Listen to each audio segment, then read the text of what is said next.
Delegates and alternate delegates, ladies and gentlemen, please take your seats. The 2024 Republican National Convention will begin in a few minutes.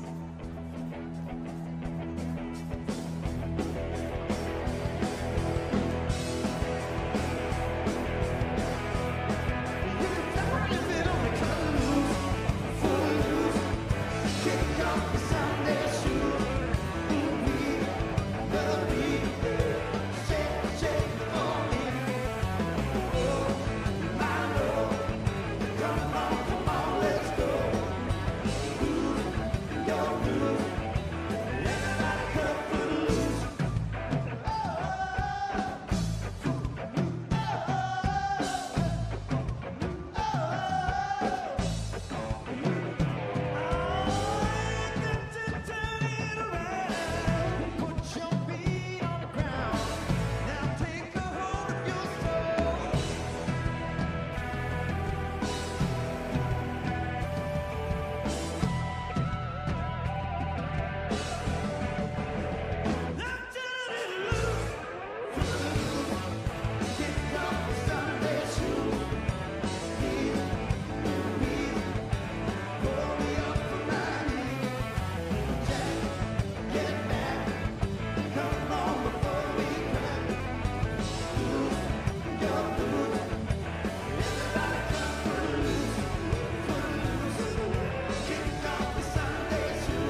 Wall Street Journal has reported today that Americans' incomes have gone down 3 straight years.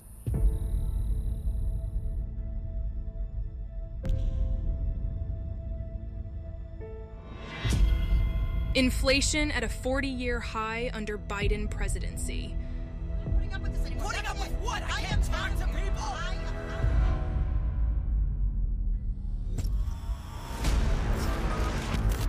Fentanyl deaths.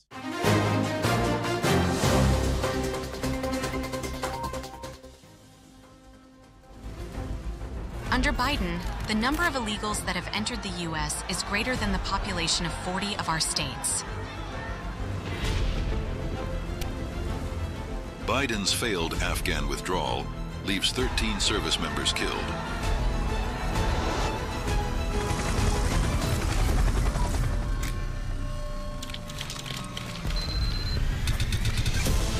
Prevailing view among Americans is that U.S. influence in the world is weakening, and China's is growing.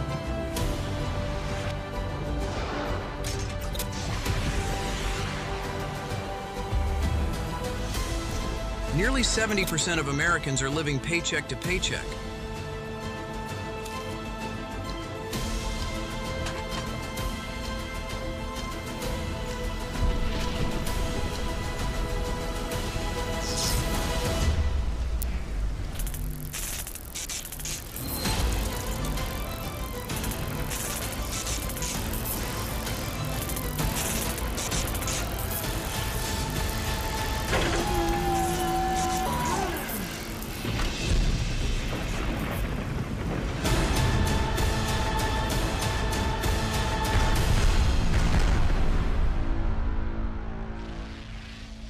Ladies and gentlemen, please welcome the chairman of the Republican National Committee, Michael Whatley of North Carolina.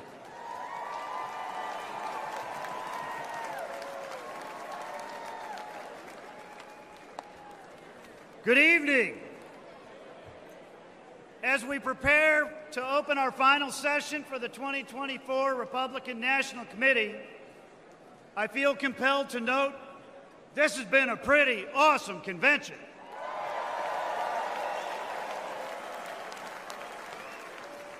We've heard from governors, senators, members of Congress, candidates, and leaders from across our great party. We've heard from real Americans who've shared their stories of loss and heartbreak, of their bravery and their vision for a better America.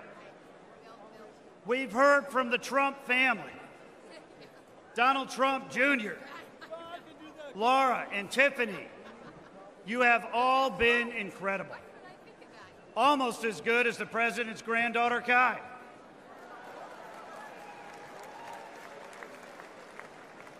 And we've heard from the next Vice President of the United States, Senator J.D. Vance.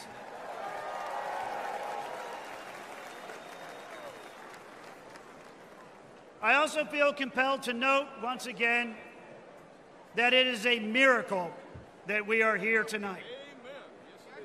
The fact that Donald Trump survived an assassination attempt in Butler, Pennsylvania just days ago and is here tonight to accept his nomination is proof that we are all protected by the hand of a mighty God.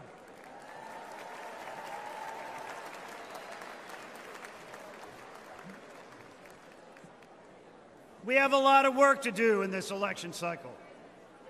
Tomorrow, we will all go back to our respective states, roll up our sleeves, and get to work to win this election. But first, we have some business to attend here tonight. Are you ready? Are you ready to hear from the man who has the vision and strength to make America wealthy again? To make America safe again? To make America strong again? And to make America great again? Are you ready to hear from the next President of the United States? Then let's get this show on the road.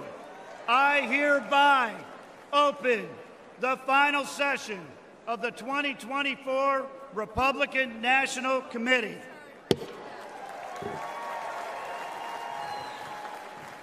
Offering today's invocation, please welcome B.J. James McLaughlin from Des Moines, Iowa, Delegate at Large for Iowa.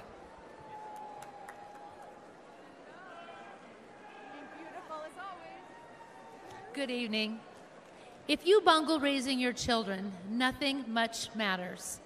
Jackie Kennedy's words speak louder today than when she said them over 60 years ago. And this is why we gather on this historic occasion, isn't it?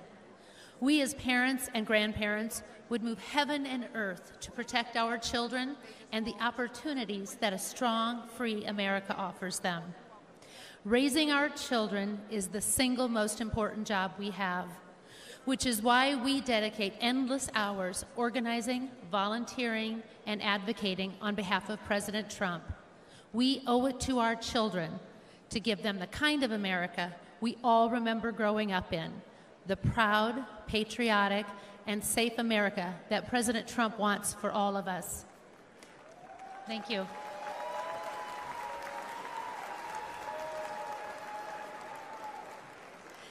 At home, every night, when we finish our prayers with the prayer to St. Michael. We pray for all the children, our grassroots warriors, our country, and President Trump and his family. Tonight, I would like to add my boys, JJ, Jack, and George, and God bless you, Kevin. And President Trump, St. Michael the Archangel, defend us in battle. Be our protection against the wickedness and snares of the devil. May God rebuke him, we humbly pray. And do thou, O Prince of the heavenly host, by the power of God, cast into hell Satan and all the evil spirits who prowl about the world seeking the ruins of souls. Amen, and God bless President Trump. Please rise for the presentation of colors. The colors are presented by Veterans for the Flag Honor Guard. Let's give them a warm welcome.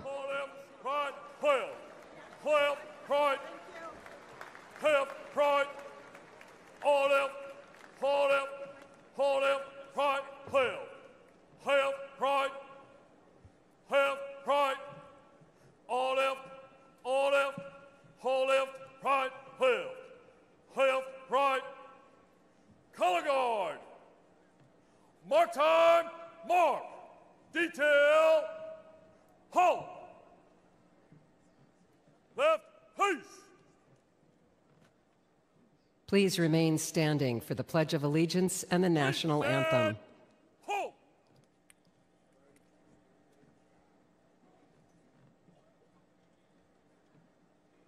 Please welcome Gabe Guidarini to lead us in the Pledge of Allegiance.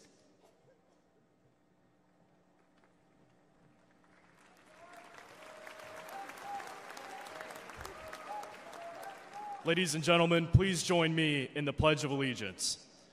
I pledge allegiance to the flag of the United States of America and to the republic for which it stands, one nation, under God, indivisible, with liberty and justice for all. Thank you. Thank you. And may God bless our great nation. Now to perform the national anthem, please welcome award-winning international singer, Mary Milben.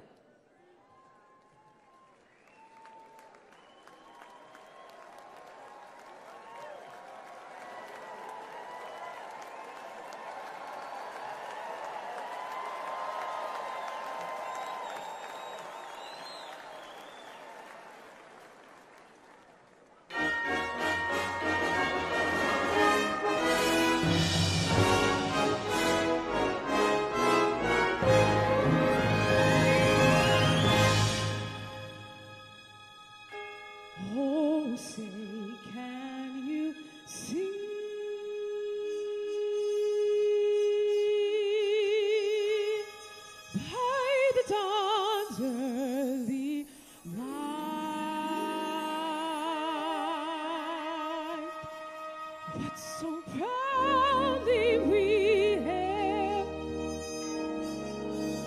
The twilight's past gleaming,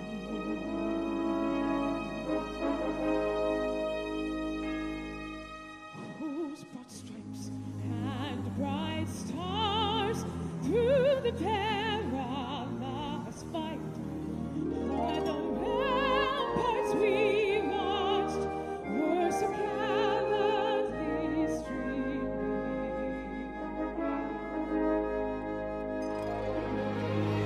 And the rockets in flame, the bombs bursting in air, they proved to the night that our flag was still there.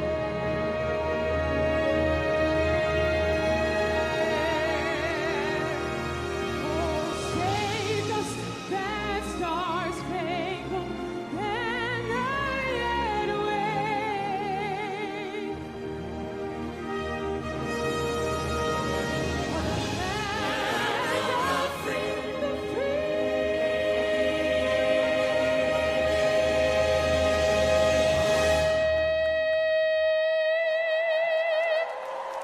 And the home of the brave.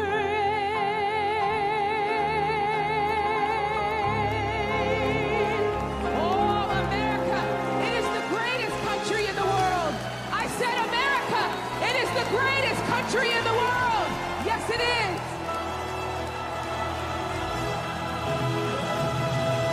And still we can see, as the years have gone by, there's a dream in our land, like a flame that keeps burning, and a lantern of hope from the heart that still shines.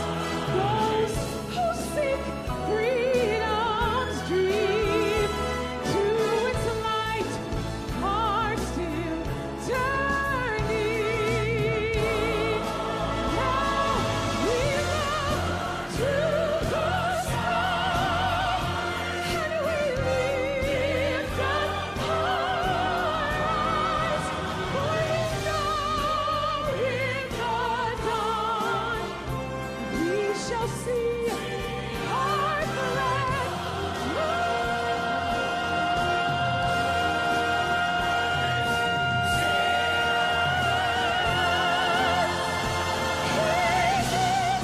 It's our star-spangled banner yet wave.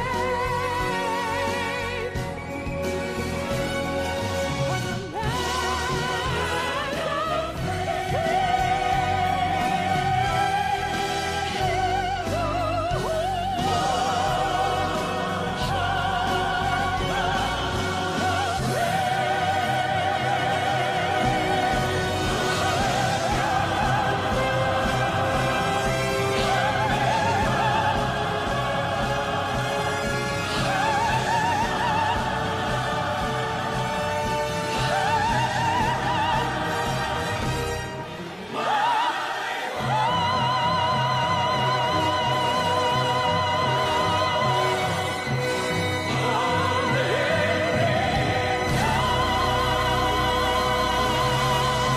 Oh, God bless America!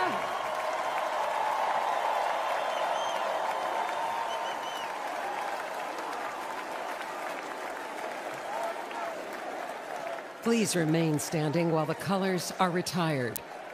Color right, peace. Forward, hold.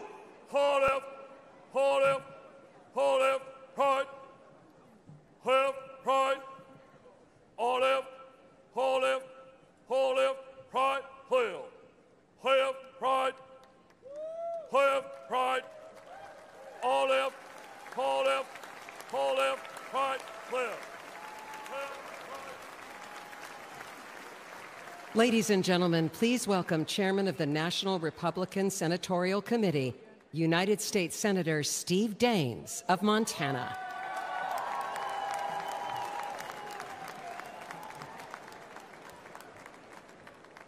Wow, how about that national anthem sung by Mary Milman?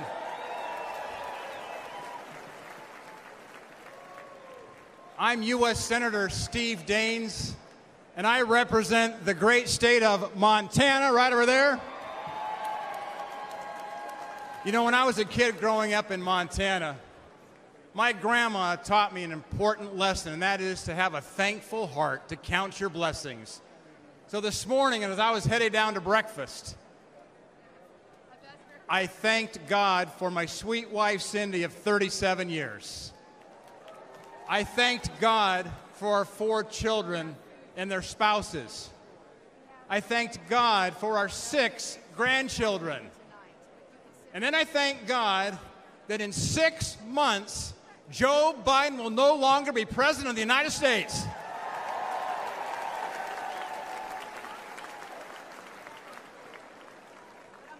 Now think about this moment we're in here this evening. It was just 5 days ago. We were a quarter-inch away from having a memorial service instead of a nominating convention.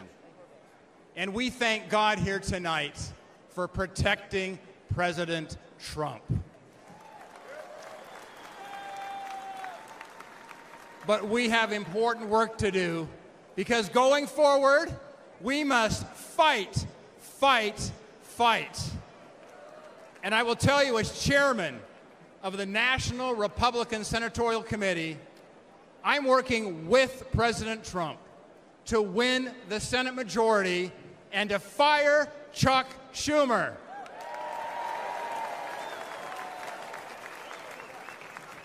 Back in early 2023, President Trump and I met at Mar-a-Lago. We agreed our highest priority is electing an America First Senate majority that has his back. Senators that will stand with President Trump. And tonight, I want to speak directly to the voters of West Virginia, of Montana, of Ohio, of Pennsylvania, of Nevada, of Michigan, Wisconsin, Arizona, Virginia, and New Mexico. And here's why. Because your Democrat senators are lying to you. Look, they talk like moderates, but they vote like radicals. You know, they say they're with you, but they vote with Joe Biden. Never forget, these liberal senators voted to impeach President Trump twice. And I will tell you, an America First majority will stand with President Trump. These liberal senators allowed millions of illegal immigrants into our country. An America First majority will secure the border, and we're going to build the wall.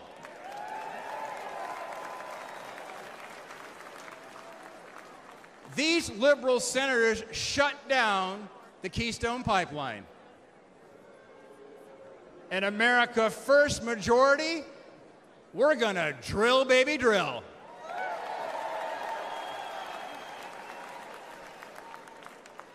These liberal senators want to take away your Second Amendment rights. Those are fighting words back in Montana. An America First majority will protect your precious right to keep and bear arms.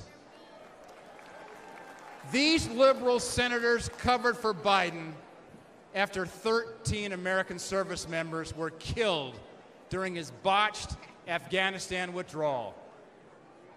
An America First majority, by the way, I'm the son of a U.S. Marine, an America First majority is going to stand with our military. These liberal senators stood with anti-Semitic mobs. And America First majority is going to stand with Israel. And look, these liberal senators want boys in girls' sports. I'm the father of 2 daughters. They want men in your daughter's and my daughter's locker room. And you know, they can't even define what a woman is. But let me tell you something. Back in Montana, we know the difference between a bull and a cow.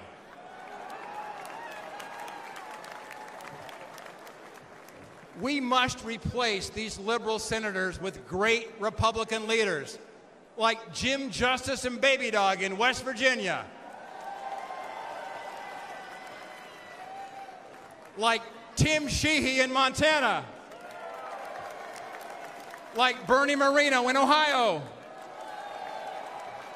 like Dave McCormick in Pennsylvania, like Sam Brown in Nevada, Mike Rogers in Michigan, Eric Hovde right here in Wisconsin, Hung Cao in Virginia, Nella Domenici in New Mexico, and of course, Carrie Lake in Arizona. We must elect an America First Senate majority that will stand with President Donald J. Trump. But look, right now, the left-wing billionaires are massively outspending us. That's what's keeping me up at night. And we need your help. You can go to Senate24.com. Senate24.com today. Help us fight back. Because together, we're going to win back the Senate. We're going to grab that gavel out of Schumer's hands. We're going to deliver a historic victory for President Trump. And we're going to make America great again. God bless you.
Yeah, there was Frankie Lamb and Bobby full of mixed batter.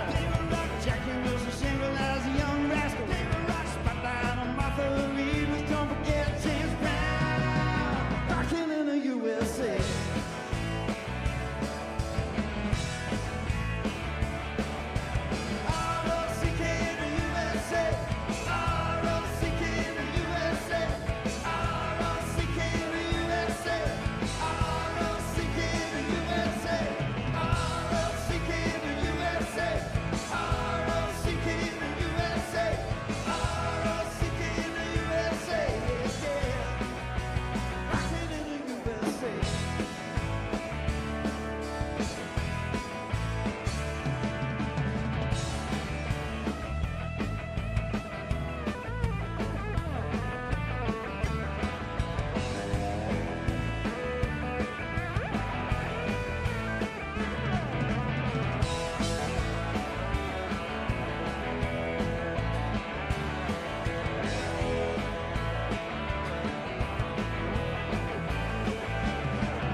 Ladies and gentlemen, please welcome the chairman of the National Republican Congressional Committee, Congressman Richard Hudson of North Carolina.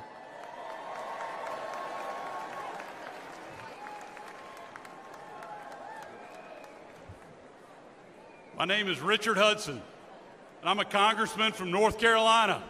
Great to see my North Carolina folks over here. Also want to acknowledge my brilliant, amazing, smoking hot wife, Renee, who worked 4 years in the Trump White House. She's here with us tonight. Love you. I love you too, AJ. I also want to acknowledge my son, Lane, who's at home watching us on TV. And finally, I want to acknowledge God above, who redeemed this center and on Saturday saved President Donald Trump's life.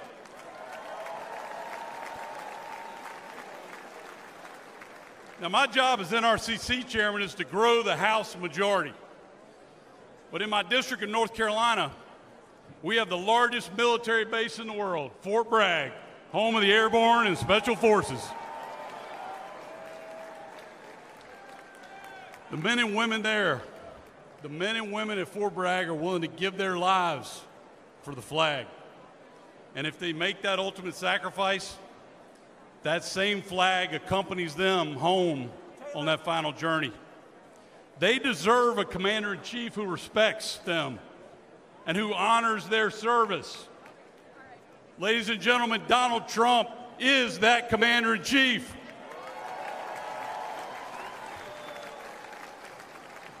You see, Donald Trump loves America. He literally embraces the flag. But extreme Democrats, they'll burn it in the streets and on college campuses. Joe Biden and Kamala Harris, they stand with those flag burners because they want to rule over you. But House Republicans, we stand with President Trump.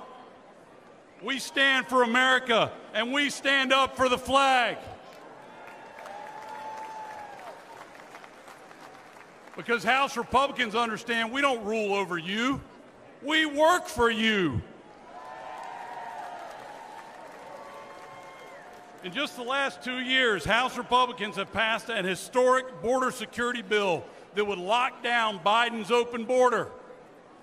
We passed legislation to unleash energy production and lower cost. We passed legislation to remove woke indoctrination from our military.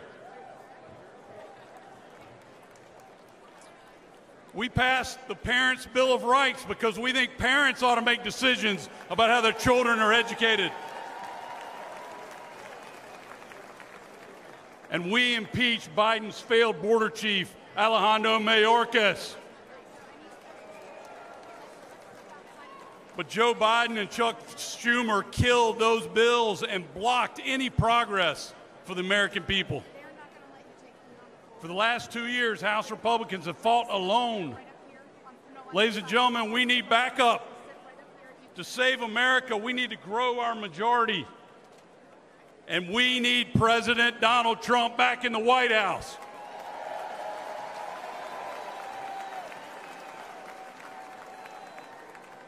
A Republican House is also essential to ensuring Donald Trump's success as our president. Can you imagine?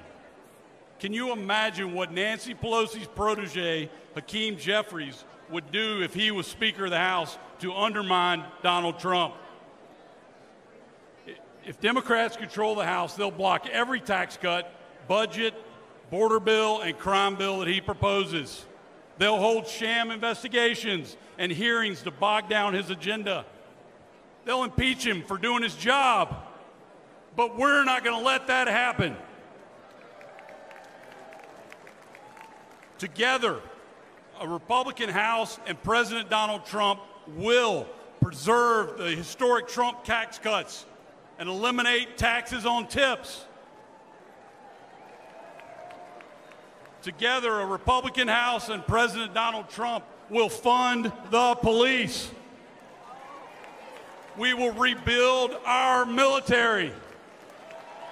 We will stand up to communist China. And ladies and gentlemen, we will finish the wall.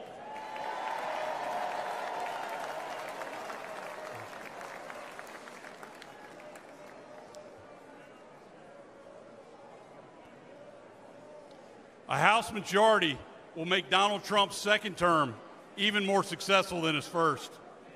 So let me ask you, let me hear from you. Who can we count on? Who can we count on to return us to unprecedented American prosperity? Who can we count on to stand up to our enemies? Who can we count on for a secure border and safer neighborhoods? Absolutely right. We can count on President Donald Trump. So let's work together. Let's elect President Donald Trump. Let's grow our House Republican majority. Together we can make it happen. Thank you. God bless you. God bless Donald Trump. And God bless America. Thank you.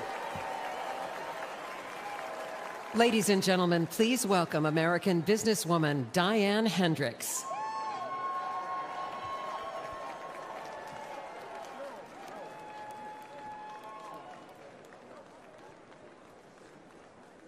Good evening. My name is Diane Hendricks. And I'm living proof that the American dream is possible with hard work and determination. I grew up on a dairy farm in Wisconsin. I was one of 9 girls, no boys. I dreamed of moving to the city and wearing a blue suit. But at the age of 17, I became pregnant. That was not part of my plan. But I truly believe that every life is a sacred gift from God.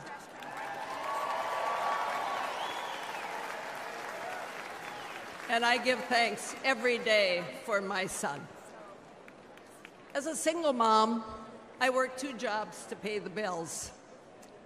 I found my passion in the field of real estate, which is still my passion. When I met my husband, Ken, he was a roofing contractor, and together we saw an opportunity and a need to develop a distribution chain. And we risked everything we had to start that company. Today, ABC Supply employs over 22,000 Americans. We are the largest roofing distributor in the country. But what's even more important is we are creating these jobs right here in the United States of America.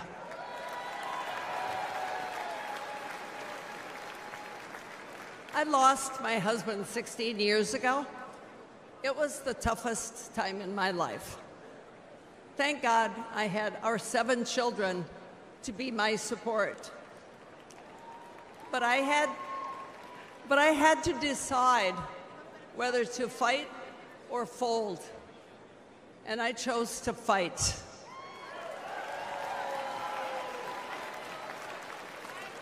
Since then, I've quadrupled the size of our companies, and to my surprise, I was recently just recognized as the most successful self-made woman in American history.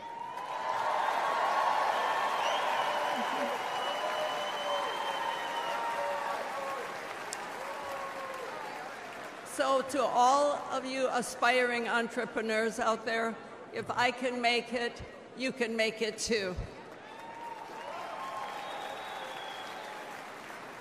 My success story as a teenage mom without a college degree was only possible because I was so blessed to be born in the United States of America.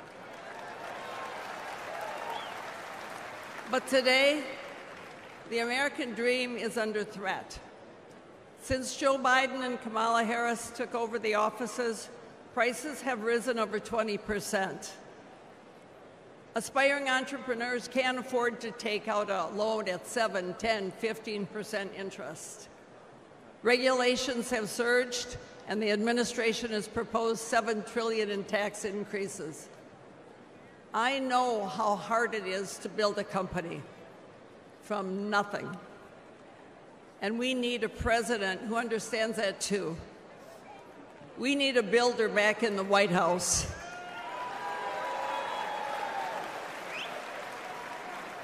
Someone who will cut the job-killing regulations, lower taxes on working families, and give the power back to the American people. In life, it's easy to quit, and it's very hard to win. President Trump is not a quitter. He's a fighter, and I am confident that if we do all of our part, we can and we will win right here in Wisconsin, and he will win for America over the next 4 years. Thank you. God bless you. God bless America.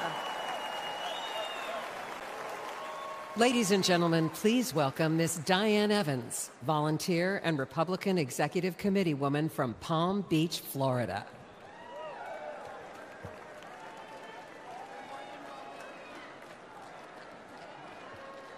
Hello, Milwaukee.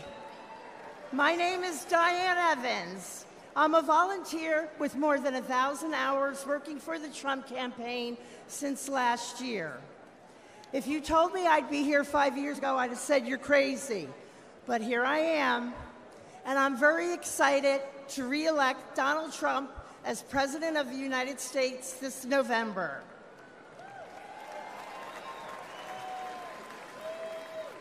I've never spoken at a convention before. I've never used a teleprompter before. But I figure if Joe Biden can, I can manage all right.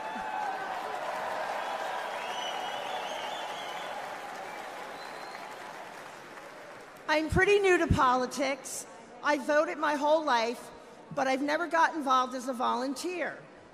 I was busy raising my family, spending time with my husband, starting a small business, and walking the dog.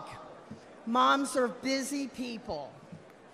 When it came to politics, I always figured let everybody else take care of it. But then the 2020 election happened. After that, you better believe I got involved. I joined my local Republican Executive Committee.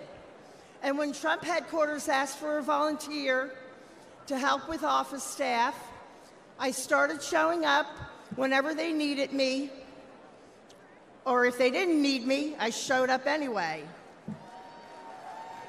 I showed up once a week and did little things like refilling coffee creamers, anything that they needed, even taking out the garbage. And now I'm helping to take out the garbage at 1600 Pennsylvania Avenue.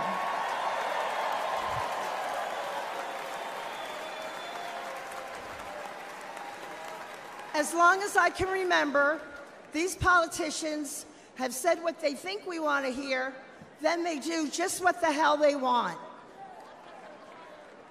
And Joe Biden has been the worst offender for the last 50 years. President Trump is different. I knew he would get things done for the American people, and he did. He isn't part of the swamp. He's going to drain the swamp.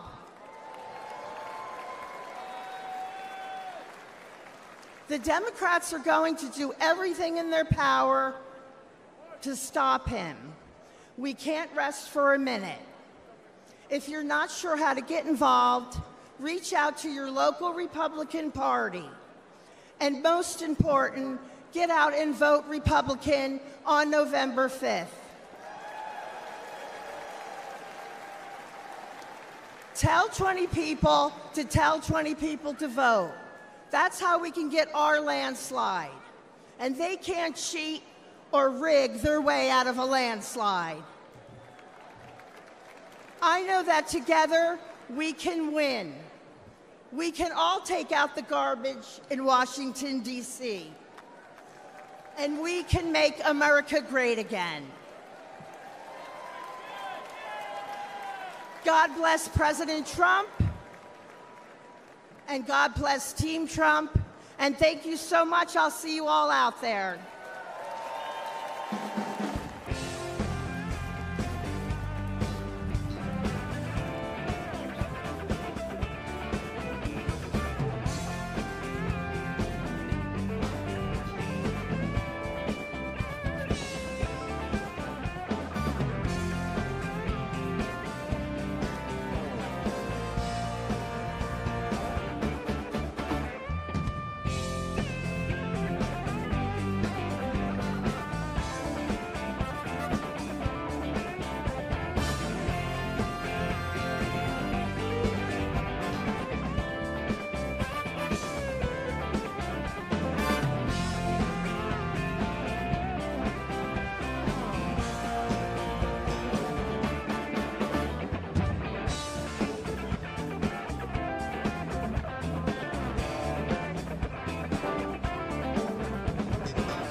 Ladies and gentlemen, please welcome the 25th Administrator of the United States Small Business Administration, Linda McMahon.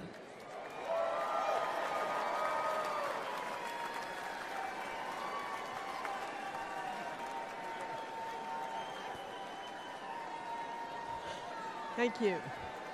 Well, hello, Milwaukee, and good evening, America. Let me take 1 second to say hello to my fellow delegates from Connecticut. My name is Linda McMahon, and I am the chair of the America First Policy Institute. I'm perhaps one of the few people who's been privileged to call Donald Trump a colleague and a boss, but he's also a friend. Let me share a little story that's probably not the typical Donald Trump story. I had a meeting scheduled with him at Mar-a-Lago, and as he welcomed me, his little 4-year-old granddaughter ran up to him.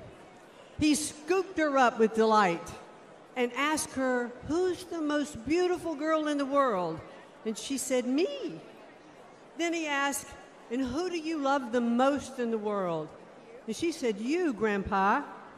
And he kissed her on both cheeks. Then she whisked off his hat and mussed his hair.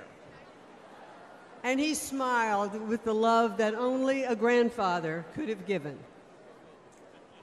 I first met Donald Trump when I was the CEO of World Wrestling Entertainment. For fun, he became part of some of the most compelling and highest-rated storylines in the company's history. And when he became president, I was honored to serve in his cabinet, running the Small Business Administration.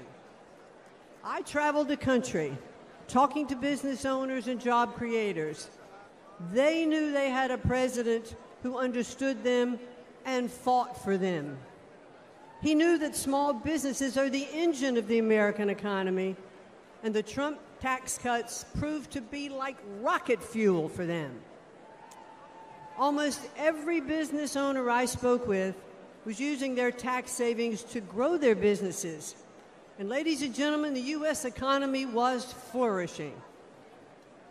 But at no moment during my time in the government was more poignant for me than one that happened in 2018. I traveled with the president to view the destruction which Hurricane Florence had levied on my hometown of New Bern, North Carolina.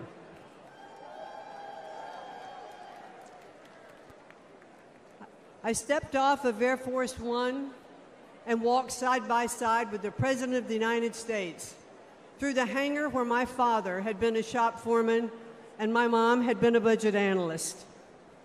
I watched Donald Trump walk through neighborhoods of my childhood, comforting those who had suffered such great damages. Because he was a builder, he talked to them about what it would take to rebuild, what kind of materials they should use. And he didn't just show a personal interest, he was one of them. But now Joe Biden and the Democrats want to penalize small businesses again by hiking their taxes. But when he's reelected, Donald Trump will make those tax cuts permanent. And he will also offer new tax cuts like no taxes on tips. Instead of taxing American companies, Donald Trump put tariffs on China that raised billions of dollars and protected American industries. And if reelected, he'll do it again. President Trump is a job creator and the best friend American workers have ever had in the White House. He is a champion of the forgotten men and women, as I have experienced firsthand. But the media doesn't like to acknowledge that very often. Donald Trump is not only a fighter, ladies and gentlemen, he is a good man.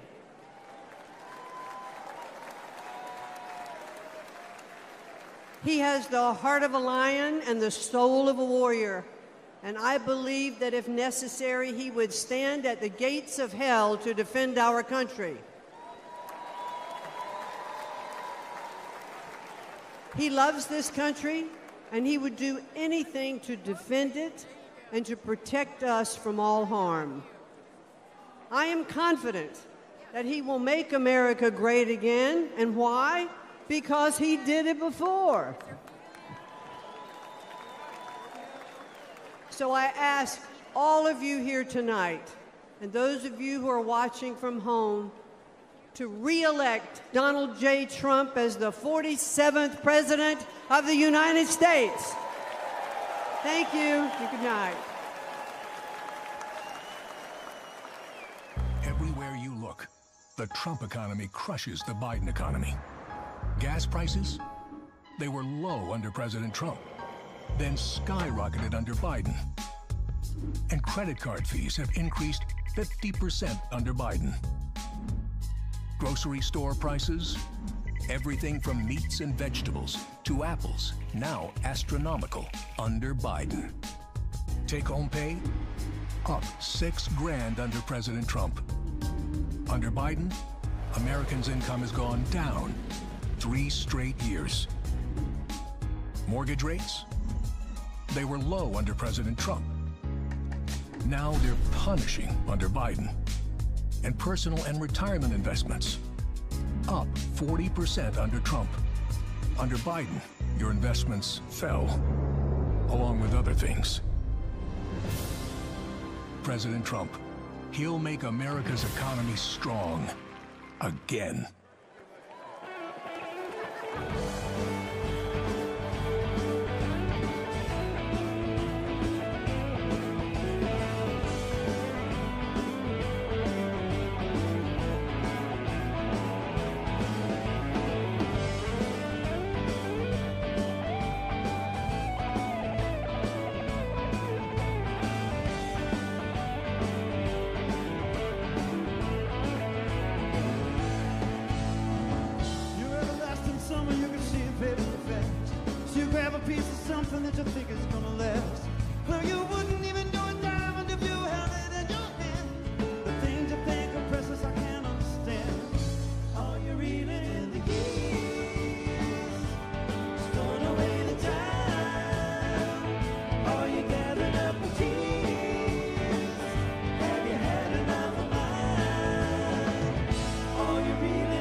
Since you were 17.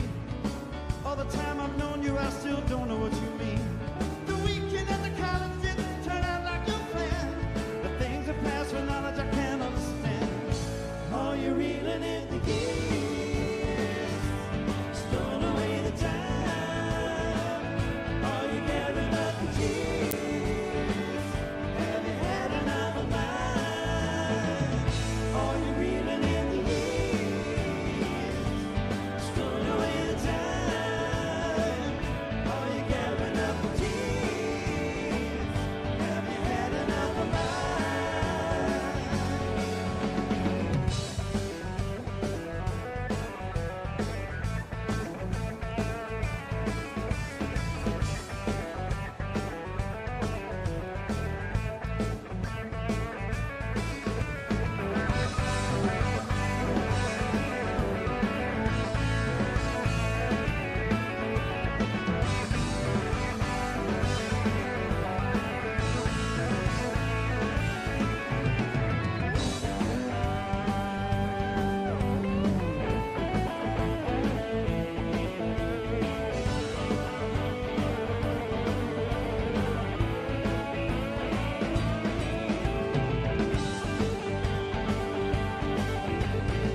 Spent a lot of time. The trip we made to Hollywood is just upon my mind. After all the things we've done and seen, you found another man. The things you think are useless, I can't understand. Are you reeling in the years? Storing away the time. Are you gathering up the tears?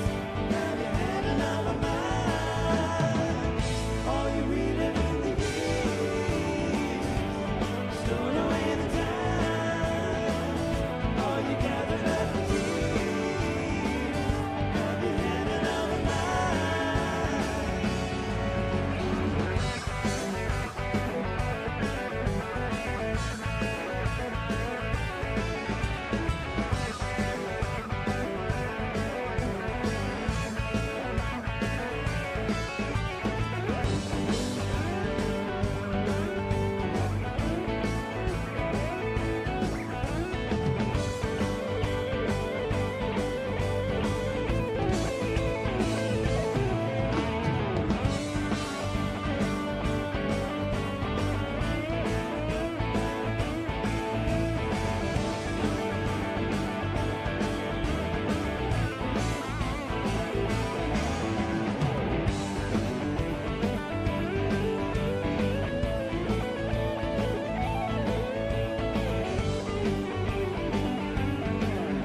Ladies and gentlemen, please welcome the 70th United States Secretary of State, Mike Pompeo.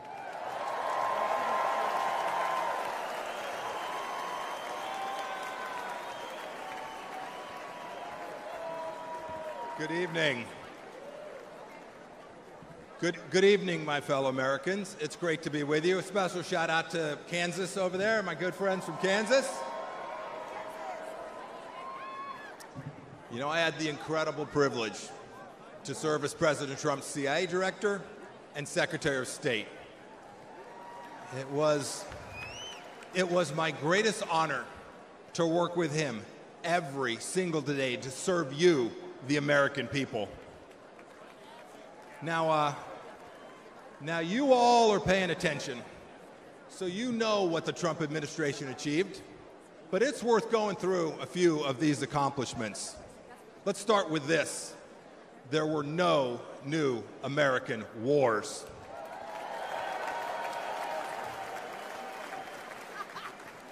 Our border, our southern border, closed.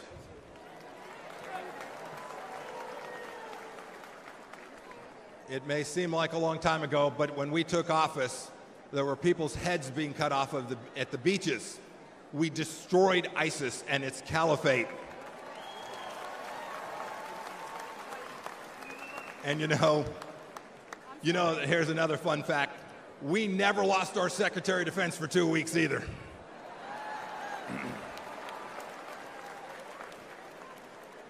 You'll remember, for those 4 years, the evil of Vladimir Putin was held at bay.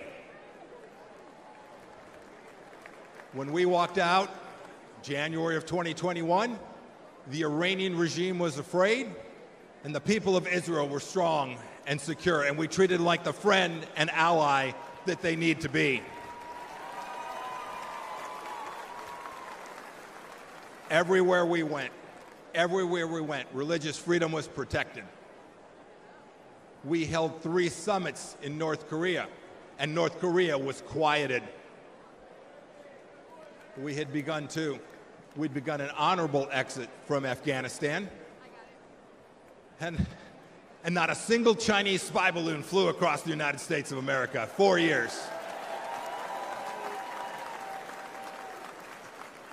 Had I been the Secretary of State and a Chinese spy balloon flew across our country, I would have been the former Secretary of State, and rightfully so. You know, under President Trump, the Chinese Communist Party, which to this day presents the greatest threat to our nation from outside of our country, we confronted it like never before. Look, ladies and gentlemen, in short, we put America first every single day.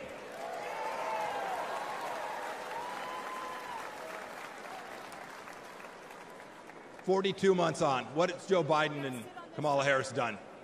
And their leftist handlers, what have they delivered to us for security and prosperity? Almost nothing. Let's start with this. You saw some of them last night. 13 new Gold Star families from Afghanistan. As an Army veteran, I want to speak to everybody who served in Afghanistan. I'm disgusted by the Biden administration's incompetent pullout from that country.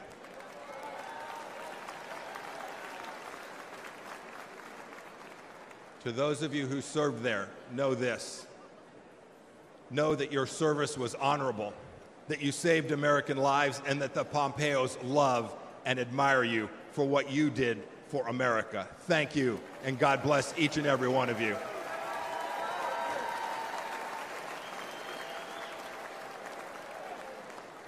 Every one of you has served in uniform, and the families of those, you deserve a president who will not check his watch while he is honoring our fallen brothers and sisters.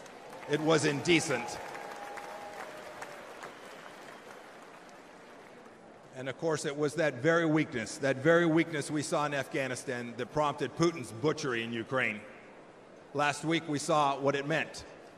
A children's hospital bombed, innocents killed. It did not have to be. And now, of course, a second war in Gaza.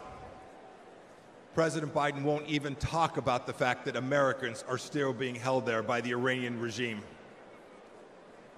Contrast that. Contrast that with what we did when Americans were wrongfully held.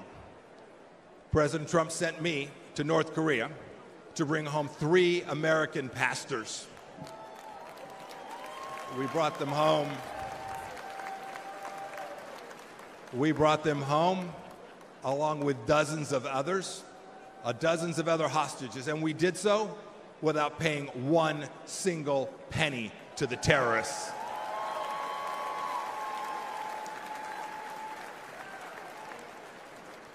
And what about Iran today? When Joe Biden eased up on President Trump's maximum pressure campaign, we gave money to the Ayatollah so he could cut more checks to the genocidal maniacs who conducted attacks, barbaric attacks in Israel. And now, of course, closer to home, a massive national security challenge. Our southern border is a welcome mat. It's a welcome mat for Islamist terrorists, drug dealers, Chinese spies, and violent criminals.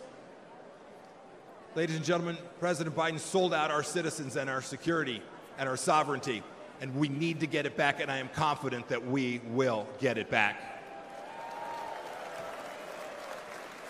I had this incredible privilege to serve as your top diplomat. I saw how the world always looks to our nation as the unrivaled example of what a free society should look like. But unfortunately, President Biden struts the global stage. Maybe I should say he shuffles the global stage. He talks a big game about American values. But what's he done at home? What's he shown the world? What have he and his leftist base actually shown other nations? He's censored free speech here at home. He's put woke into the military that I and you so desperately love. We must reclaim it. He put it in our schools as well. He's weaponized the justice system against our political opponents. And even to this day, as we sit here today, he and Vice President Harris are providing appeasement to the pro-Hamas radicals on our streets here inside the United States. And even worse, today this administration treats illegals better than our own citizens. That is indecent. And the entire administration has failed to tell us the truth that we all know and is so dangerous to our nation. The truth that Joe Biden can't handle that 3 a.m. phone call. Indeed, he won't take a phone call after about 4 p.m. My call to you tonight is really straightforward. It's really simple. We can't trust the Biden administration, and that means we have work to do to uphold American values. It is up to those of us in the room tonight and those of you watching tonight. Donald Trump will every day, I saw it firsthand, he will put America first. So let's do what's right and what's important. Let's elect a president who isn't ashamed of our nation and will never apologize for our country. And when we do, we will put a strong America First leader back in the White House. We'll re-elect Donald J. Trump, and we will make America special, exceptional, and of course, great again. Thank you. God bless you. God bless our veterans and the United States of America. Thank you all. Thank you so much.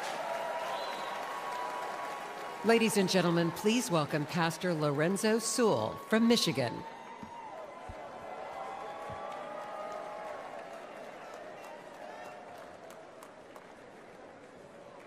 My name is Pastor Lorenzo Sewell. I have the honor and the privilege of being the senior pastor at 180 Church, and we were blessed last month to have President Donald Trump come to Detroit, Michigan.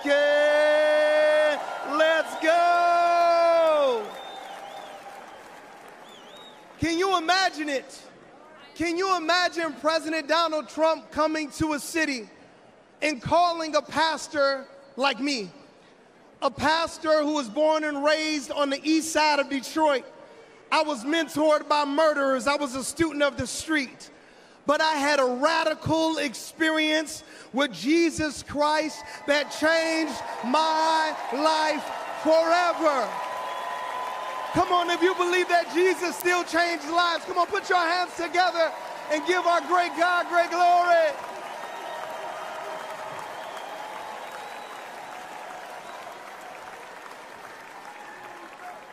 President Trump came to a church that is in a Democratic stronghold. He came to a church to listen to average, everyday Americans like you and like me. He came to a church not to speak to us, but to listen to us. He came into a church, and a lot of people, they were upset. A lot of people, they would ask me questions. Why would you allow Donald Trump to come into your church? How many know that the Bible says we are all sinners and we all need the grace of God? How many know that the Bible says, he who has not sinned, let him cast the first stone?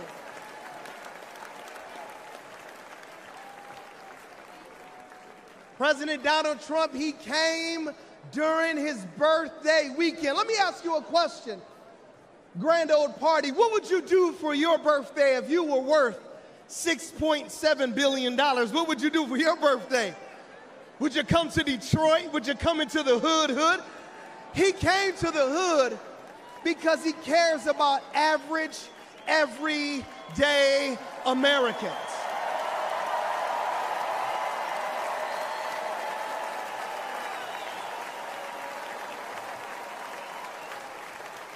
Grand old party, I need to ask you a question.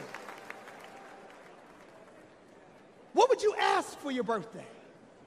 If you could go to Mar-a-Lago or if you could go to New York, what would you ask for your birthday? He asked for prayer.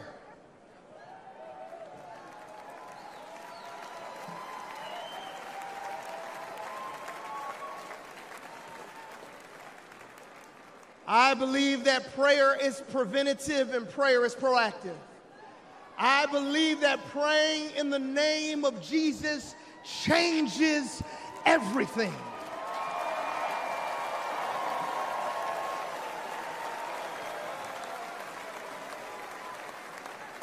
And when we prayed for President Trump, only God knew that 30 days later, there would be a miracle by a millimeter. Only God knew that if we prayed for him during his birthday, there would be a miracle by a millimeter.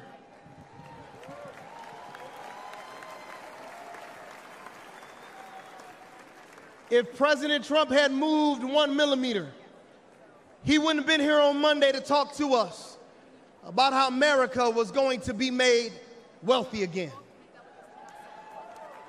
If President Donald Trump would have moved just a millimeter, he wouldn't have been here on Tuesday to talk about how he was going to make America secure again.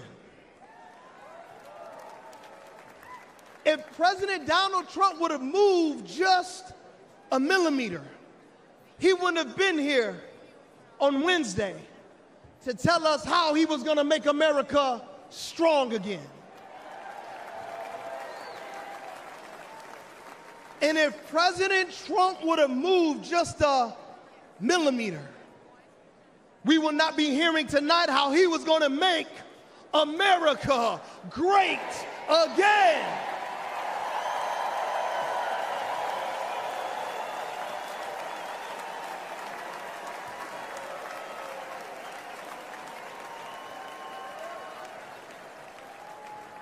Before I take my seat, I just got to talk to you about something called providence and something called sovereignty. God's sovereignty is his ability to be able to do what he wants when he wants because he's God. And God's providence, it's when he does what he wants, when he wants for all of you.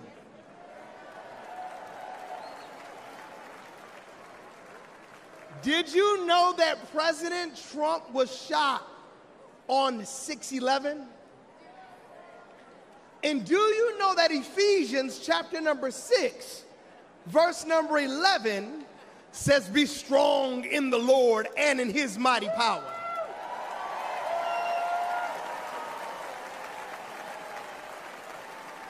So all my Democrat friends, I want to ask you one question. Do you know anybody that was the 45th president? He was convicted of 34 accounts. He raised $53 million in 24 hours and could be the 47th president of the United States in America, and he was shot one time. Do you know anybody like that?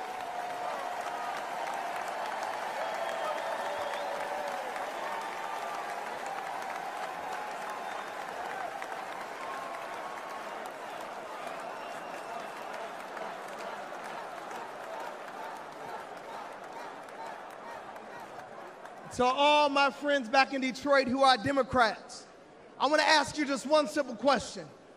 You can't deny the power of God on this man's life. You can't deny that God protected him. You cannot deny that it was a millimeter miracle that was able to save this man's life. Could it be that Jesus Christ preserved him for such a time as this? Could it be?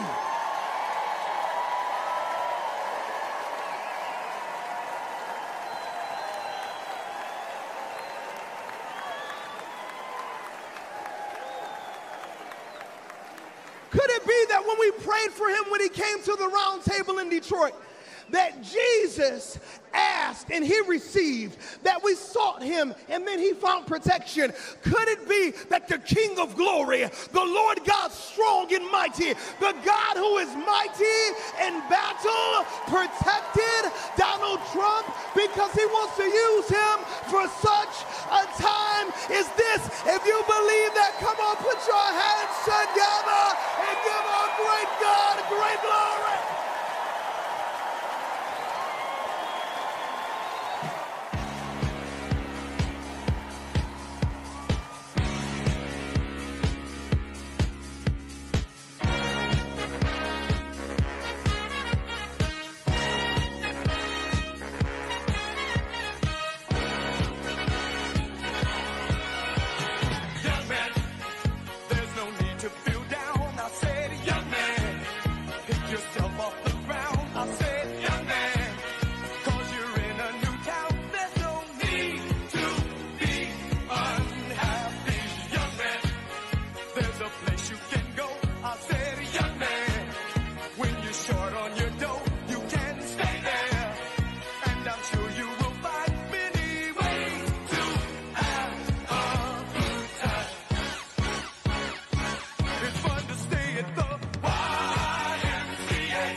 And now, ladies and gentlemen, please welcome the next President of the United States, President Donald J. Trump.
Ladies and gentlemen, please welcome John Neaporte from Florida.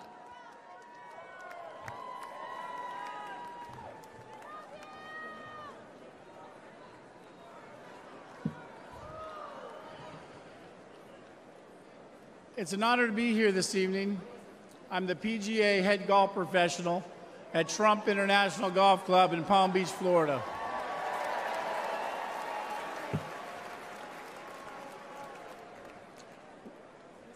We all know that President Trump loves his family because we see that. And we all know that President Trump is willing to die for our country because we just witnessed that. But what I'm here to tell you tonight is that Donald Trump is a great boss and one hell of a golfer. At our club championship in March, I watched President Trump hit a perfect 210-yard 4-iron to within 10 feet of the hole. Yep. He needed to sink that putt to win. Do you think he sank it? You better believe you sunk that putt. Donald Trump, 21 club championships. Joe Biden, 0.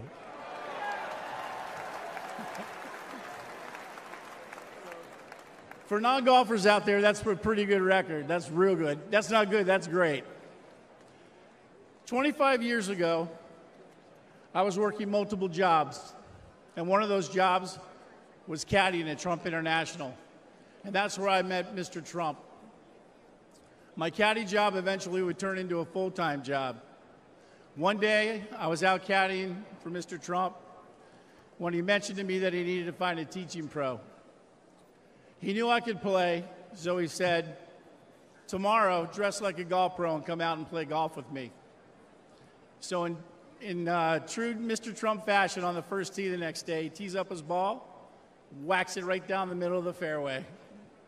And I turned to him and I said, hey, I'm pretty nervous. And he said, John, you just relax and play your game. And it was great advice, because after 9 holes, he turned to me and he said, I've seen enough. You've got the job. Thank you. Later, I went on to become the head golf professional, and I'll never forget that moment with Mr. Trump. He truly changed my life. That's who Donald Trump is. For 25 years, I've seen his generosity and his remarkable character. Firsthand, his entire family reflects these values as well. With all the hate the president gets, I think to myself, how can someone go through all this? He could have chosen a quiet life. He could have played more golf. But he cares so deeply about America and our people. He just keeps working, and he does it for us.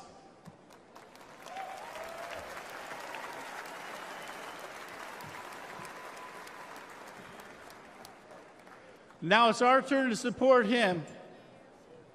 So let's help him, let's hear it, make America great again. That's it. Thank you, President Trump, for believing in me and in our country. As much as I'll miss him in the White House, or in the clubhouse, we need to vote him back in the White House. Thank you very much.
Ladies and gentlemen, please welcome Zach Witkoff from New York.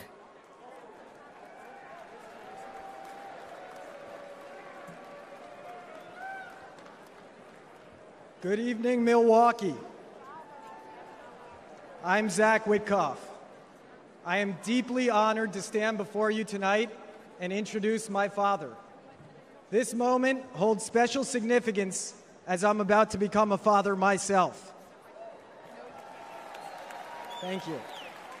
The nation my son is born into in December will be shaped by the choice we make this November. I saw my father's remarkable journey from relying on a small loan to becoming one of the country's most successful developers. He showed me that success comes from hard work, not handouts. When I joined his business, I started at the bottom, literally, handling plumbing jobs and repairing sewage lines late at night in New York City. That's how he started too. I vividly recall him spending New Year's Eve fixing a broken sewage tank with a bear of a man named Shecky. You see, they couldn't afford to call in a crew. They were the crew. Years later, Shecky was still by my dad's side, and he became my first boss. He once told me he would run through a wall for my dad because my dad never asked him to do anything that he wouldn't do himself. And that's exactly how my family feels about our dear friend, President Donald J. Trump. We have seen him stand shoulder to shoulder with the American people, time and again, even when it wasn't easy, even when he could be doing something else. Even after getting hit by live sniper fire, he stood with us, my fellow Americans, and that is why we stand with him. And you know what? He makes it fun, too. President Trump and the First Lady were the guest of honor at my wedding at the beautiful Mar-a-Lago Club. The president tore up the dance floor until 3 in the morning with his signature moves. You guys know those moves.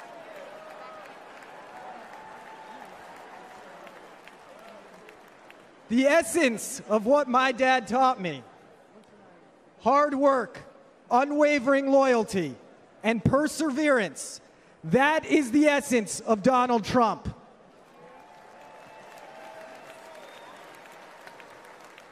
As long as we stand united with President Trump, it will remain the essence of the nation that my son and all of our children grow up in. God bless America.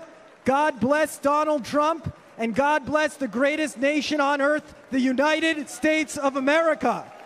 Ladies and gentlemen, I am proud to present my father, Stephen Witkoff.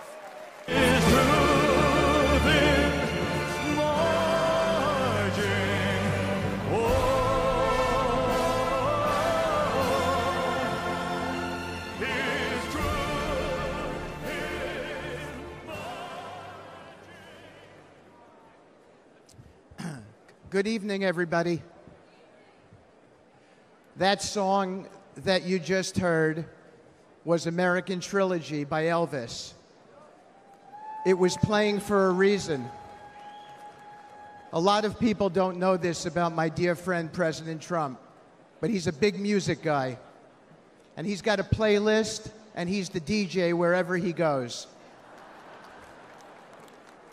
See, I stand before you tonight not just as a speaker, not just as someone who came up as a builder with the president in the world of real estate, but as someone who has had the profound privilege of calling President Donald J. Trump a true and dear friend for many, many years in good times and bad times. And of all the songs he has shared with me over the years, that is the song that best captures him, especially those words, "His truth is marching on."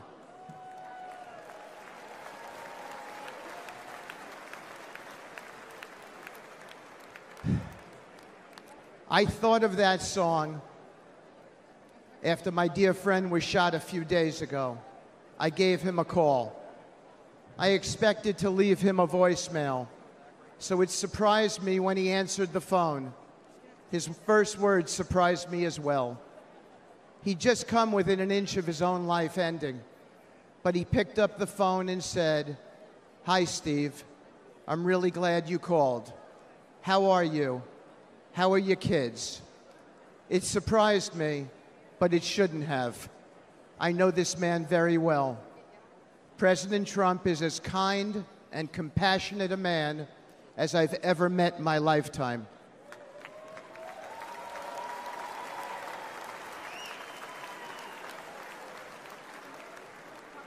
I've seen the truth of President Trump, and it marches on with me tonight.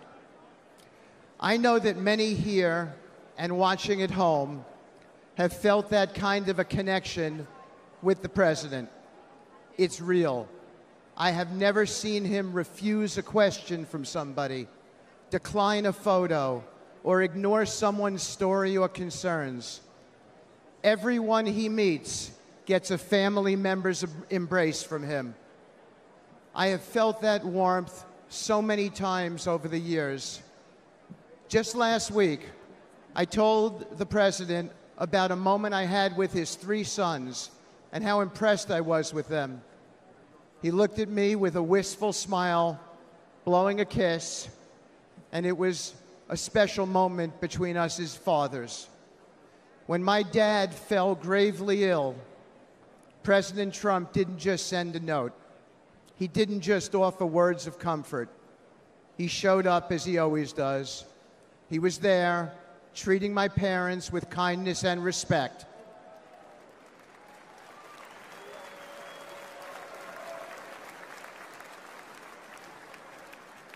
Including my mom, who's 91 and here tonight dressed in red and is going to be voting for the president.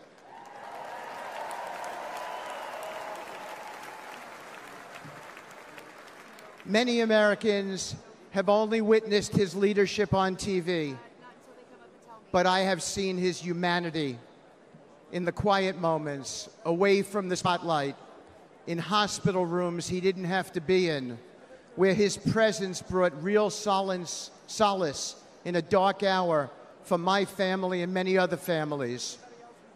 That's who he is. When times are really tough, when he's got everything to lose and nothing to gain, Donald Trump shows up and he's there for you. Thank you.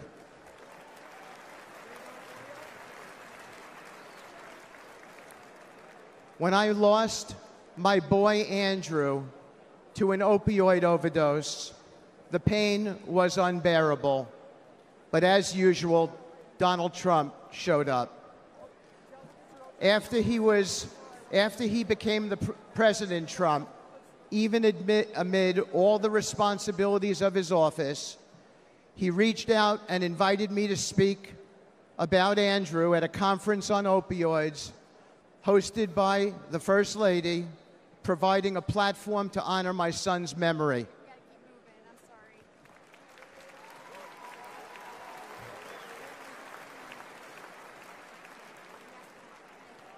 And when the day of the conference came, he went out of his way that day to come and put his hand on my shoulder and say, "Steve," as he led me up to the lectern, "tell the world about your boy." My boy was the best of us. Where we lived in New York City, a Trump building, 502 Park Avenue, there were 12 homeless people who stayed outside by the church next to the property. My son got to know them all. He fed them every evening. He became their friend. When he passed away, all 12 came to his funeral. He and President Trump shared something in common.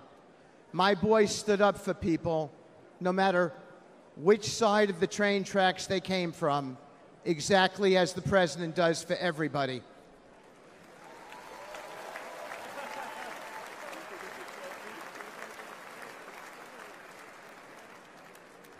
Standing here today, I still feel my boy's hand on my shoulder. After Andrew passed away, I found myself clinging to my son's memory, even his things. His college ID is in my pocket right now. I wear his ring since he died. And I came today with his watch on. I kept his guitar too, and thought I would keep that guitar forever. But I gave it to my dear friend, Andrew's friend, and fellow music lover, Donald Trump.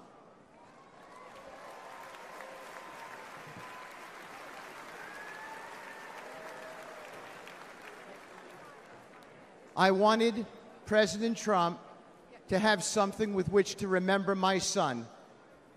President Trump didn't say something nice to me and put it in a closet somewhere. He put it right out front at his Trump International West Palm Beach property, where he and I both see it whenever we walk in and play, and where everyone who walks into that beautiful building sees it as well as an acknowledgement to my boy, a sacred tribute to a true friend who's gone, and a cause that remains opioid abuse.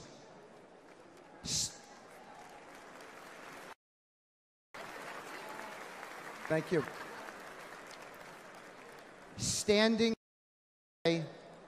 with my boy's hand on my shoulder, I know I'll never hear his music again. His mom and I can only hear the chords of memory now, and we will always hear them. But I know my dear friend, President Trump, hears them too. You don't see this man's reverence, his steady loyalty, his true empathy in the TV coverage. But this is the truth about President Trump, the man I have come to know and admire and love, a man whose truth is marching on.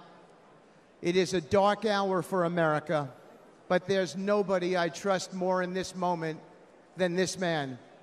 A man who in the darkest hours shows up, listens, cares, and always acts.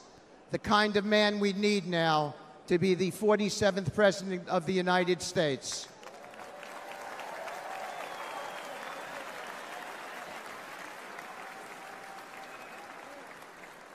Thank you. May God bless you all. May God bless President Trump and his extraordinary wife and his wonderful family. And may God bless America. Thank you so much.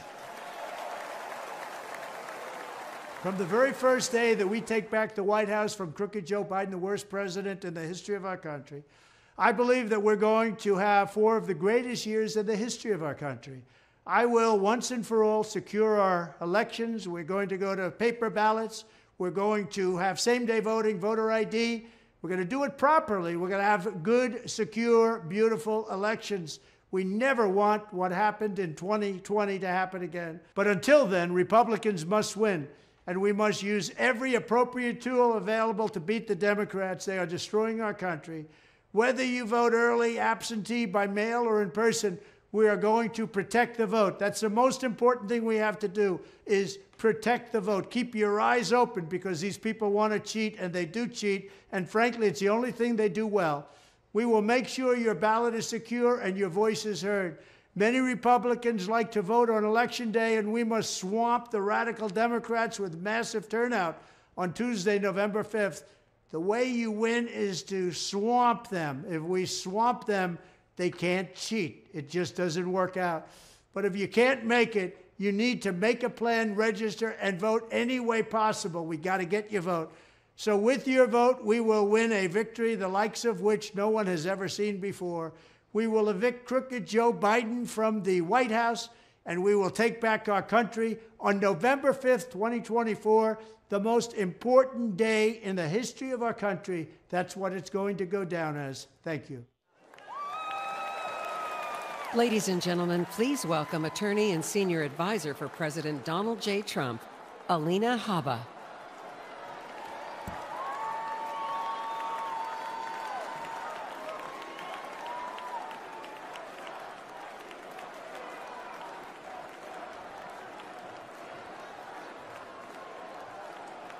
Good evening, America.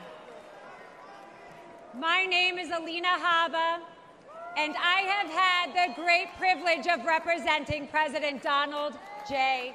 Trump.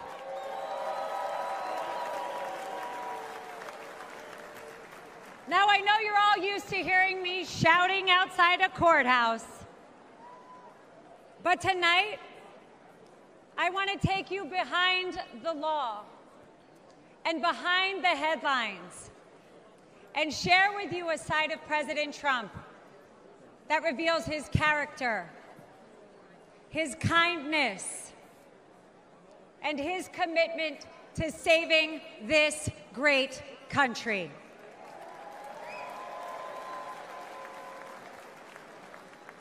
As a devout Catholic,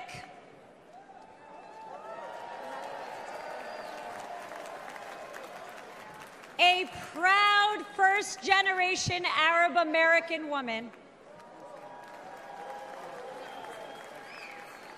and a feisty Jersey girl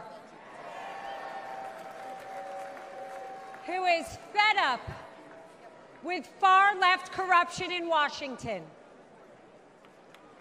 President Trump championed my journey, empowering me to be who I became today. His unwavering support not only shaped my career, but has inspired other young women with big dreams. President Trump loves this country. He does. And he lifts up those around him. To my children, Luke, Chloe, and Parker, he's the man with one heck of a golf swing that lets them ride in a golf cart with some of the world's most famous golfers so they feel included in mom's job. And by the way, he can kick some of those guys' butts. Ken. To my husband, whose family members have survived the Holocaust, he is a champion of the Jewish faith. To my Iraqi parents, he is a mentor to their daughter. But to me, he is my friend.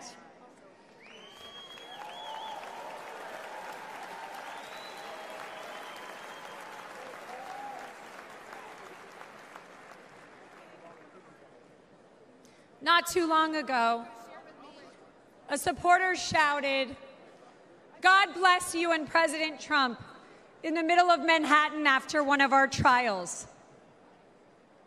Little did that man know that I was on the phone with the president himself.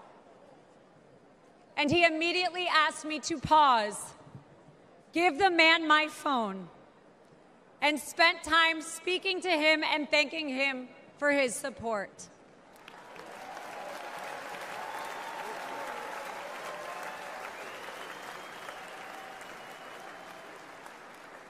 Despite the lawfare and the politics, President Trump loves the American people and he loves this country.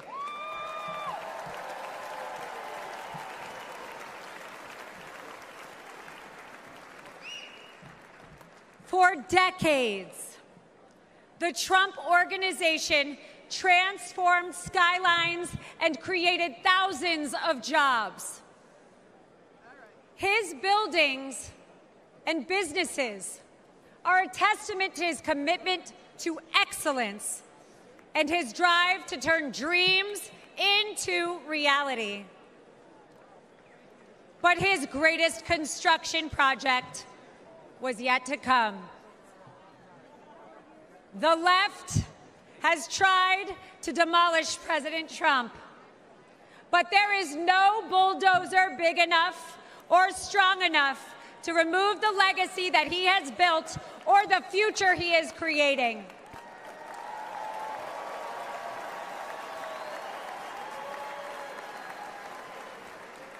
As the 45th President of the United States, Donald Trump built a legacy of putting America first And as the 47th president, he will build America stronger than ever for we, the people.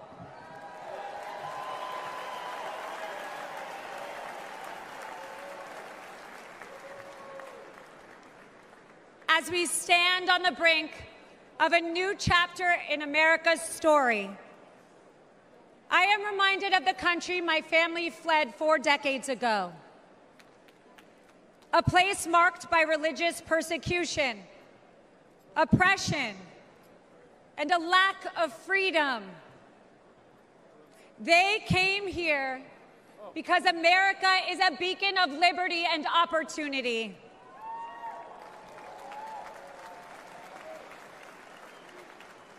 It is now our duty to protect the values that define us and keep this the greatest nation on earth. Amen.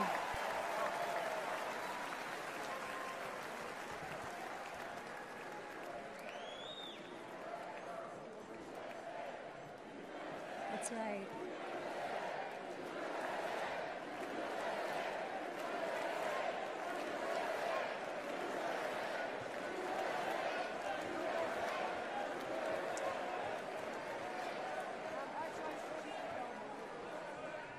Every attack on President Trump only strengthens our movement.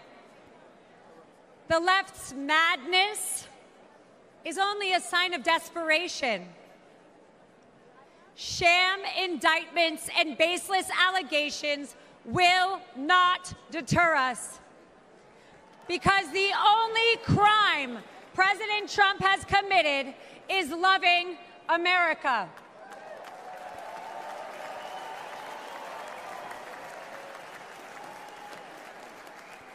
And America, we are winning.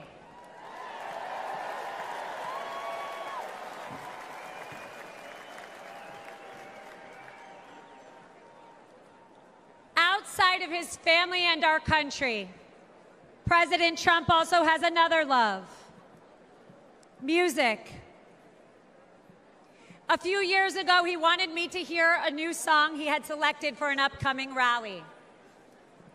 I could hear it blaring in the background at Mar-a-Lago. He landed on a song called "Hold On, I'm Coming."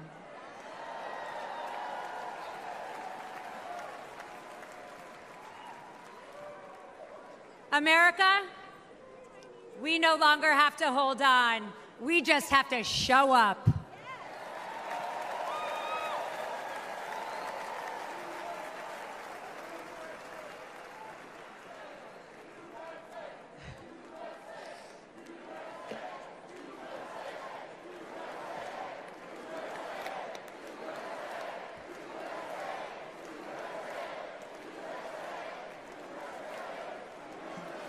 So if you're ready to end the Democrat destruction, and if you're eager to unleash the best America has to offer, then let's send Donald Trump and J.D. Vance to the White House in November.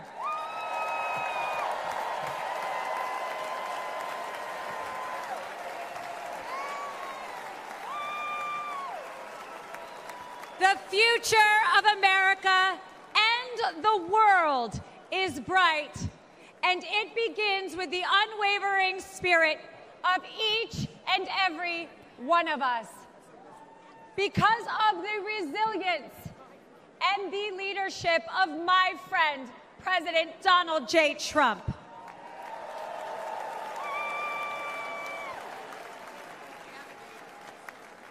So let us not forget that President Trump did not just take a bullet in Butler, Pennsylvania. He has and will continue to take them for each and every one of us. God bless President Trump. God bless you all. And God bless the United States of America.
sad.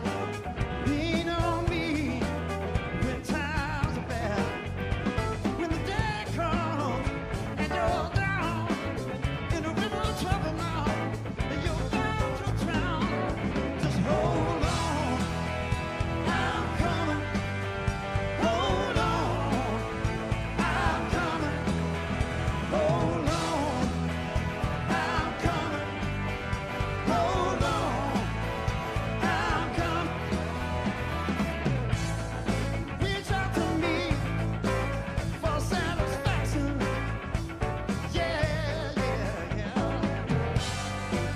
Call my name for quick reaction.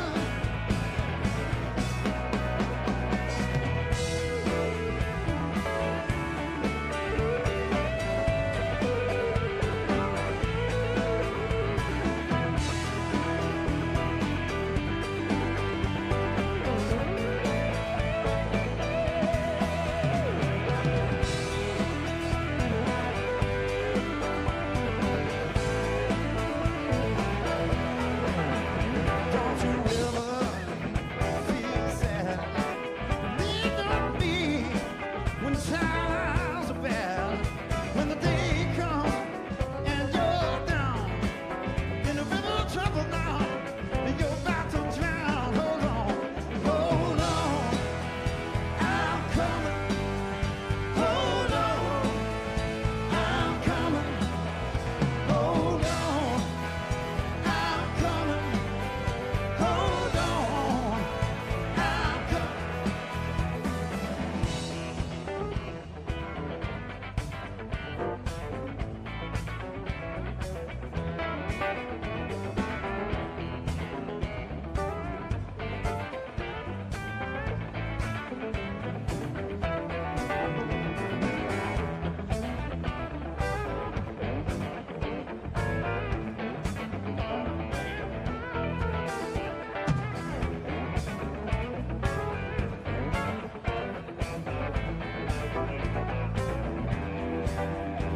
Hold on, I'm coming. Hold on, I'm coming. Hold on, yeah, yeah, I'm coming. That's right, I'm coming. So hold on, that's right, I'm coming. Just hold on, yeah. Hold on, yeah, hold on.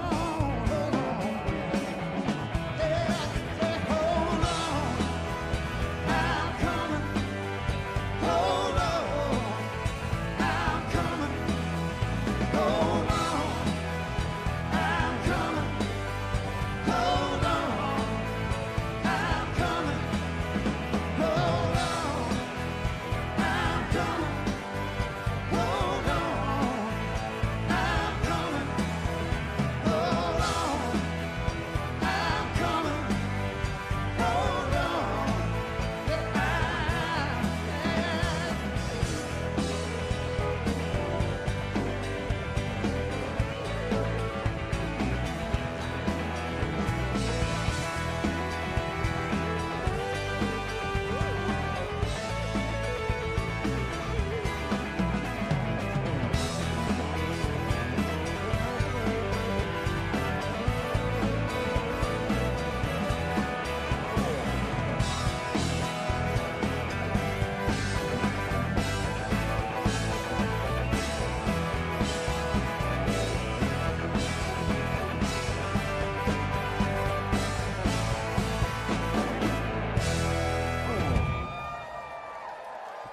Please welcome President Ronald Reagan, who has a few questions for you.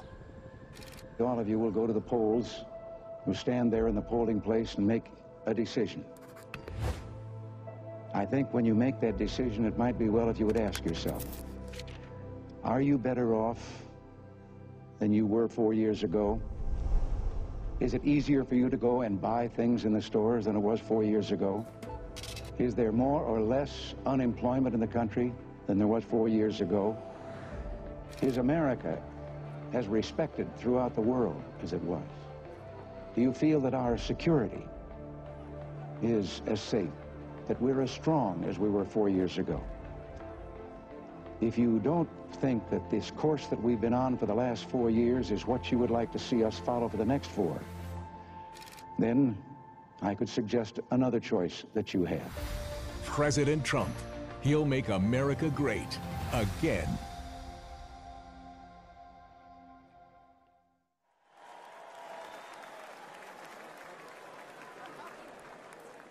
Ladies and gentlemen, please welcome journalist, author, and American citizen, Tucker Carlson. So fun! Thank you! Oh, this is wild. Thank you! I've been... Good to see you. Thank you. I feel like I know about half the people in the room. This is wild. What are you doing? Justin Wells. Thank you, guys. Okay. Can I just say, Peter Navarro is back. Welcome to Peter Navarro. Suffering the fate that has happened to so many who are friends with Donald Trump. Thank you for having me. I have been to many conventions. I have never been to a more fun convention or a convention with better vibes. They literally let Navarro out of prison. First of all, thank you. This feels a lot different from what I thought it was going to feel like. I can't hear you, but I know it's something good. So, I watched the video of what happened in Butler, Pennsylvania about 50 times. I think I was one of about 8 billion people around the world who watched it. And the more I watched it, the more it struck me that everything was different after that moment. Everything. And this convention is different. The nation is different. The world is different. Donald Trump is different. When he stood up after being shot in the face, bloodied, and put his hand up, I thought at that moment, that was a transformation. This was no longer a man. Well, I think that. I think it was divine intervention. But the effect that it had on Donald Trump, he was no longer just a political party's nominee or a former president or a future president. This was the leader of a nation. And I think there's a difference. I've spent most of my life in Washington, where the president is at the top of the pyramid. Everyone wants to be the president. But if you think about it, the presidency comes with great power, obviously. But if you think about it, that is a title that is bestowed by a process of some sort that can be subverted. And in the end, it does not confer by itself, as no title does, legitimacy. Just because you call yourself the president doesn't mean that much inherently. I can call my dog the CEO of Hewlett-Packard. It doesn't mean she is. You know, it's true. And you hate to say it, but it is also true, as a fact, that you could take, I don't know, a mannequin, a dead person, and make him president. No, you could. You could. I'm just saying theoretically possible. With enough cheating, that could happen. But being a leader is very different. It's not a title. It's organic. You can't name someone a leader. A leader is the bravest man. That's who the leader is. That is true in all human organizations. This is a law of nature. And in that moment, Donald Trump, months before the presidential election, became the leader of this nation. That was the most obvious to me. And I have to say, I think it changed him. He reached out to Trump within hours of it that night. And what he said to me that night, having just been shot in the face, he said not a single word about himself. He said only how amazed he was and how proud he was of the crowd, which didn't run. And I thought two things. The first thing I thought was, well, of course they didn't run. his courage gave them heart. A leader's courage gives courage to his people. And the second thing I thought was, this is the selfish guy I've been hearing about for 9 years? Really? Not a word about himself? About his people, period. And the second thing I noticed, which I don't think anyone has remarked upon in public, but I'm just going to since I don't have a script, like why not, is that he turned down the most obvious opportunity in politics to inflame the nation after being shot. To inflame the nation, which is an opportunity that almost every other politician I've ever met, and certainly his opponents, would have taken instantly. And they would have said, well, what is this? How did he get shot? Like, how did this happen? And those are real questions that we have to get to the bottom of. But in the moments, the days, the week after the shooting, he did not say that. He did his best to bring the country together. And I thought, this is the divisive figure? This is the irresponsible person? No. This is the most responsible, unifying behavior of a leader I think I've ever seen. So the question is, where is he leading us? And I could go on for hours, but let me just sum it up. I do think the entire point from the famous escalator ride 9 years ago until today of Donald Trump's public life has been to remind us of one fact, which is a leader's duty is to his people, to his country, and to no other. That's the point. That's the only point. And another word for this is democracy. Democracy, in case you're a little sick of being beaten in the face with democracy on television, actual democracy is the proposition that the citizens of a country own that country. They're not renters, they're not serfs, they're not slaves, they are the owners of the country. And for that to be true, their leaders have to represent them, which is another way of saying they have to do what the people want them to do, or a close approximation thereof. But if they completely ignore what people want, not just 1 year, but generationally, say for 50 years, then it may be, I don't know what, it's not a democracy. And so I think the entire Trump project, paradoxically, is attacked as an enemy of democracy, is to return democracy to the United States. Hey, let's pay attention to what people actually want. And the lack of interest in that question in Washington is something that ultimately drove me out of the city after 35 years. Lawmakers stepping over the prostrate bodies of their fellow citizens ODing on drugs to go cast votes to send money to some foreign country. Yeah, actually, we've lost more Americans from drugs in the past 4 years than we lost in World War II. Yeah, our bloodiest war. More than we lost in World War II. Does anybody care? It is pathetic. It is pathetic. And do you hear a single word from Washington about doing anything about it? We know where the drugs are coming from. We know the supply routes. The U.S. military spent billions bombing the Ho Chi Minh Trail. You don't see our commander-in-chief suggesting that we use our military to protect our country or the lives of its citizens. No. That's for Ukraine.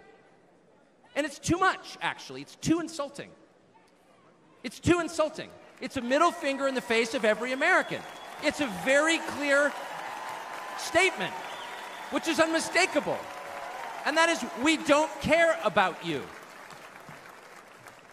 And Donald Trump, whatever you say about him, and I think he's a wonderful person. I know him well. By the way, the funniest person I've ever met in my life, actually.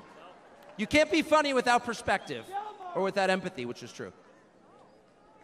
But everything else about Trump aside, he actually cares because he's interested in the people who live here because that's his job. A father's job, his duty is to his family. An officer's duty is to his men. A president's duty is to his citizens. And he seems to be the only one who thinks that. And in his choice for vice president, J.D. Vance, he's made that really clear. J.D. Vance, I'll say this about him, is a thoroughly decent man, and I'll just admit it, a friend of mine, one of the very few politicians in Washington who actually is very close to his own wife, which is wonderful to see. And she's wonderful, actually. But J.D. Vance has views that are closer to Trump's voters than anyone else in Washington in office. Therefore, he's the vice president. That's called democracy. So I will stop on just one point, and that is, What's happened over the past month since the debate? And particularly on Saturday in Butler, I think a lot of people are wondering, what is this? This doesn't look like politics. Something bigger is going on here. I think even people who don't believe in God are beginning to think, well, maybe there's something to this, actually. And I'm starting to think it's going to be okay, actually. I do think that. In the day after the midterm elections in 2018, Antifa came to my house. The Democratic Party's militia, okay? I was at work. It was obvious when I was at work because it was public. My wife was home alone. They tried to come in through the front door. They terrorized her. She hid in our pantry.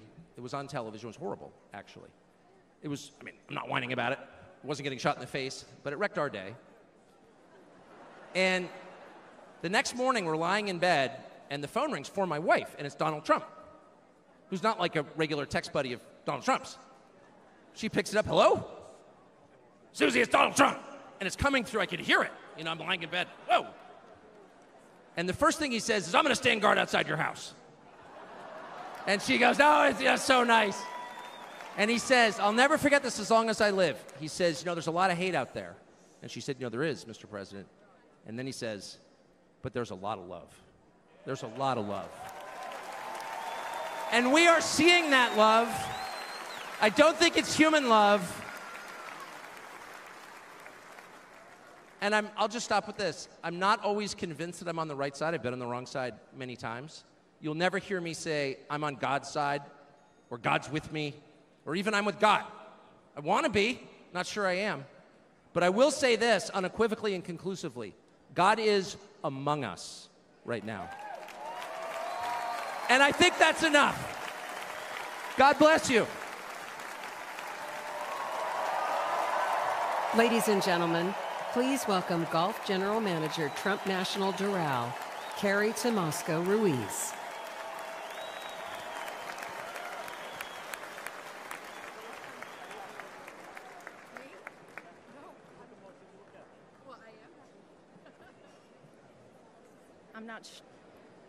I'm not sure how I follow Tucker,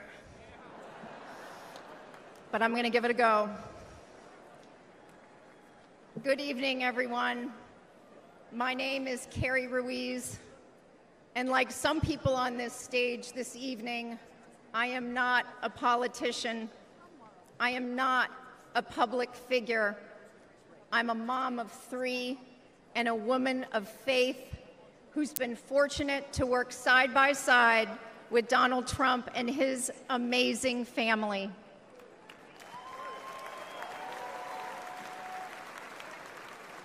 "12 years ago, the Trump Organization purchased the iconic Doral Golf Resort after so many companies tried and failed to create a world-class golf experience, all while turning a profit.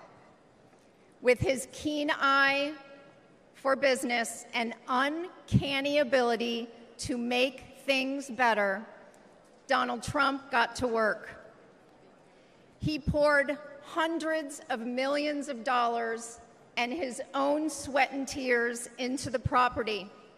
He had a hand in virtually everything, and no detail was too small. He didn't just change the carpet or apply a fresh coat of paint. He stripped this legendary resort to its core and rebuilt it the right way.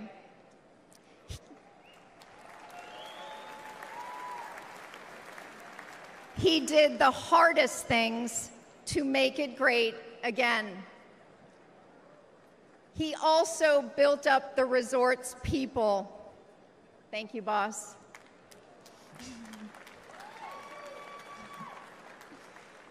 He empowered us. He listened to us, all of us, and he still does. No matter your role, he asks questions. He wants different opinions. He never demands more of us than he is willing to give. He is as generous as he is brave.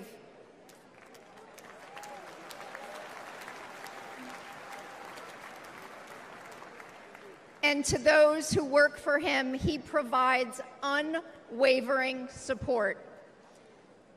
When he promoted me to the resort's golf general manager position, it was an out-of-the-box choice in a historically male-dominated industry.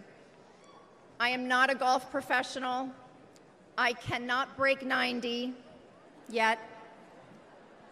But none of that mattered to President Trump. He looks at things differently. He welcomes the unconventional. And I am proud to be among the countless women he's promoted to leadership positions.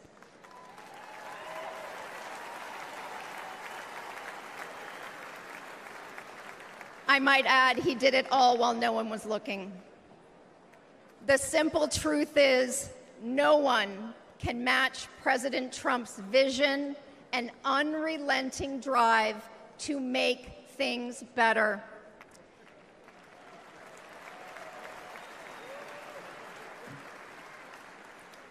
He did it at Doral. He did it as president. He will do it again.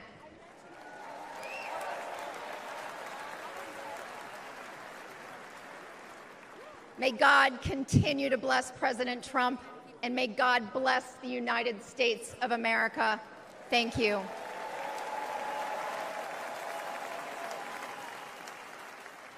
This is the final battle. With you at my side, we will demolish the deep state. We will expel the warmongers from our government. We will drive out the globalists. We will cast out the communists, Marxists, and fascists. We will throw off the sick political class that hates our country. We will rout the fake news media, and we will liberate America from these villains once and for all.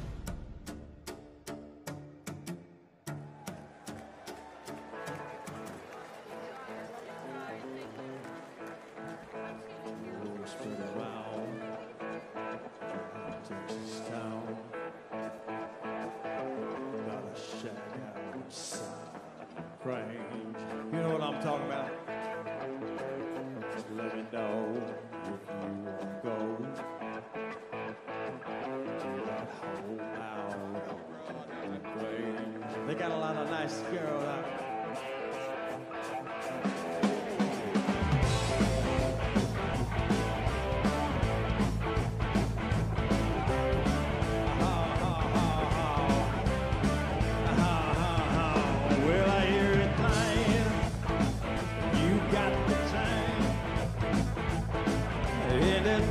To get yourself in. Well, I hear it's fine.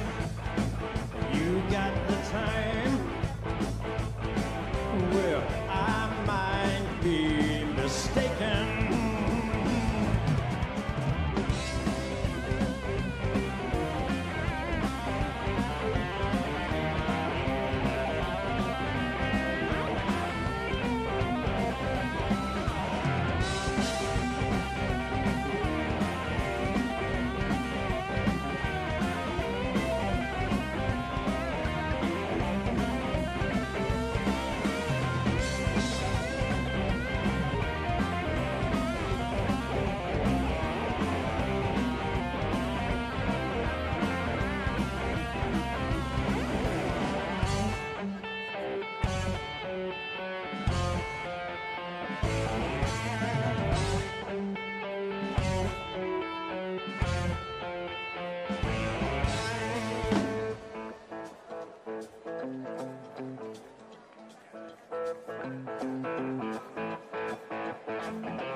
Ladies and gentlemen, please welcome Advocate for Safe Schools, Annette Albright from North Carolina.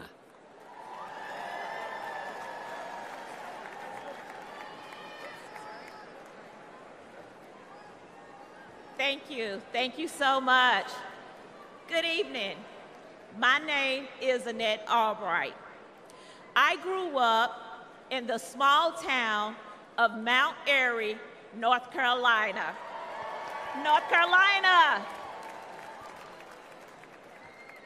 Like my parents and my grandparents, I was a lifelong member of the Democrat Party. Don't worry, the story gets better from here.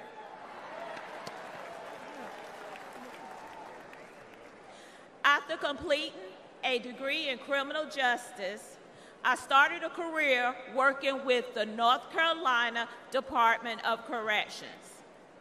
I left my job in the criminal justice system to work for Charlotte-Mecklenburg School District to engage our youth before they got stuck in the system. It didn't take long for me to realize that public schools are a part of the problem.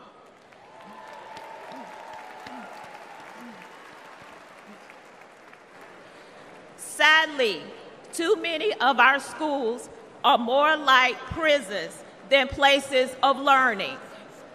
That must change.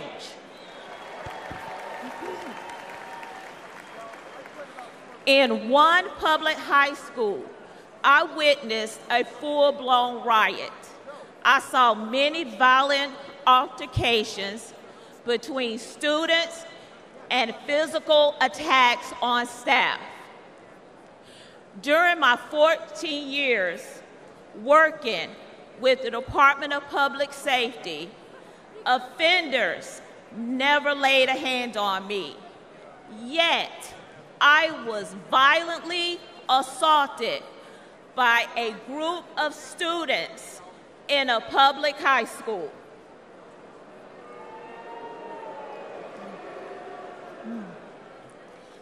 The uptick in school violence was related to an Obama-Biden policy that directed schools to reduce suspension rates and keep dangerous students in the classroom.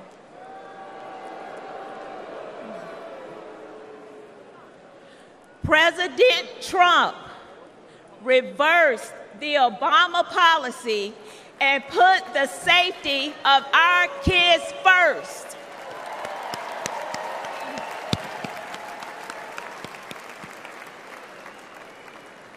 Violence on public school campuses should not be a Democrat issue. It should not be a Republican issue. It is an American people issue.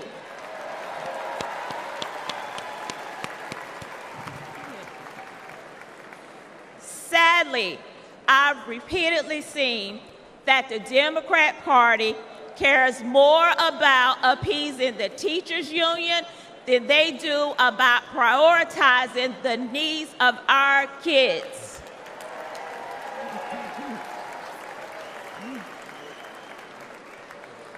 They champion safe spaces instead of safe schools. This is completely wrong.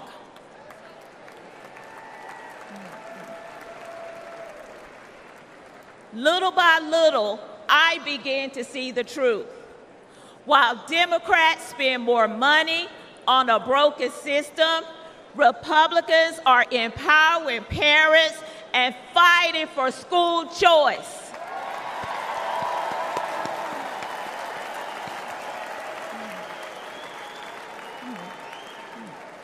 While Democrats think school resource officers are a threat to our students, Republicans know that they protect our kids.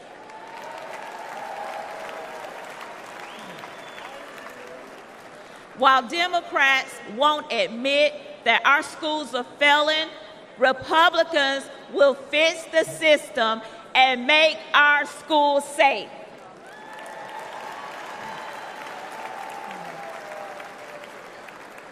That's why this year, for the first time in my life, I am registered as a Republican.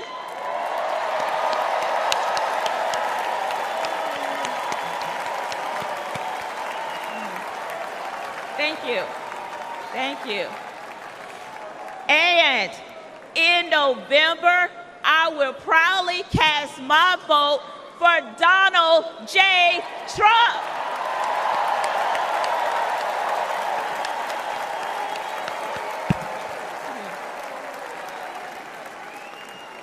Only together we can make America's schools great again. Thank you, and God bless America.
Well, let me tell you something, brother. You know something? When I came here tonight, there was so much energy in this room. I felt maybe I was in Madison Square Garden getting ready to win another world title. Or maybe I thought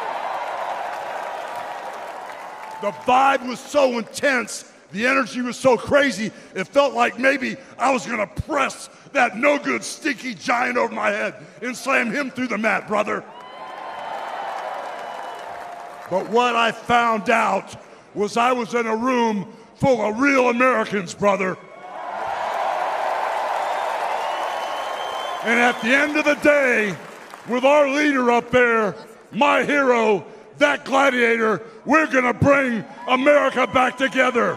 One real American at a time, brother.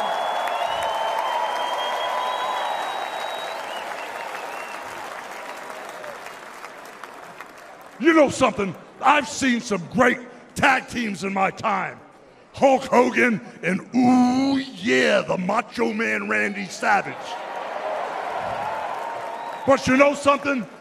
I see the greatest tag team of my life standing upon us, getting ready to straighten this country out for all the real Americans.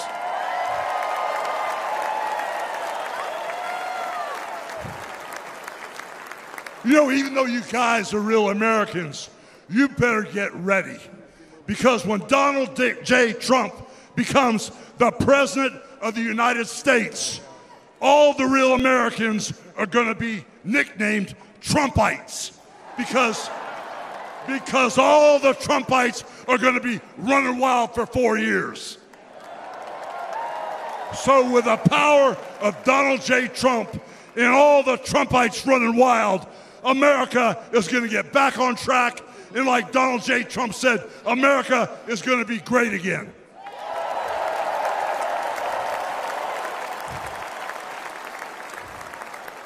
You know, when I look out and I see all the real Americans, I think about how Donald Trump, his family was compromised. When I look out there and I see Donald Trump, I think about how his business was compromised.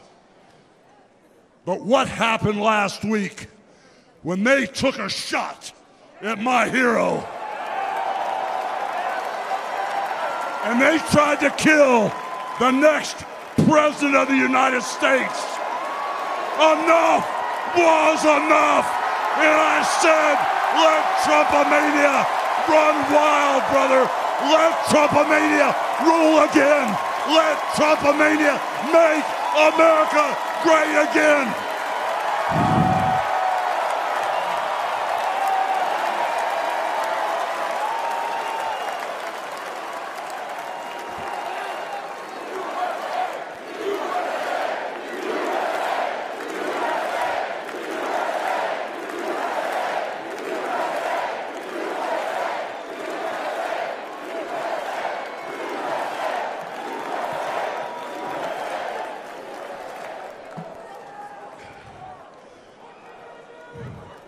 You know something, Trumpites? I didn't come here as Hulk Hogan, but I just had to give you a little taste. You know, my name is Terry Bollea. And as an entertainer, I love you too. And as an entertainer, I tried to stay out of politics. But after everything that's happened to our country over the past 4 years, and everything that happened last weekend, I can no longer stay silent.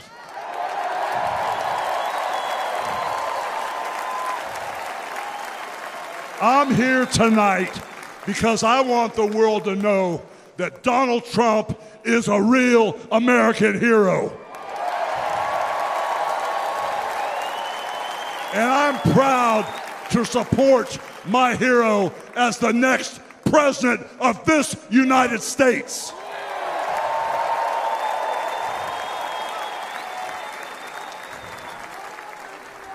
You know, guys, I've known Donald Trump for over 35 years. You know, hold on a second, hold on. I just had a flashback. I just had a flashback, man. This is really tripping. You know, the last time I was up on stage, Donald Trump was sitting at ringside at the Trump Plaza. I was bleeding like a pig, and I won the world title right in front of Donald J. Trump. And you know something? He's gonna win in November, and we're all gonna be champions again when he wins.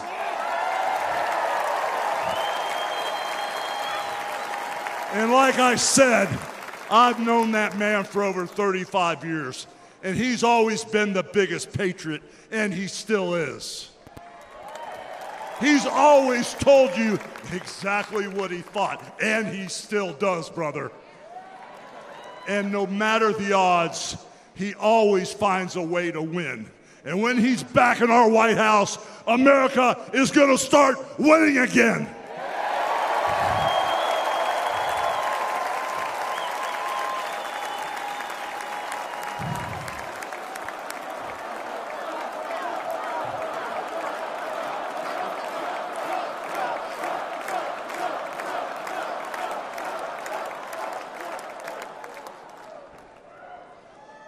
You know, guys, over my career, I've been in the ring with some of the biggest, some of the baddest dudes on the planet. And I've squared off against warriors, ooh yeah, savages. And I've even, like I said, body slammed giants in the middle of the ring. And I know tough guys. But let me tell you something, brother. Donald Trump is the toughest of them all.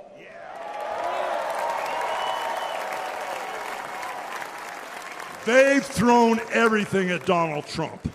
All the investigations, the impeachments, the court cases, and he's still standing and kicking their butts.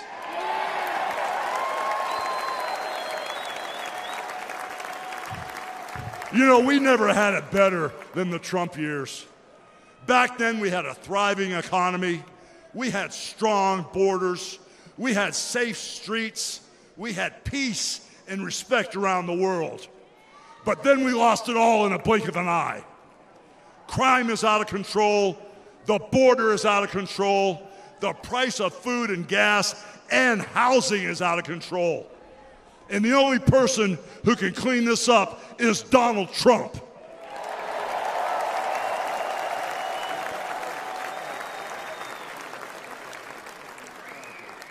You know, guys, I really, really love this country. And I've lived the American dream. And I want my kids, your kids, and all those little teeny Hulkamaniacs out there to live the American dream too.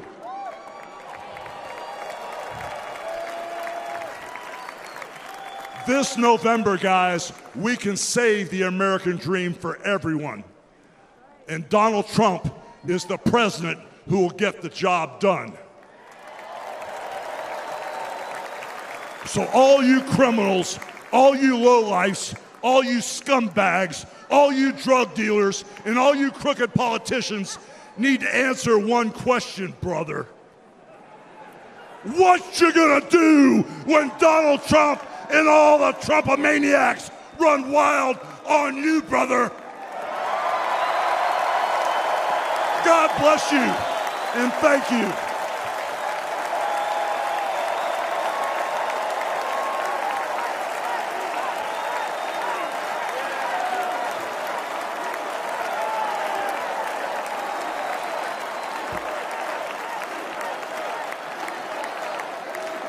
Ladies and gentlemen, please welcome the President and CEO of the Billy Graham Evangelistic Association and President of Samaritan's Purse, the Reverend Franklin Graham.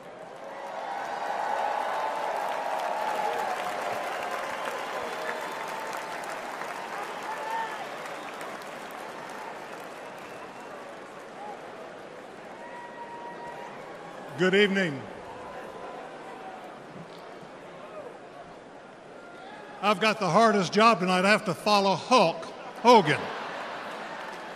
But I stand here tonight as a private citizen who loves this country. I've been asked to say a few words and then to pray, and we're going to do that. Last Saturday, In Butler, Pennsylvania, President Trump had a near-death experience, no question. But God spared his life. And when we go through those experiences, it changes us.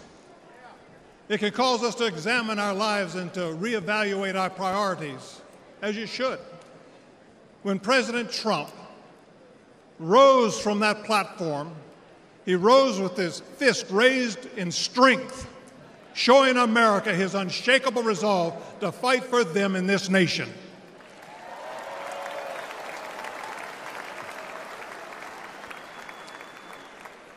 I cannot explain why God would save one life and allow another one to be taken. I don't have the answer for that. But one thing I do know is that God loves us, and he wants us to be with him in heaven one day.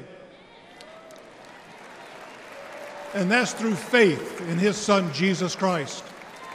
You see, the Bible says that God so loved the world that he gave his only begotten Son, that whosoever believeth in him shouldn't perish but should have everlasting life. For as long as I've known President Trump, I've found him to be a man of his word. Things that he said he'll do, he did. When he told me and our country in 2016 that he was going to appoint conservative justices, guess what? He did. In 2016, he said he would defend religious liberty. And guess what? He did.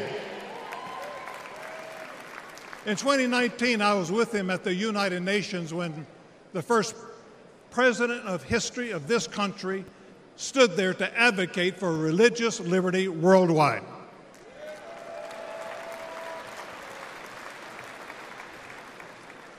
When American citizen and Pastor Andrew Brunson was being held in a Turkish jail on false accusations, President Trump demanded that he be released. And he applied economic pressure and sanctions until they did that. I'm grateful and thankful for what he did as a 45th president of the United States. And I know that as the 47th president, he will keep his word to the American people to make America great once again.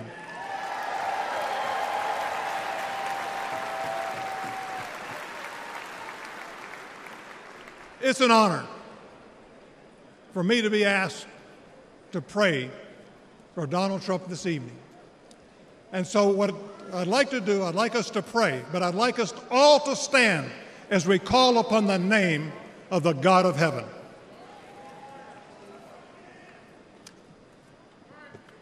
Our Heavenly Father, we come before you this evening with grateful hearts. Thank you for saving the life of President Donald J. Trump. In his own words, it was you and you alone who saved him. We pray for the others that were injured on Saturday, for the family who lost their loved one. Put your loving arms around them. Comfort them, and may they sense your presence. We stand before you tonight. We say thank you for the provisions you have given to the United States of America.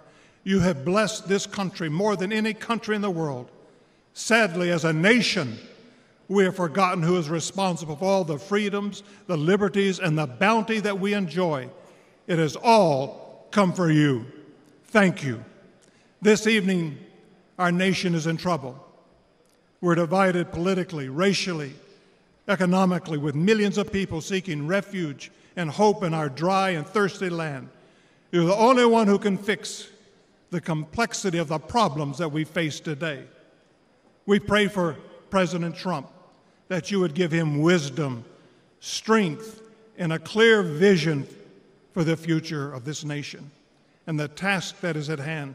Continue to protect him from his enemies. I pray that you would surround him with men and women who will give him sound counsel and guidance. We pray for Melania, for Barron, and for all the President Trump's children and grandchildren. We pray for Senator J.D. Vance, his wife Ulsa, along with their young family. We're thankful for his strong stand for defending life.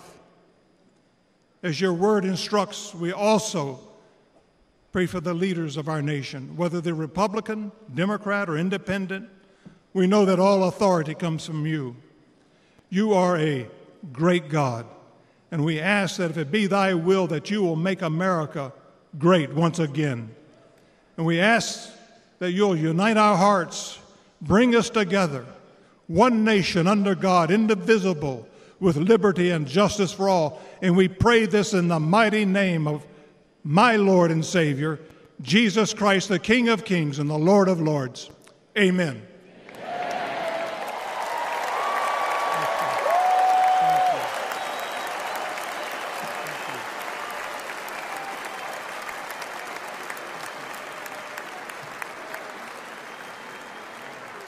Ladies and gentlemen, please welcome businessman and Executive Vice President of the Trump Organization, Eric Trump.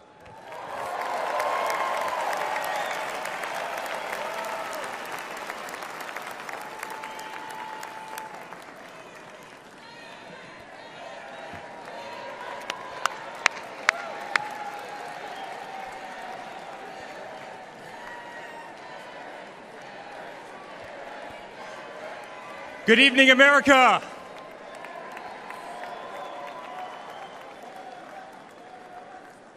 Eight years ago, my father sat our family down. He spoke of a nation in decline, of dreams slipping away, of a future endangered by failed leadership and broken promises. It was in that moment I knew my father had made a decision that would forever change our lives. We realized he had chosen to step into the arena, to fight for the soul of America.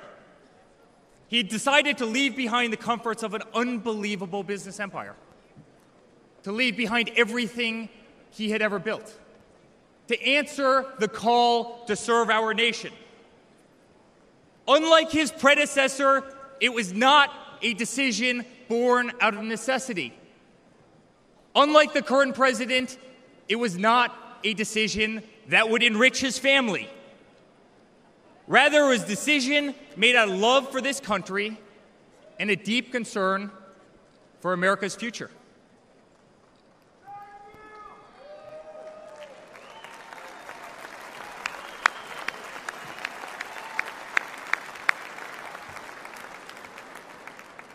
My father was clear it would not be easy, that there would be a huge price to pay, and that the attacks would be vicious. Looking back, that was an understatement.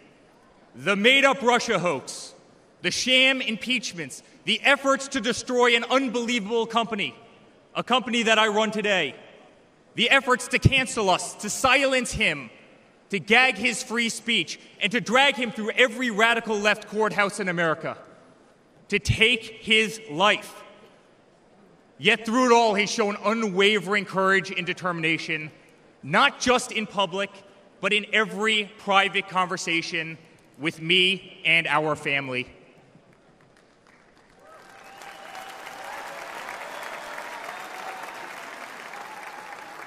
He stood tall, fueled not by personal ambition, but by a profound love for this country and a love for all of you, the American people. That man is my father. That man is the 45th president and soon to be 47th president of the United States. That man is Donald J. Trump.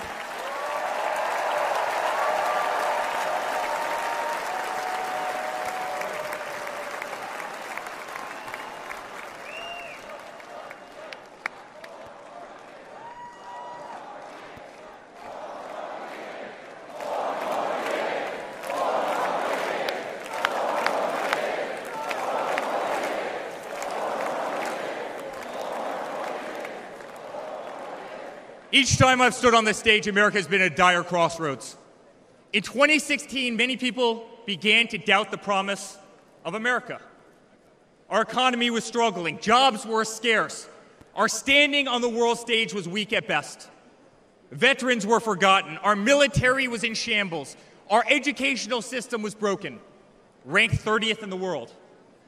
He could no longer tolerate an inept administration that handed $150 billion to Iran, a country that chants death to America, or witness the continued attacks on our Constitution and our religious liberty, or see the disrespect shown to our unbelievable law enforcement officers who are being disarmed, defunded, and persecuted each and every day. He could no longer stand to see words like Christmas stripped from public use or the Pledge of Allegiance removed from our schools. But my father saw potential where others saw despair. Donald Trump built the New York City skyline. He did so during a time when businesses were turning away from the city he loved. Crime was rampant. The streets were dirty. But he had the Midas touch, and he turned those streets and neighborhoods into gold. He faced every challenge with tremendous vision and grit. As he did during the 2016 election, he rolled up his sleeves. He remained unapologetic. He did not care to be politically correct.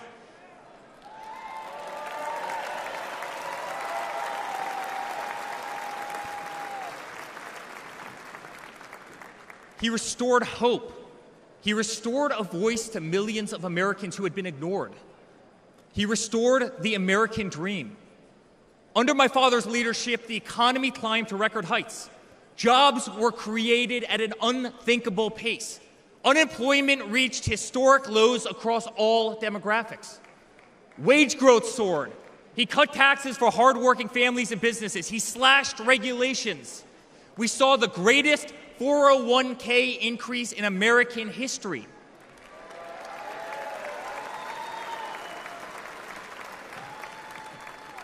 People bought their first homes in an environment that saw 2 to 3% interest rates. They started their families.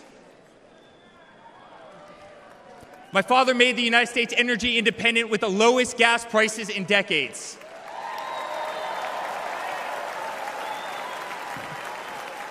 My father made the United States safe. Our borders were closed. There was peace in the Middle East. Soleimani, al-Baghdadi, the terrorists were dead.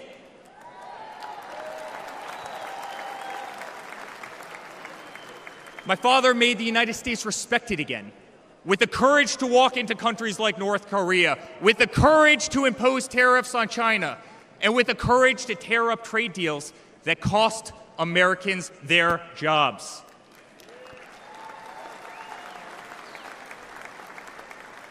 He brought manufacturing back to America. Small businesses flourished. He did what he promised. He put America first. We were winning.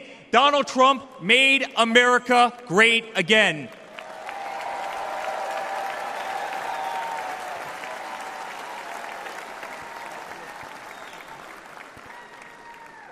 But he also created a movement that threatened the special interests in the political elites.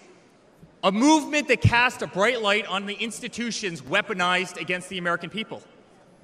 You see it in our schools. God bless the moms who fought back.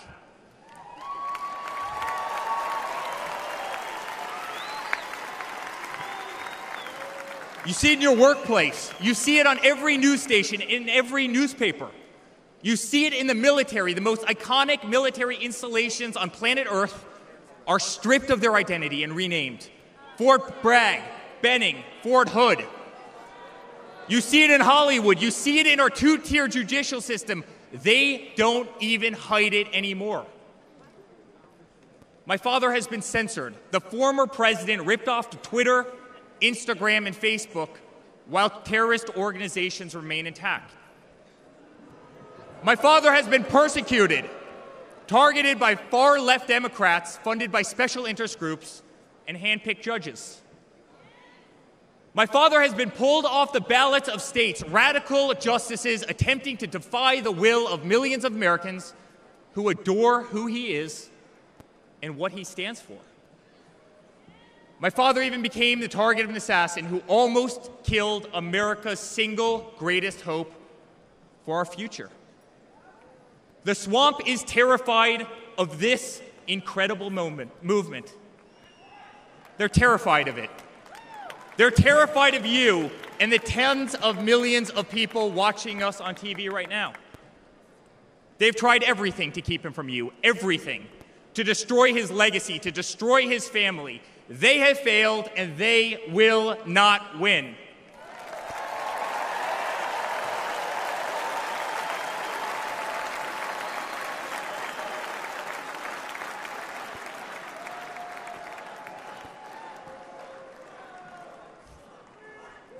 I love my Florida delegation right here.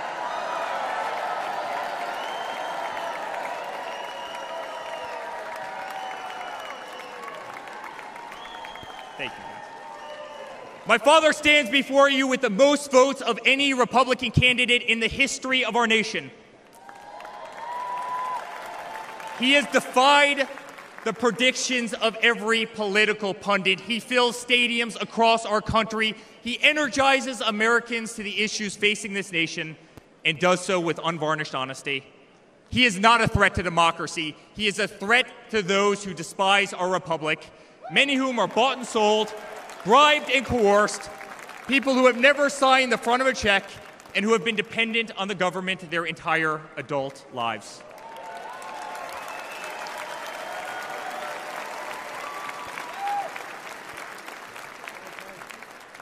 Today, as it was in 2016, America's at that crossroads again. Energy prices are soaring. Interest rates are crippling. Everything is unaffordable. The US dollar has been diminished. Inflation has made it impossible for Americans to live, to save for their future.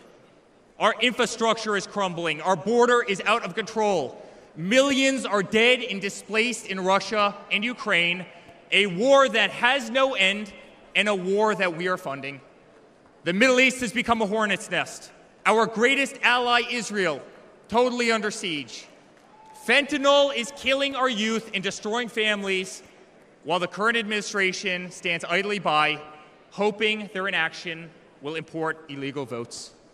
Crime terrorizes our cities and our suburbs as far-left policies handcuff police. Male athletes, guys my height, 6'5", are swimming in women's sports.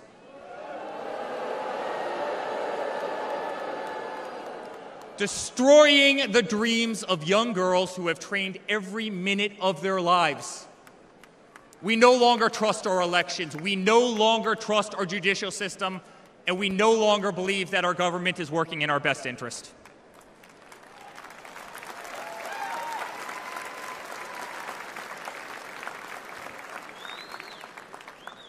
In spite of where we are today as a nation, I'd like to speak to every American. To the homeless veteran sleeping under a bridge as illegal immigrants are housed in the most expensive hotels in New York. I'm sorry. We know it's wrong, and we will fix it.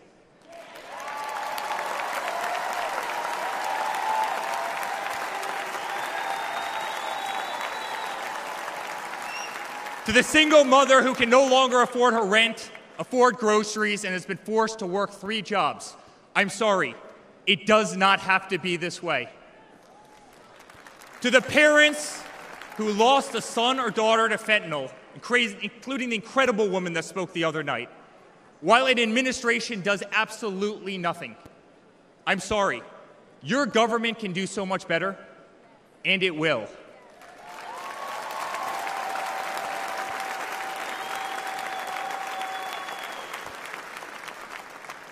To the children who are being brainwashed instead of learning the fundamentals in school, I'm sorry. There are teachers who care, and my father will empower them.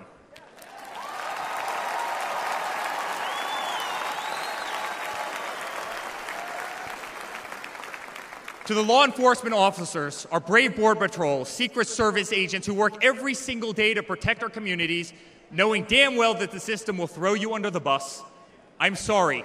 We will stand behind you.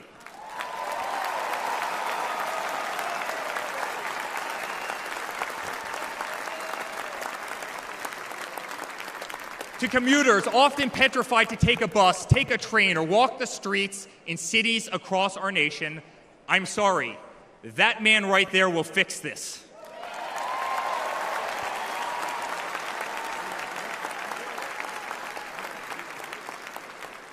To the construction workers, to the middle-class families, to the families with children with disabilities, families who can no longer afford medical benefits or to take a vacation, I'm sorry. We will make America great again.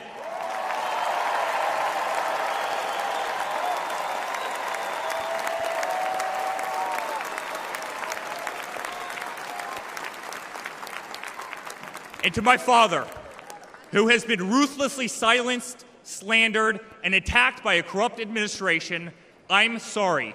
We know, and America knows, that they're not just after you, they're after all of us, and you just happen to be standing in their way.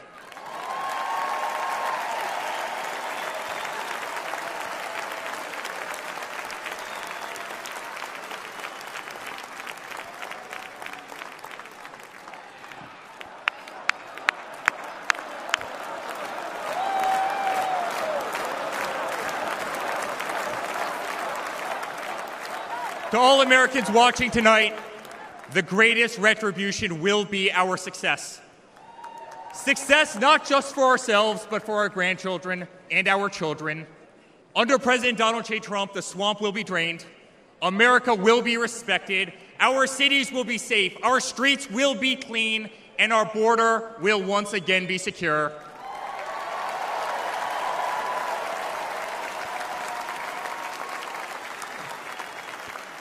We will have peace. We will have prosperity. Your hard-earned tax dollars will enrich a better America, not be squandered in corrupt foreign nations. Education will be handed back to the states. We will no longer be 30th in the world. We will be first.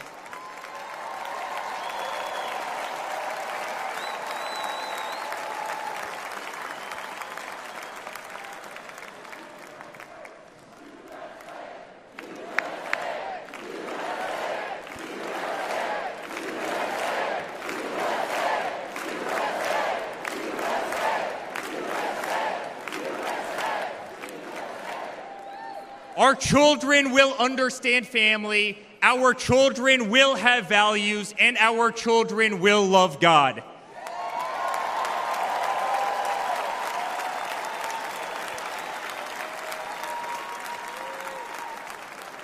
Our country will prioritize free speech, respect freedom of religion, and honor our Constitution.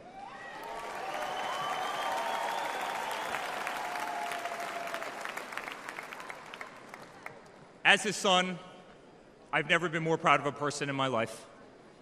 A man who has defied all odds more than once. A man who believed in the promise of America when others turned away. A man who saw a nation in need of a champion and answered that call with unwavering determination and courage. A man who survived a bullet that was intended to eliminate him permanently from our future and from our family. Never have I been more proud to be a Trump.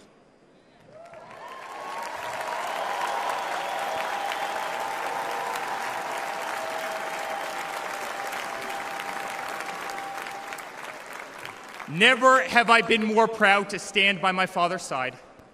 I remain incredibly honored to be part of this journey, a journey with all of you, a journey to save the greatest country on earth, a journey with the most incredible people I have ever met. Dad, 5 days ago, Laura, Luke, Carolina, and I held our breath as we saw blood pour across your face. By the grace of God, divine intervention, and your guardian angels above, you survived.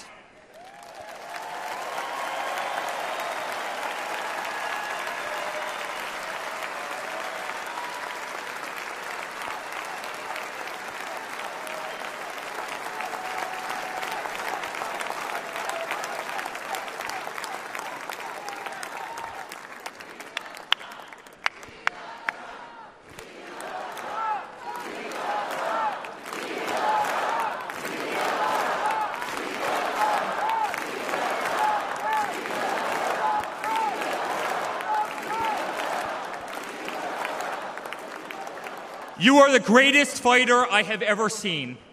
You are strong, you are full of life, and you are unapologetic. Your optimism is contagious. Your backbone is unbreakable.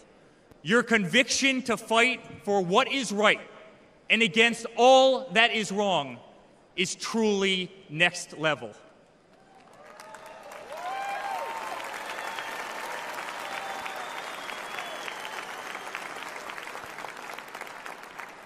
The whole world saw your strength as you stood up. You wiped the blood off your face, and you put your fist in the air in a moment that will be remembered as one of the most courageous acts in the history of American politics.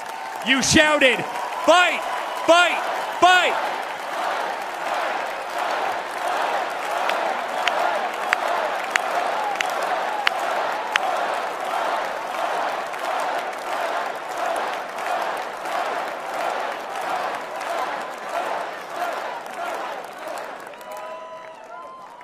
I'm honored to be your son. I'm honored to speak to our great nation tonight. You are a true leader. You epitomize strength. Our country loves you. Our country appreciates you. Our country misses you. And on November 5th, our country will re-elect you as the 47th President of the United States of America.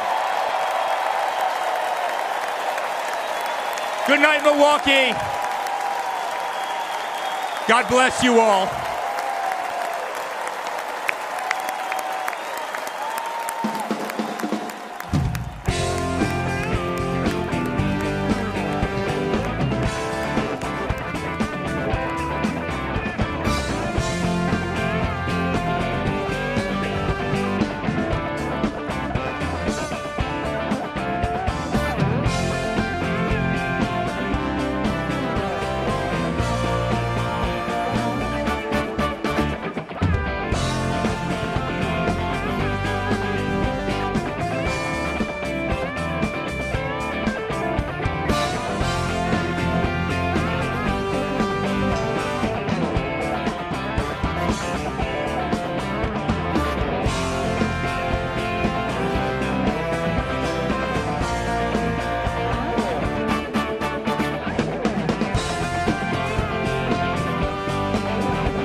Well, thank you all who have been watching tonight's live coverage here on CBN News of the Republican National Convention, the final night. My name is Dan Andros.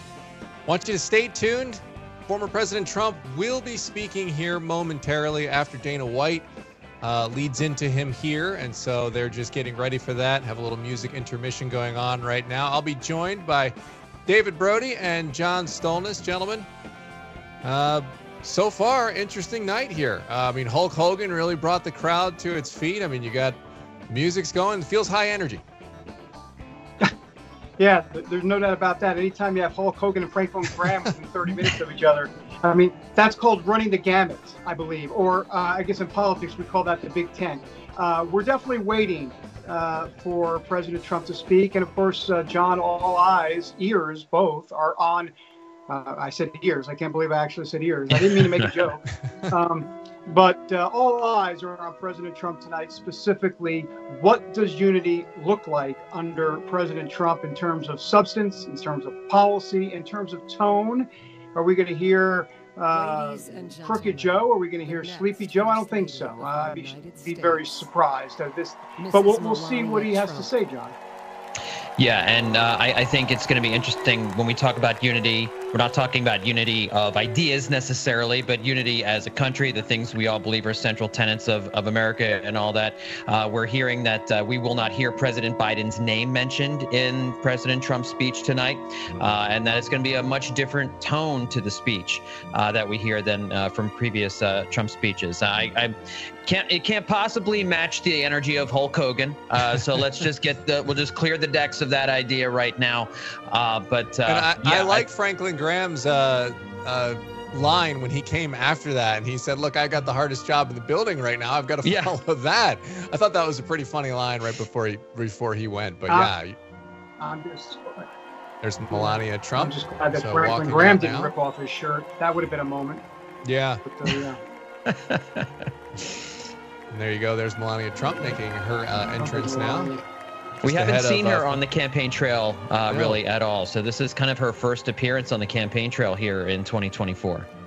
Yeah, and you're talking about that new tone, John, that Trump has said he is going to strike tonight. And I think it is interesting because at least, anecdotally, in my circles, I'm interested if you guys feel the same. People of all political stripes that I've talked to, man, it's just the shocking level of that violent attempt, and then someone did die in that a shooting attempt, obviously, of Trump. But I think people are just so shocked, and maybe this is the time for that message, and maybe it will land with people outside of MAGA circles. I don't know, but at least in my circles, it feels like maybe people are ready for that. So we'll see how that goes. But are you guys feeling something similar, or am I kind of just too much conjecture at this point? Well, I think I feel it too. There's obviously going to be conjecture until we kind of find out what the rest of the story is, as Paul Harvey would say. But I think you're onto something, Dan. You can see, by the way, along with Melania, which you point out, that Ivanka Trump as well in the building with Jared Kushner.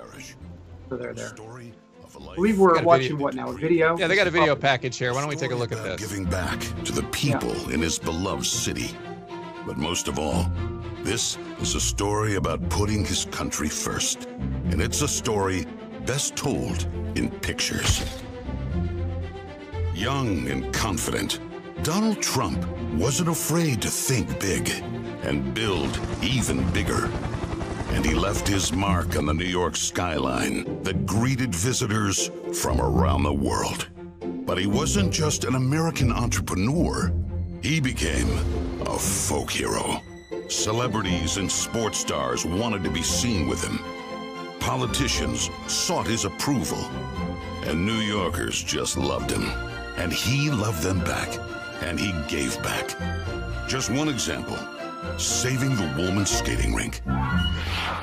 The Woolman skating rink in Central Park is open again. The city spent nearly 6 years and $12 million trying to fix it. And then to the rescue, developer Donald Trump. As Tracy Egan tells us now, he accomplished in 3.5 months what the city couldn't do in 6 years. Donald, you performed a great public service. There was no denying that Donald Trump was the toast of the town. But he was also something even more important, a patriotic American. And like many others, he was becoming increasingly troubled by the direction of our country.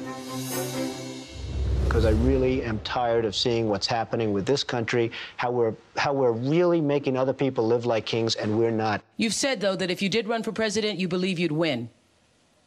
Well, I don't know. I think I'd win. I tell you what, I wouldn't go in to lose. I've never gone in to lose in my life. And if I did decide to do it, I think I'd be inclined, I would say that I would have a hell of a chance of winning, because I think people, I don't know how your audience feels, but I think people are tired of seeing the United States ripped off. But who would ever run for president and leave such a glamorous life?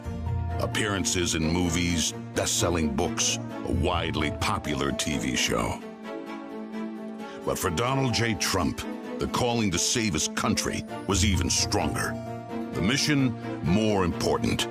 The number of Americans being left behind, too large. And so, in Donald Trump fashion, he announced he was running for president, in it to win. And he did.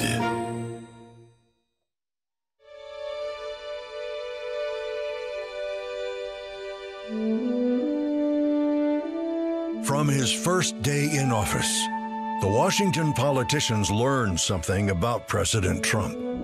He's not afraid to fight for what he believes in. They call that having the courage of your convictions. First up, the Trump tax cuts, largest in America's history, and it led to higher take-home pay for working families. Unfortunately, today, taxes are up and incomes down. The politicians just never learn. Next for President Trump, secure our border. Check. Miles and miles of wall built. ISIS and other terrorists deterred. But now, we have the Barney Fife of border security, leading to 250,000 Americans dead from fentanyl coming in. Brutal migrant crime spreading across America. And ISIS now here. President Trump promised he'd keep America out of endless wars. Welcome words to the families of our young men and women who serve. And another promise kept. He started by strengthening our military, then traveled the world, meeting with our allies, and even with our main adversaries, just so they understood that America's strength and resolve was back. Because that's what a strong commander-in-chief does. And it led to a stable world at peace and our troops safe. Today, a different story.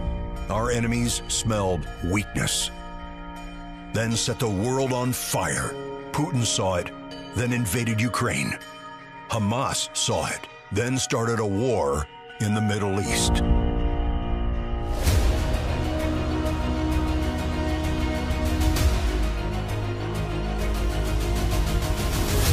There's one more thing we've learned about President Trump. He believes so strongly in America, so optimistic for our possibilities, and so committed to fighting to once again make our country great, that there is nothing that is going to stop him.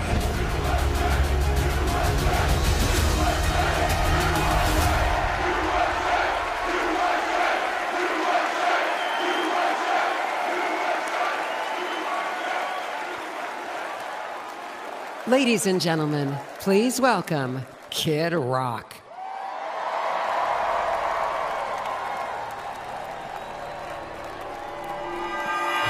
What up, America? If you're ready for President Trump to take the stage, I need everybody to stand up. I need everybody to put a fist up in the air. Everybody, get a fist up in the air. Now follow me. Say fight, fight. Say fight. say Trump. Somebody scream.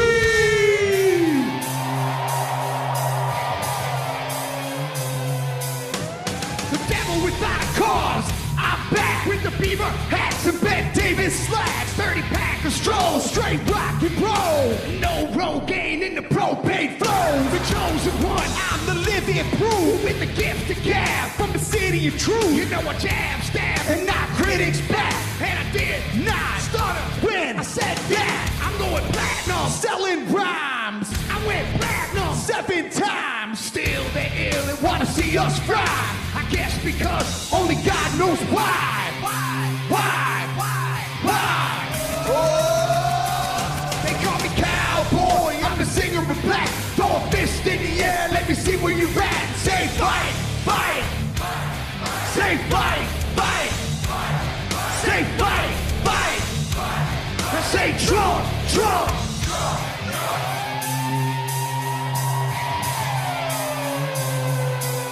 I like AC/DC and ZZ Top. Bocephus beasties and the kings of rock. Skinner, Seeger, Lip, Corn, the Stones. David Attencoat and No-Show Jones. Yeah, pass that bottle around. Got the rock from Detroit, the soul from Motown. The underground, straight Detroit pimp. With tracks to Mac and slap back to back. Never gain no pay, I don't play with ass. Well, watch me rock with Liberace Flash. Punk rock the Clash, boy bands are trash. I like Johnny Cash and Grandmaster Flash. Flash, flash, flash.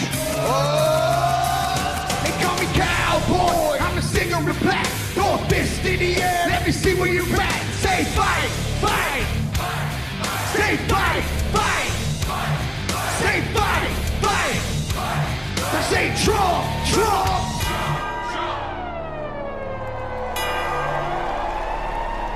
I'm an American badass. Watch me kick. You can roll with rock or you can. I'm the ultimate. I'm like Amazing Grace. I'm on rock and roll. Never rock this place. All super fly. Living double wide. Psychon McFly. The big John can ride. Bill Shack to share. Bringing flash to flare. Back a long hair swinging middle finger in the air. Snakeskin boots 65 Chevelle. See me ride and sit and hit a rebel yell. I won't live to tell. So if you do, rock for freedom and rock for truth. Who knew I'd blow like Oklahoma, Florida, Georgia, Arizona. Smell the aroma and check my hits. I know it stinks in here, cause Trump's the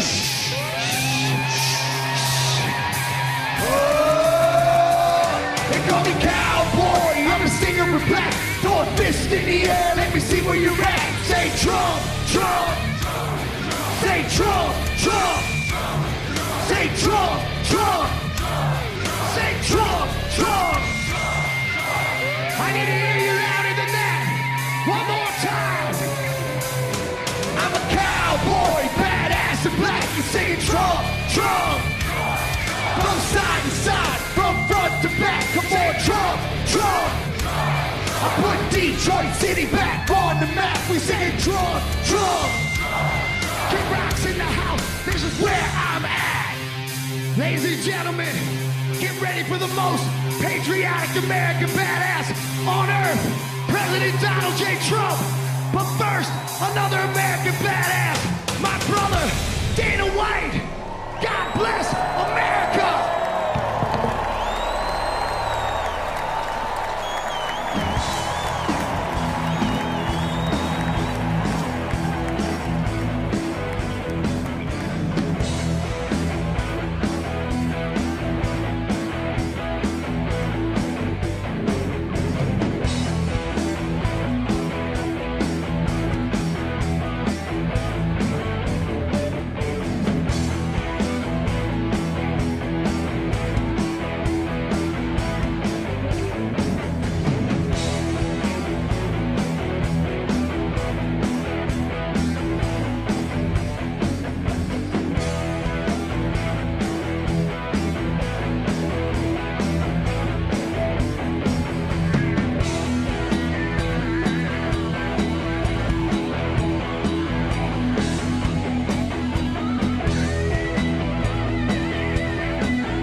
Good evening, ladies and gentlemen. I am Dana White. I am the CEO and president of the Ultimate Fighting Championship. So 2 weeks ago, I got a call from President Trump asking me if I'd be willing to speak tonight. As usual, there was no pressure, no demands. He asked me as a friend, and of course I said yes. Then, after I accepted his offer, he sent me a text message, and I just want to read to you a little piece of what President Trump wrote to me. Dana, I'm so honored that you will be doing the introduction at the National Republican Convention. Think of it as the biggest fight you ever had, a fight for our country and even the world. I only wish you didn't have to interrupt your family trip, but I hope they understand they love you and they know how important this is. Now think about this. This man's running for president of the United States. He's fighting for the future of this country, and he's concerned about interrupting my family trip. That's the President Trump that I know, a man who truly cares about people. The mainstream media likes to push the narrative that he doesn't care about anyone but himself. I absolutely know that's not the truth, because I've been friends with this guy for 25 years. And for the people who know me, they'll know this is true. I just want to make something very clear. Nobody in the Trump campaign has ever told me what to say. Nobody tells me what to say, and I'm nobody's puppet.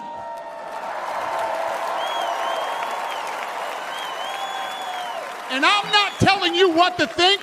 I'm telling you what I know. And I know President Trump. I know President Trump is a fighter.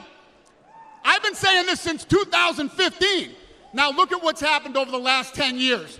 We have all seen it with our own eyes. I'm in the tough guy business, and this man is the toughest, most resilient human being that I've ever met in my life.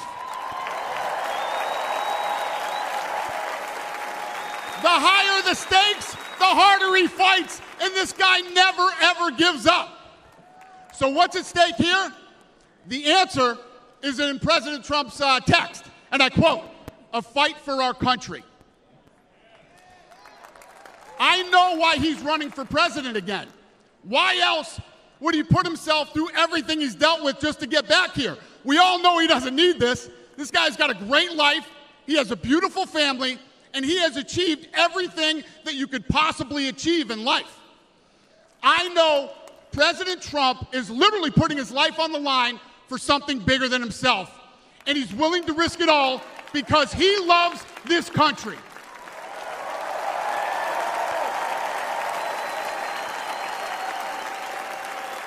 And I know he wants what's best for the American people, all American people.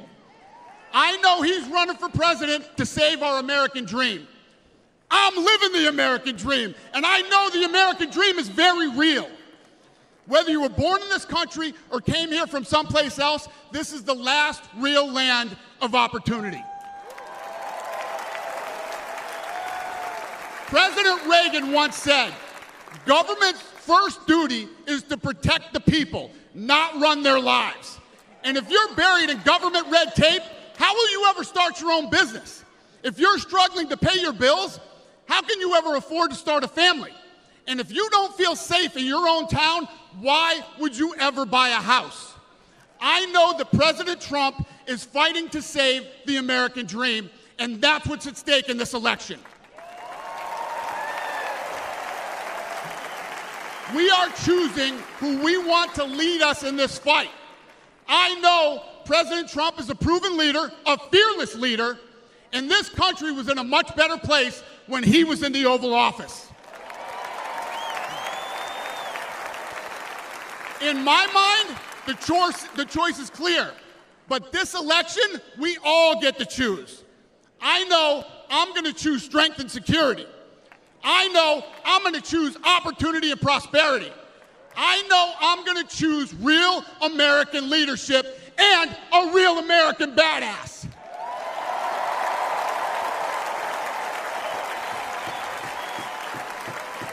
And I'm not telling you what choice to make, and I'm not telling you what to think.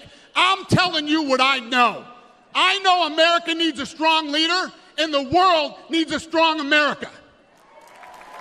I know Donald J. Trump is the best choice for President of the United States.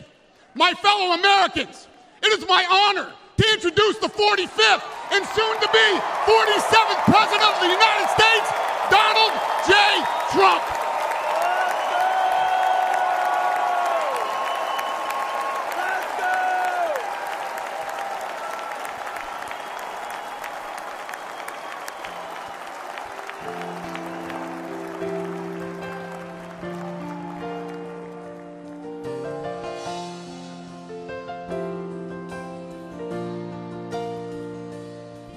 If tomorrow all the things were gone, I'd work for all my life, and I had to start again, just my children and my wife. Thank my lucky stars to be living here today, 'cause our flag still stands for freedom, and they can't take that away.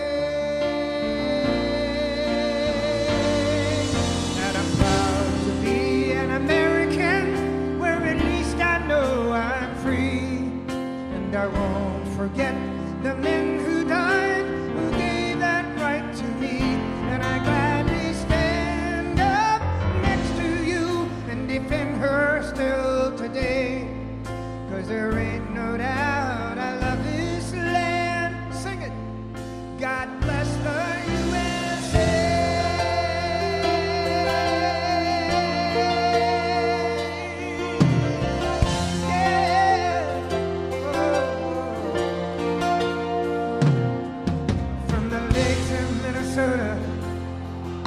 To the hills of Tennessee, across the plains of Texas, from sea to shining sea, from Detroit to Houston, and New York to LA. There's pride in every American heart, and it's time we stand and say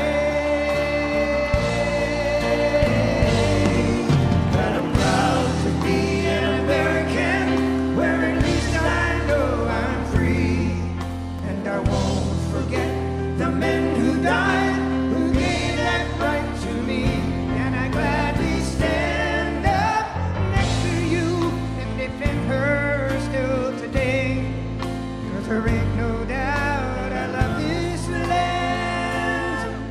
God bless the USA.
Thank you very much.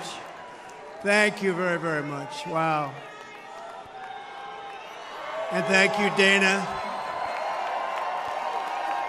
Thank you, Kid Rock, sometimes referred to as Bob. And thank you, Lee, right from the beginning. Thank you very much. What a talent. What a beautiful, beautiful soul. Thank you. Friends, delegates, and fellow citizens, I stand before you this evening with a message of confidence, strength, and hope. 4 months from now, we will have an incredible victory, and we will begin the 4 greatest years in the history of our country. Together, we will launch a new era of safety, prosperity, and freedom for citizens of every race, religion, color, and creed. The discord and division in our society must be healed. We must heal it quickly. As Americans, we are bound together by a single fate and a shared destiny. We rise together or we fall apart. I am running to be president for all of America, not half of America, because there is no victory in winning for half of America. So tonight, with faith and devotion, I proudly accept your nomination for President of the United States. Thank you.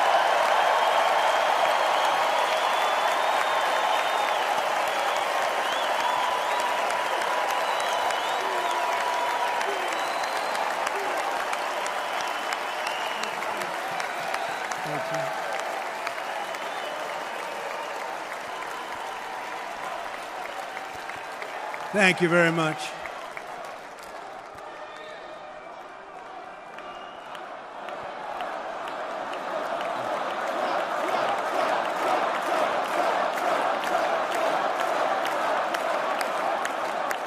Thank you very much.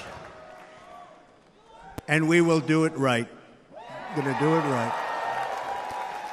Let me begin this evening by expressing my gratitude to the American people for your outpouring of love and support following the assassination attempt at my rally on Saturday.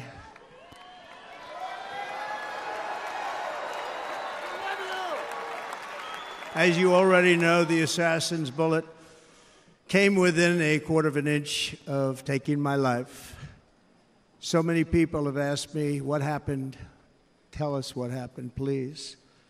And therefore, I will tell you exactly what happened, and you'll never hear it from me a second time because it's actually too painful to tell. It was a warm, beautiful day in the early evening in Butler Township in the great Commonwealth of Pennsylvania. Music was loudly playing, and the campaign was doing really well. I went to the stage, and the crowd was cheering wildly. Everybody was happy. I began speaking very strongly, powerfully, and happily because I was discussing the great job my administration did on immigration at the southern border. We were very proud of it.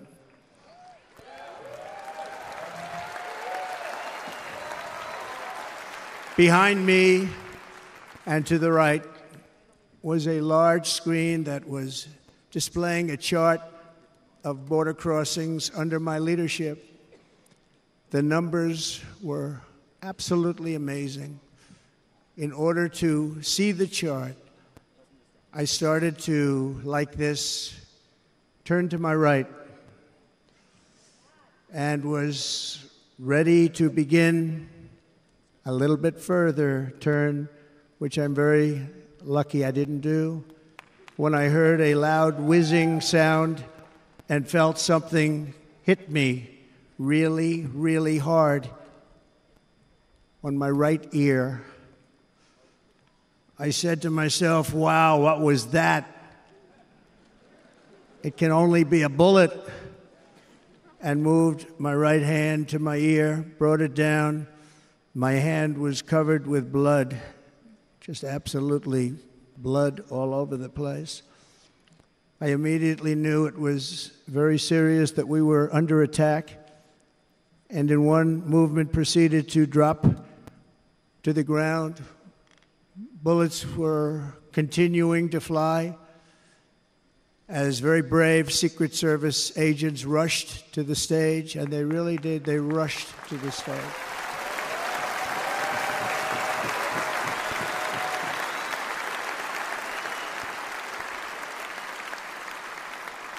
These are great people, at great risk, I will tell you, and pounced on top of me so that I would be protected. There was blood pouring everywhere, and yet, in a certain way, I felt very safe because I had God on my side. I felt that.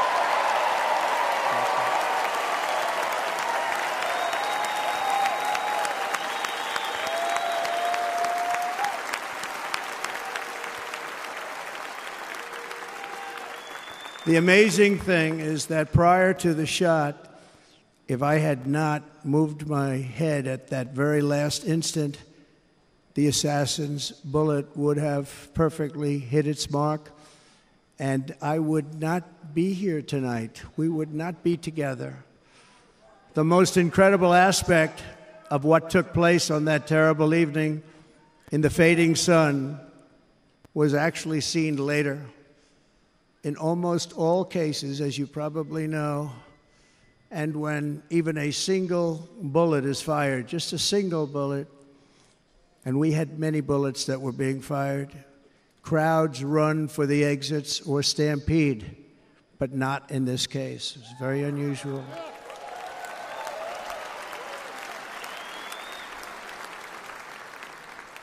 This massive crowd of tens of thousands of people stood by and didn't move an inch. In fact, many of them bravely but automatically stood up looking for where the sniper would be. They knew immediately it was a sniper. And then began pointing at him. You can see that if you look at the group behind me. That was just a small group compared to what was in front. Nobody ran, and by not stampeding, many lives were saved. But that isn't the reason that they didn't move. The reason is that they knew I was in very serious trouble. They saw it. They saw me go down. They saw the blood and thought, actually most did, that I was dead. They knew it was a shot to the head. They saw the blood. And there's an interesting statistic. The ears are the bloodiest part. If something happens with the ears, they bleed more than any other part of the body. For whatever reason, the doctors told me that. I said, why is there so much blood? He said, it's the ears. They bleed more. So we learned something, but this beautiful crowd, they didn't want to leave me. They knew I was in trouble. They didn't want to leave me. And you can see that love written all over their faces. Incredible people. They're incredible people. Bullets were flying over us, yet I felt serene. But now the Secret Service agents were putting themselves in peril. They were in very dangerous territory. Bullets were flying right over them, missing them by a very small amount of inches. And then it all stopped.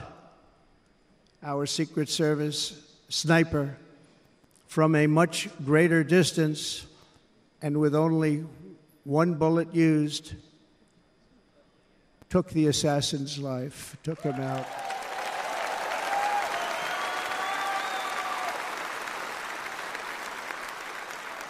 I'm not supposed to be here tonight. Not supposed to be here. Yeah.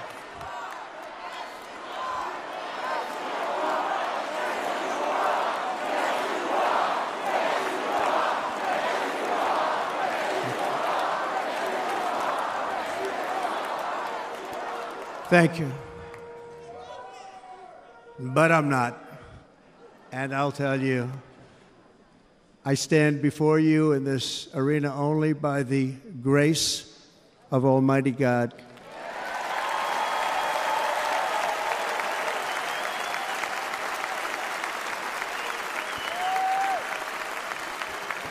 In watching the reports over the last few days, many people say it was a providential moment. Probably was. When I rose, surrounded by Secret Service, the crowd was confused because they thought I was dead, and there was great, great sorrow. I could see that on their faces as I looked out. They didn't know I was looking out. They thought it was over. But I could see it, and I wanted to do something to let them know I was okay. I raised my right arm, looked at the thousands and thousands of people that were breathlessly waiting, and started shouting, "Fight, fight, fight."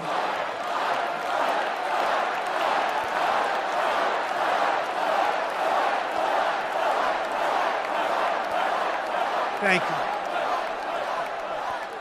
you. Once my clenched fist went up, and it was high into the air. You've all seen that.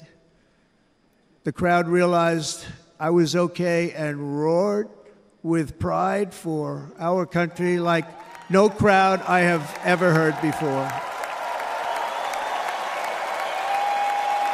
Never heard anything like it.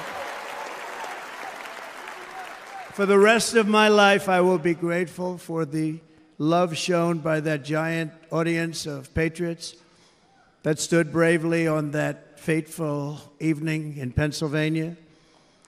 Tragically, the shooter claimed the life of one of our fellow Americans, Corey, comparator, unbelievable person, everybody tells me.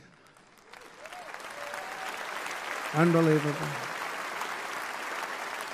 And seriously wounded, two other great warriors, spoke to them today, David Dutch and James Copenhaver, two great people.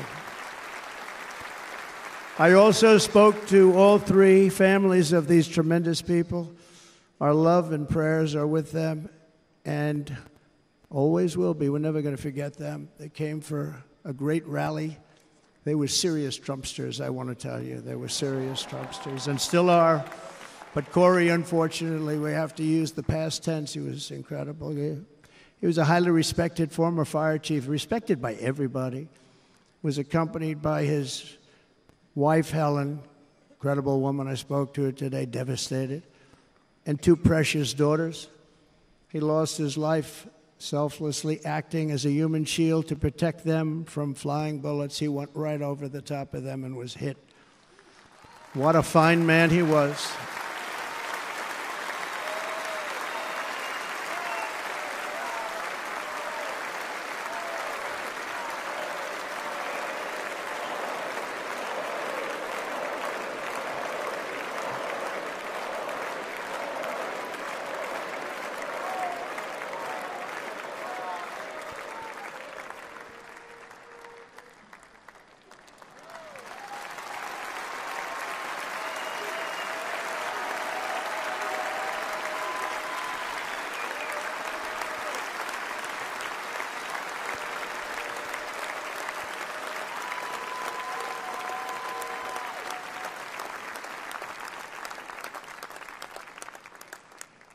I want to thank the fire department and the family for sending his helmet, his outfit, and it was just something, and they're going to do something very special when they get it. But we did something which cannot match what happened, not even close. But I am very proud to say that over the past few days, we've raised $6.3 million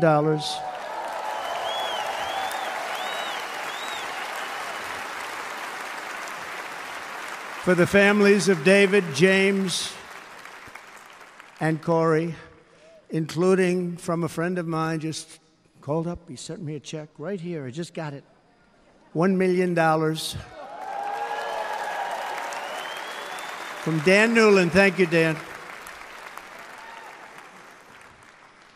And again, when speaking to the family, I told them, I said, well, I'm going to be sending you a lot of money, but it can't compensate. They all said the same thing. You're right, sir. We appreciate so much what you're doing, but nothing can take the place in the case of Corey. And the other two, by the way, they were very, very seriously injured, but now they're doing very well. They're going to be okay. They're going to be doing very well.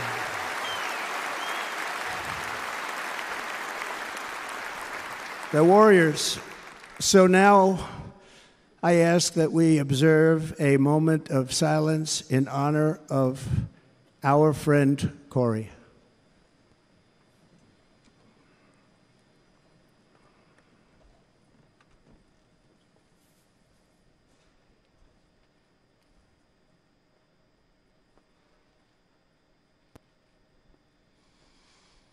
There is no greater love than to lay down one's life for others. This is the spirit that forged America in her darkest hours, and this is the love that will lead America back to the summit of human achievement and greatness. This is what we need. Despite such a heinous attack, we unite this evening more determined than ever. I am more determined than ever, and so are you. So is everybody in this room.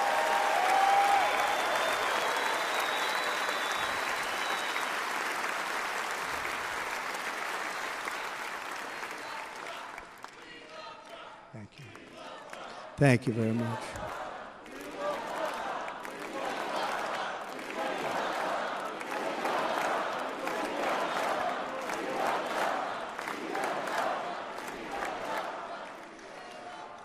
Our resolve is unbroken and our purpose is unchanged to deliver a government that serves the American people better than ever before. Nothing will stop me in this mission because our vision is righteous and our cause is pure. No matter what obstacle comes our way, we will not break, we will not bend, we will not back down, and I will never stop fighting for you, your family, and our magnificent country. Never.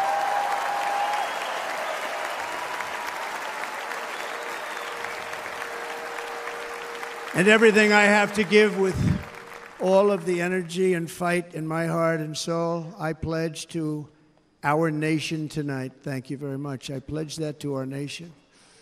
I'm going to turn our nation around, and we're going to do it very quickly. Thank you.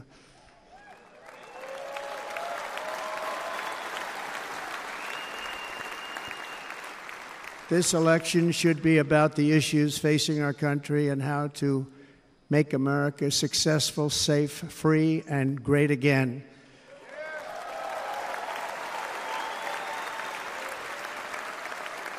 In an age when our politics too often divide us, now is the time to remember that we are all fellow citizens. We are one nation under God, indivisible, with liberty and justice for all.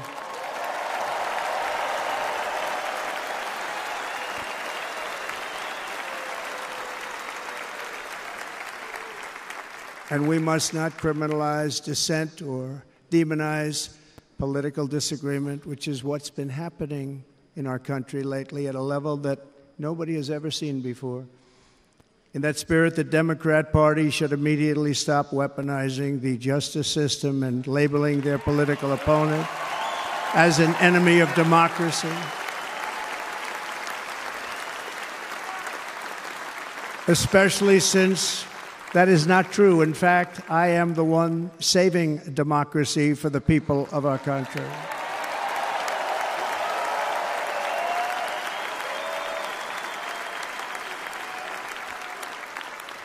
And very big news, as you probably just read, on Monday a major ruling was handed down from a highly respected federal judge in Florida, Eileen Cannon, finding that the prosecutor and the fake documents case against me were totally unconstitutional, and the entire case was thrown out of court.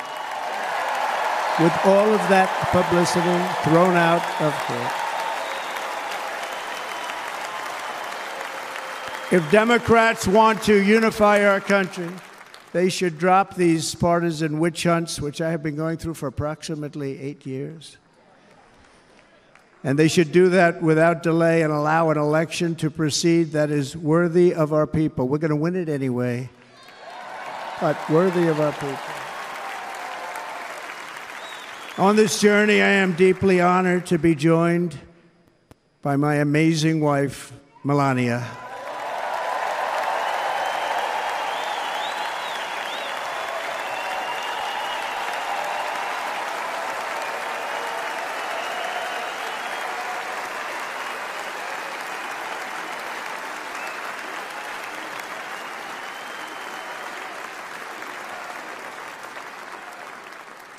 And Melania, thank you very much. You also did something really beautiful, a letter to America calling for national unity, and it really took the Republican Party by surprise. I will tell you, it was beautiful. In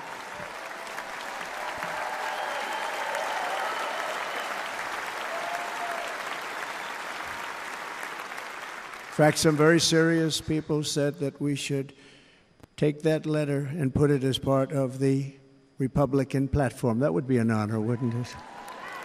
Right, Mr. Congressman? But it captivated so many, so I also want to thank my entire family for being here, Don, Kimberly, Ivanka and Jared, Eric and Lara, Tiffany and Michael, Barron. We love our Barron.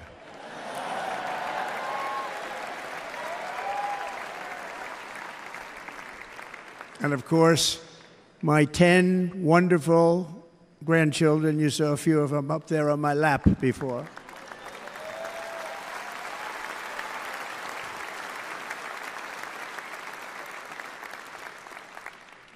And how good was Dana? Was Dana good? I mean, you know, was he good?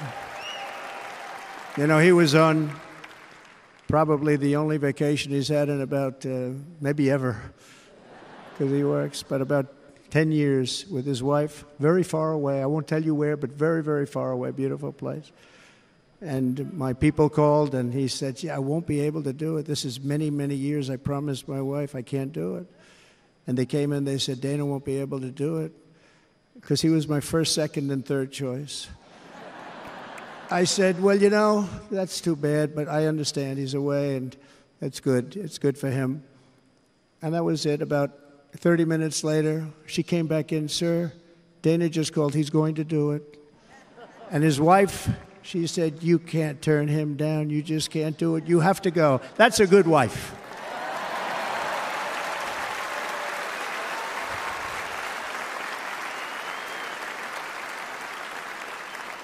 So he got on a plane. He got here a little while ago. Now he's going to get on the plane in a little while, and he's going to go back home to his wife. But they're great, and I just want to thank her and him and their whole family, because that's not easy. And Kid Rock, same thing. Called, he said, I want to be a part of it. I want to be a part, because, you know, Kid does his great song, Big, Big Monster song. I had no idea. You know, he became a friend of mine over the last 10 years. And he's amazing. Everyone loves him. I didn't even know how big he was. You know, he has rallies, 35,000, 40,000 people he gets every time he goes out. I think he's making so much money, he doesn't know what the hell to do with it. You want to know? And then we have my other friend, and I've known him so long, and we took that song, and it was a big success, but we made that. I saw a chart of great songs to America. That was #1 on the chart recently, #1. So that's Lee Greenwood, a very special, beautiful person. He's a beautiful man. But they all wanted to be here. They called. And how about the Hulkster? How good was he? Is he up? Where is he? Boy, oh boy.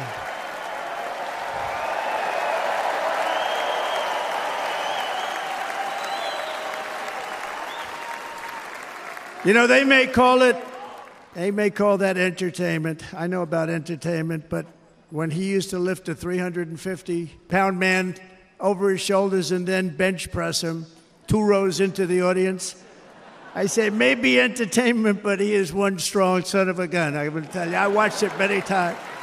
There aren't a lot of entertainers that can do that, right? You were fantastic. Thank you very much. Followed by Eric. What was that all about? Boy, that was good. I didn't want to really come up here. But he was so great, and he's such a good young man. He went through a lot of trouble, and Don last night was incredible. They went through so much trouble. They got subpoenaed more than any people probably in the history of the United States. Every week they get another subpoena from the Democrats, crazy Nancy Pelosi, the whole thing, just boom, boom, boom. They've got to stop that, because they're destroying our country. We have to work on making America great again, not on beating people. And we won. We beat them in all. We beat them on the impeachments. We beat them on indictments. We beat them. But the time that you have to spend, if they would devote that genius to helping our country, we'd have a much stronger and better country.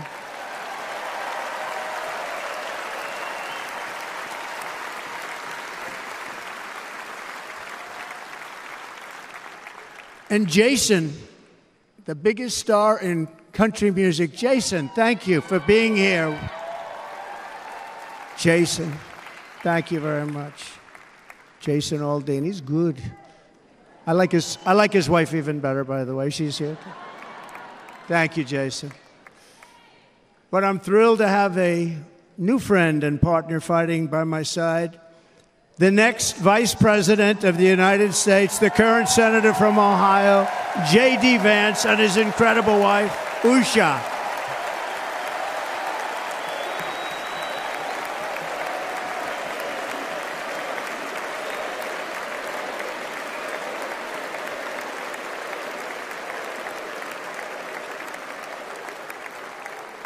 He's going to be a great Vice President. He's going to be great. He'll be with this country and with this movement, greatest movement in the history of our country, Make America Great Again. When they criticize it, they say, we're going to try and stop MAGA. I said, MAGA is Make America Great Again. What are you going to stop? There's nothing to stop. Then they say, oh, that's right. It's very tough to fight it. And all of the people that did try and fight it have failed. But he's going to be with us for a long time, and it was an honor to select him. Great, great student at Yale. His wife was a great student at Yale. They met at Yale. These are two smart people. So, J.D., you're going to be doing this for a long time. Enjoy the ride.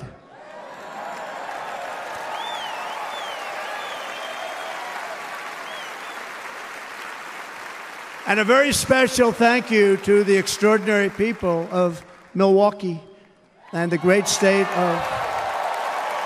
Oh, there they are. There they are. You are so easy to spot. And Green Bay's going to have a good team this year, right? They're going to have a good team. They're going to have a good team. Most of the audience doesn't like it, but it's true. You're going to have a very good team this year. And by the way, Wisconsin, we are spending over $250 million here, creating jobs and other economic development all over the place. So I hope you will remember this in November and give us your vote. I am trying to buy your vote. I'll be honest about that.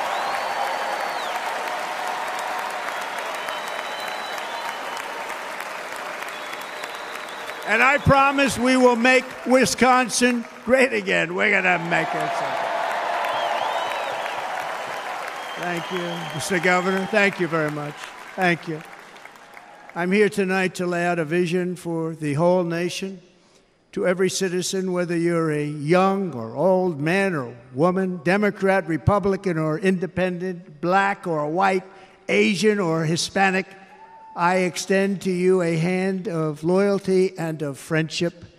Together we will lead America to new heights of greatness like the world has never seen before. We were right there in the first term. We got hit with COVID. We did a great job. Nobody knew what it was, but nobody's ever seen an economy pre-COVID. And then we handed over a stock market that was substantially higher than just prior to COVID. Coming in, did a great job. Never got credit for that. We got credit for the war and defeating ISIS and so many things, the great economy, the biggest tax cuts ever, the biggest regulation cuts ever, the creation of Space Force, the rebuilding of our military. We did so much. We did so much. Right to try. Right to try is a big deal. We got right to try. They were trying to get that for 52 years. Somebody's terminally ill. And hopefully there's nobody in this audience, but it does happen a lot. They're terminally ill and they can't use our new space-age drugs and other things that we are way ahead. We have the greatest doctors in the world, the greatest laboratories in the world, and you can't do it. They've been trying to get that approved for 52 years. Wasn't that easy? The insurance companies didn't want to do it. They didn't want the risk. The labs didn't want to do it because if it didn't work, people are pretty far down the line toward death. They didn't want to do it. The doctors didn't want to have it on their records, so I got everybody into an office. 52 years they tried. Sounds simple, but it's not. And I got them to agree that somebody that needs it will, instead of going to Asia, Europe, or someplace, or if you have no money going home and dying, just die. We got them to sign an agreement, agree to it, where they're not going to sue anybody. They're going to get all of this stuff. They're going to get it really fast. And what's happened is we're saving thousands and thousands of lives. It's incredible. Right to try. It's a great feeling. Under our leadership, the United States will be respected again. No nation will question our power. No enemy will doubt our might. Our borders will be totally secure. Our economy will soar. We will return law and order to our streets, patriotism to our schools, and importantly, we will restore peace, stability, and harmony all throughout the world. But to achieve this future, we must first rescue our nation from failed and even incompetent leadership. We have totally incompetent leadership.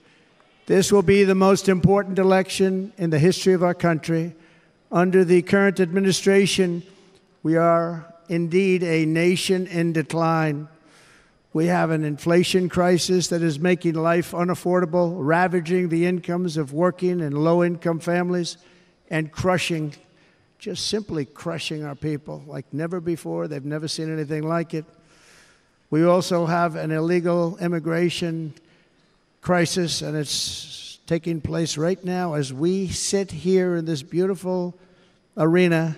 It's a massive invasion at our southern border that has spread misery, crime, poverty, disease, and destruction to communities all across our land. Nobody's ever seen anything like it. Then there's an international crisis, the likes of which the world has seldom been part of. Nobody can believe what's happening. War is now raging in Europe and the Middle East. A growing specter of conflict hangs over Taiwan, Korea, the Philippines, and all of Asia. And our planet is teetering on the edge of World War III. And this will be a war like no other war because of weaponry. The weapons are no longer army tanks going back and forth shooting at each other. These weapons are obliteration. It's time for a change. This administration can't come close to solving the problems. We're dealing with very tough, very fierce people. They're fierce people. And we don't have fierce people. We have people that are a lot less than fierce, except when it comes to cheating on elections and a couple of other things. Then they're fierce. Then they're fierce. So tonight, I make this pledge to the great people of America. I will end the devastating inflation crisis immediately, bring down interest rates, and lower the cost of energy. We will drill, baby, drill.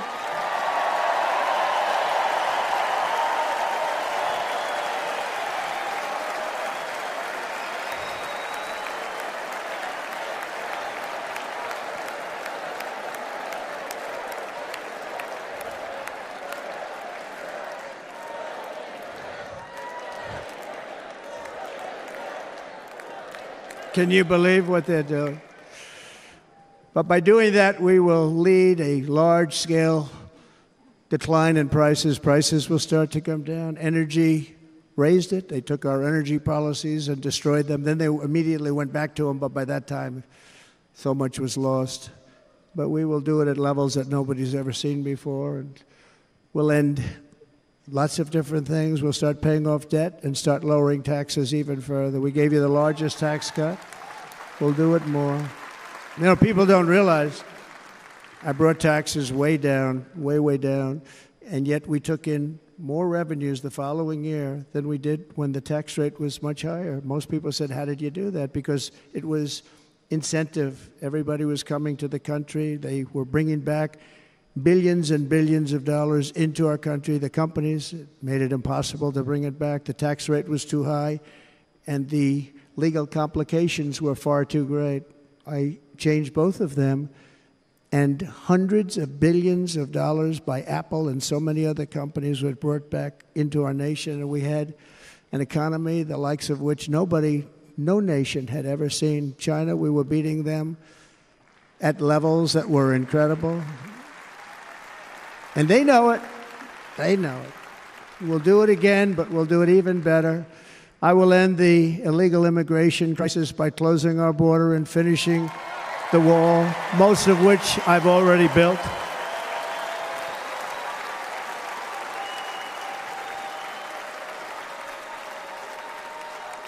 On the wall, we were dealing with a very difficult Congress, and I said, oh, that's okay, we won't go to Congress. I call it an invasion.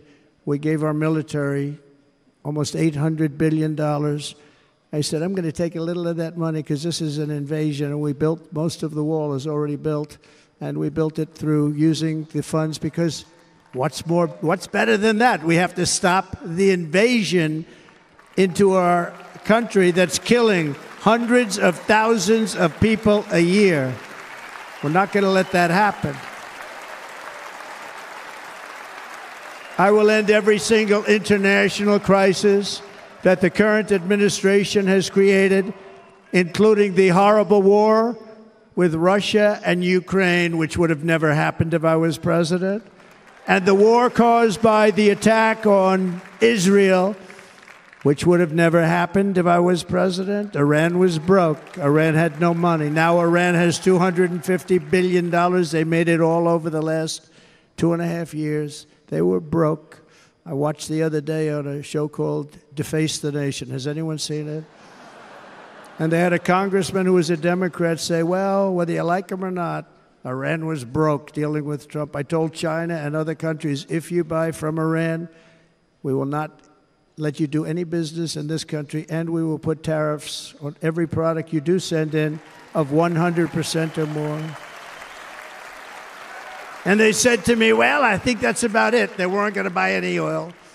And they were ready to make a deal. Iran was going to make a deal with us. And then we had that horrible, horrible result that we'll never let happen again. The election result, we're never going to let that happen again. They used COVID to cheat. We're never going to let it happen again. And they took off all the sanctions, and they did everything possible for Iran. And now Iran is very close to having a nuclear weapon, which would have never happened. This is a shame what this administration, the damage that this administration has done. And I say it often. If you took the 10 worst presidents in the history of the United States, think of it, the 10 worst, added them up, they will not have done the damage that Biden has done. Only going to use the term once. Biden. I'm not going to use the name anymore, just one time. The damage that he's done to this country is unthinkable. It's unthinkable. Together we will restore vision, strength, competence, and we're going to have a thing called common sense making most of our decisions, actually. It's all common sense. Just a few short years ago, under my presidency, we had the most secure border and best economy in the history of our country, in the history of the world. We had the greatest economy in the history of the world. We had never done anything like it. We were beating every country, including China, by leaps and bounds. Nobody had seen anything like it. We had no inflation. Soaring incomes were going. Nobody can believe it. You can't believe what happened 4 years ago is happening now in reverse. And the world was at peace. Inflation has been a killer for our country. No matter what you make it, it doesn't matter because inflation is eating you alive. People that were putting away money, they were making great wages, the highest they've ever made, but they were putting away a lot of money. Now they are just being destroyed. They're not putting away anything. They're barely living. They're going into savings accounts. They're taking out their money to live because of inflation. Inflation, remember, it's called a country buster. You can go back to Germany from 100 years ago. You can go back to any country that suffered great inflation. We've suffered the worst inflation we've ever had. But go back and see what's happened to those countries. We've had the worst inflation we've ever had under this person. But in less than 4 years, our opponents have turned incredible success into unparalleled tragedy and failure. It's been a tremendous failure. Today, our cities are flooded with illegal aliens. Americans are being squeezed out of the labor force and their jobs are taken. And by the way, you know who's taking the jobs that are created? 107% of those jobs are taken by illegal aliens. And you know who's being hurt the most by millions of people pouring into our country? The black population and the Hispanic population, because they're taking the jobs from our black population, our Hispanic population, and they're also taking them from unions. The unions are suffering because of it. Thank you. Thank you. I like you too. Thank you very much. Inflation has wiped out the life savings of our citizens and forced the middle class into a state of depression and despair. That's what it is. It's despair and depression. We cannot and will not let this continue. Less than 4 years ago, we were a great nation, and we will soon be a great nation again. We're going to be a great nation again.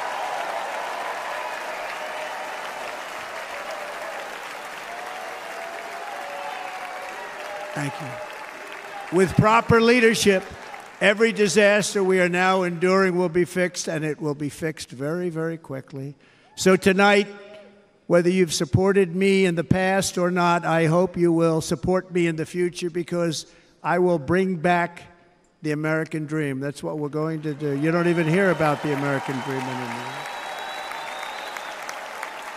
With great humility, I am asking you to be excited about the future of our country. Be excited. Be excited.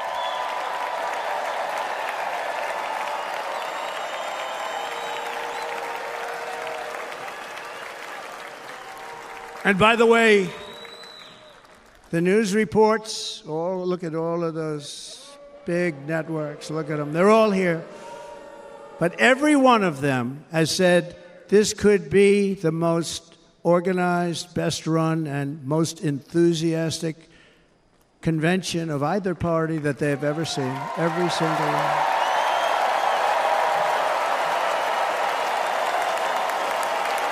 And it's true. It's true. And there's love in the room. There's great love in the room.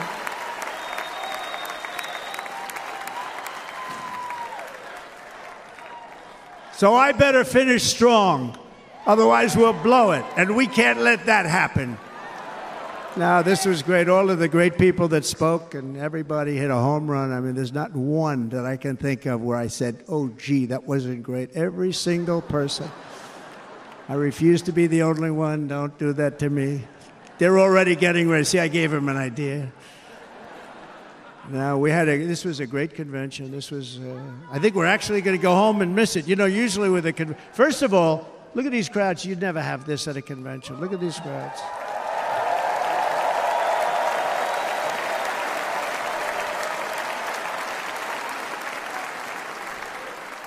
Love. It's about love. This week, the entire Republican Party has formally adopted an agenda for America's renewal, and you saw that agenda.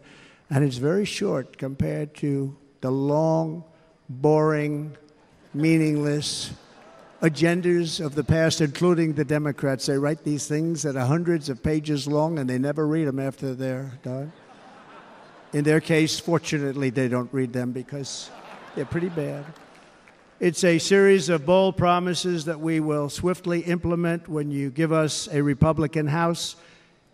And Mr. Speaker, thank you very much. We have our great Speaker of the House with us tonight.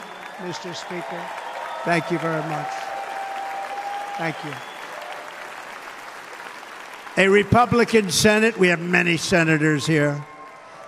And send me back to our beautiful White House just a few short months from now. We're talking about just months. It can't come fast enough. We have to get it done. First, we must get economic relief to our citizens. Starting on day one, we will drive down prices and make America affordable again. We have to make it affordable. It's not affordable. People can't live like this.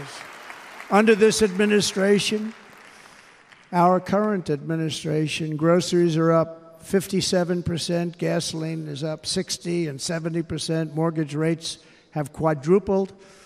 And the fact is, it doesn't matter what they are because you can't get the money anyway. You can't buy houses. Young people can't get any financing to buy a house. The total household costs have increased an average of $28,000 per family under this administration. Republicans have a plan to bring down prices and bring them down very, very rapidly. By slashing energy costs, we will in turn reduce the cost of transportation, manufacturing, and all household goods. So much starts with energy. And remember, we have more liquid gold under our feet than any other country by far. We are a nation that has the opportunity to make an absolute fortune with its energy. We have it, and China doesn't. Under the Trump administration, just 3.5 years ago, we were energy independent. But soon, we will actually be better than that. We will be energy dominant and supply not only ourselves, but we will supply the rest of the world with numbers that nobody has ever seen, and we will reduce our debt, $36 trillion. We will start reducing that, and we will also reduce your taxes still further. Next, and by the way, they want to raise your taxes 4 times, think of it. And all my life I grew up watching politicians. I always loved politics, I guess. I was on the other side. I'd watch and they were always talking about, we will give you a tax cut. We will give you a tax cut. My whole life I was watching, I will give you a tax cut, right, Mr. Congressman? That's all they talked about. This is the only administration that said, we're going to raise your taxes by 4 times what you're paying now, and people are supposed to vote for them? I've never heard it. You're paying too much. We're going to reduce your taxes still further. We gave you the biggest one, as I said. We're going to give you more, and it's going to lead to tremendous growth. We want growth in our country. That's what's going to pay off our debt.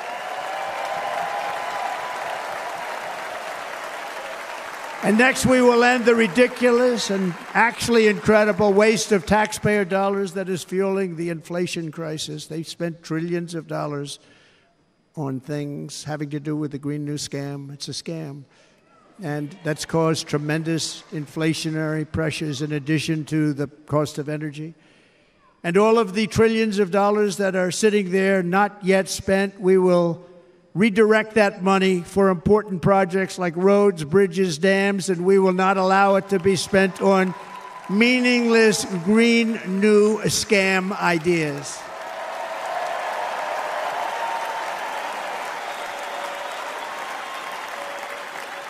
And I will end the electric vehicle mandate on day 1.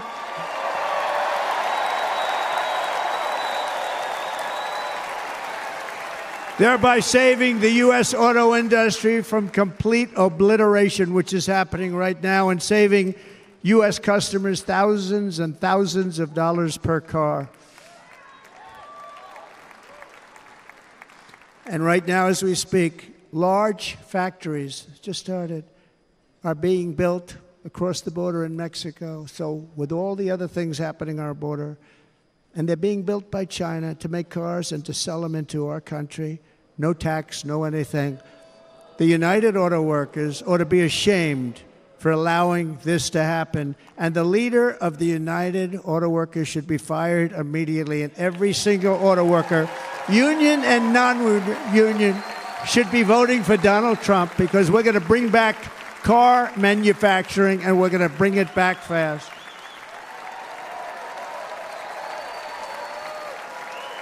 They're building some of the largest auto plants anywhere in the world. Think of it, in the world. We're going to bring it back. We're going to make them. We don't mind that happening, but those plants are going to be built in the United States, and our people are going to man those plants.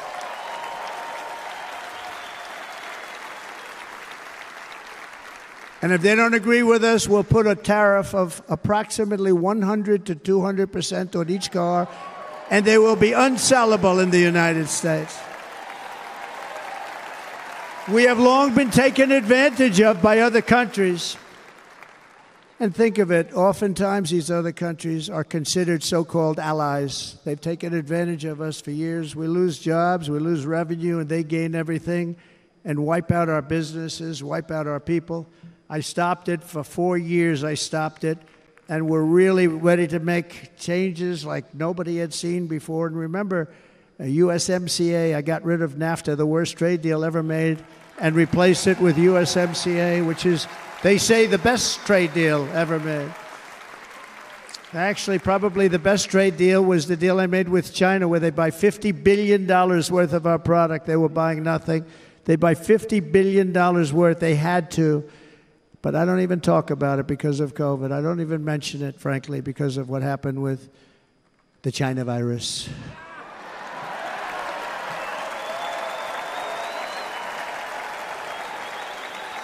We will not let countries come in, take our jobs, and plunder our nation. They come and do that.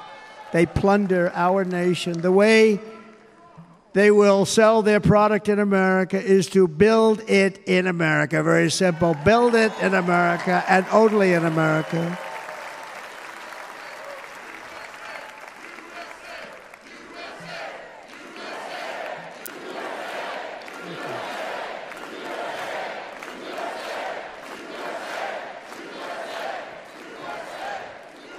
And this very simple formula, and Congress has to go along with us, and they will.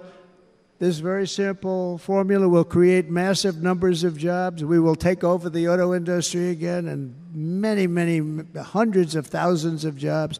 We lost so many jobs over the years. If you go back 20, 25 years, they've stolen, going to China and Mexico, about 68% of our auto industry manufacturing jobs. We're going to get them all back. We're going to get them all back, every one of them. At the center of our plan for economic relief are massive tax cuts for workers that include something else that's turned out to be very popular, actually. Here it's very popular in this building and all those hotels that I saw that are so nice. I'm staying in a nice one. It's called no tax on tips. No tax on tips. No tax on tips.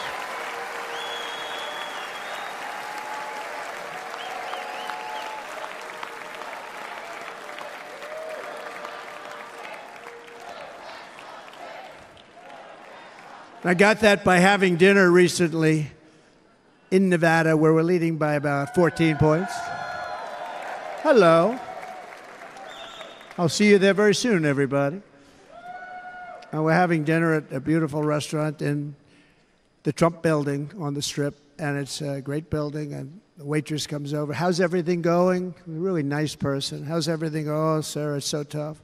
The government's after me all the time on tips, tips, tips.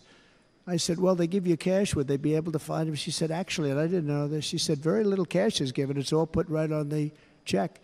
And they come in and they take so much of our money, it's just ridiculous. And they don't believe anything we say. And they've just hired, as you know, 88,000 agents to go after him even more. And I said, this shows the level of my, most people go out, they hire consultants, they pay them millions of dollars. But I said to her, let me just ask you a question. Would you be happy if you had no tax on tips? She said, what a great idea. I got my information from a very smart waitress. That's better than spending millions of dollars. And everybody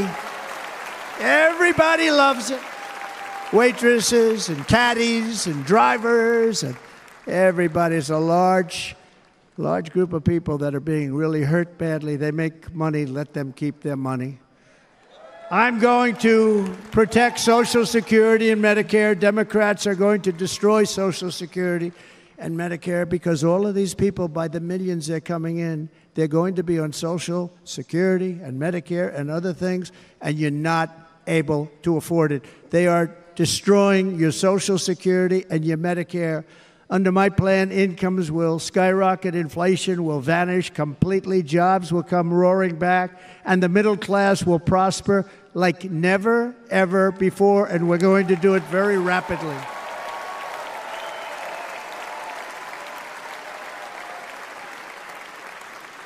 But no hope or dream we have for America can succeed unless we stop the illegal immigrant invasion, the worst that's ever been seen anywhere in the world. There's never been an invasion like this anywhere. Third world countries would fight with sticks and stones not to let this happen.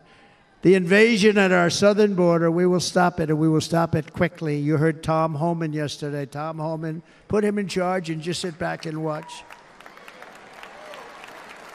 Brandon Judd of Border Patrol, he's incredible. These guys, you know, they really, their job is a lot easier if they don't have to do anything, but they want to. They're patriots. Brandon Judd, Border Patrol, ICE. ICE goes out. You have to see what ICE does with MS-13. You have these are probably the worst gang, and ICE goes in there. And I know a lot of people in these rows here, and they're very tough people, but they don't want to do this job.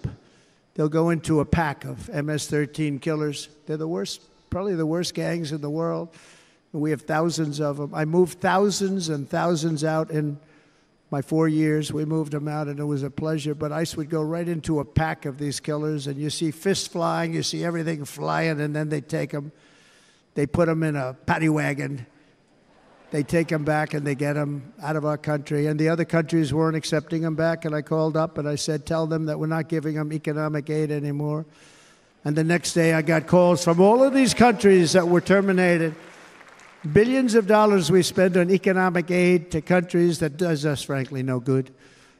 And the next day, I was called by everybody. I couldn't take all the calls. Sir, what's the problem? I said, you won't take your killers back that you sent in caravans into America. You won't take them back. Well, sir, if you'd like us to, we would give very serious consideration to doing that.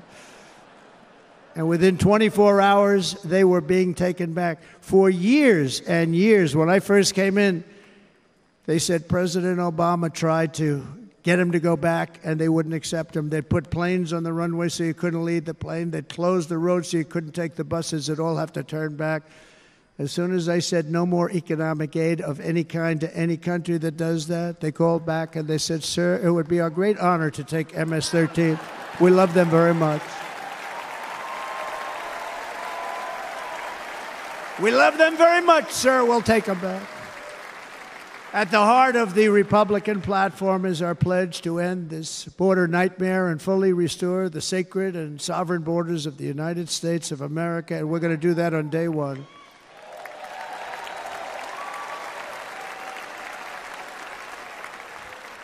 That means two things on day one, right? Drill, baby, drill, and close our borders.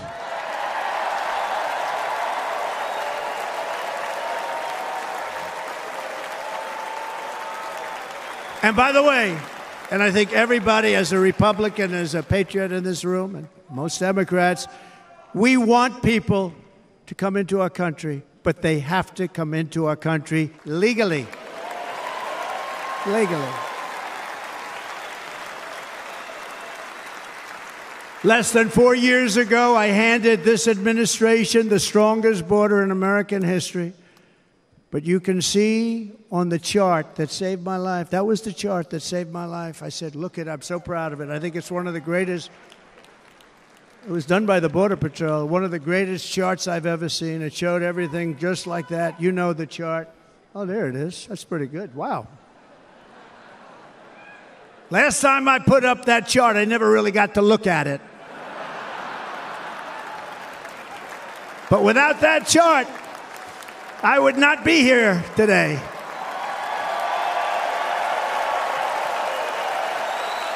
Never got to look at it.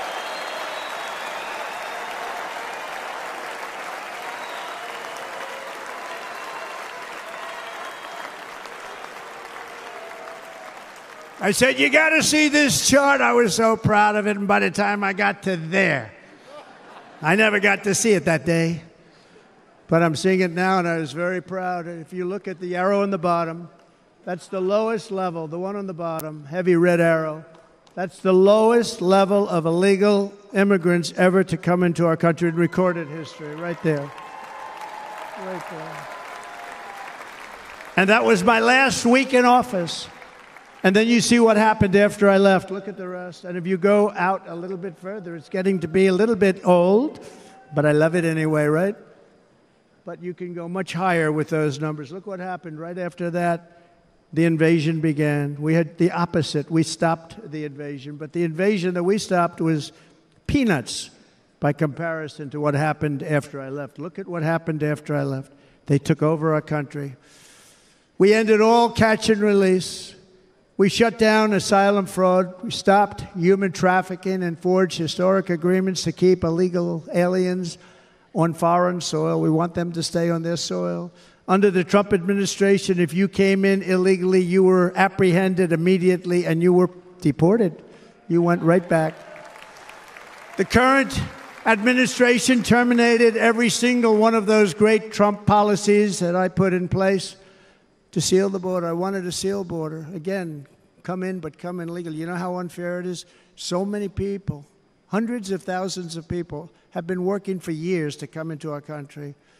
And now they see these people pour into our country at levels that are unprecedented. So unfair. And we're not going to do it. We're not going to stand for it. They suspended wall construction, ended remain in Mexico. We had a policy, remain in Mexico. You think that was easy to get from the Mexican government? But I said, you must give it to us. If you don't give it to us, there will be repercussions. And they gave it to us. But not easy. Canceled our Safe Third agreements.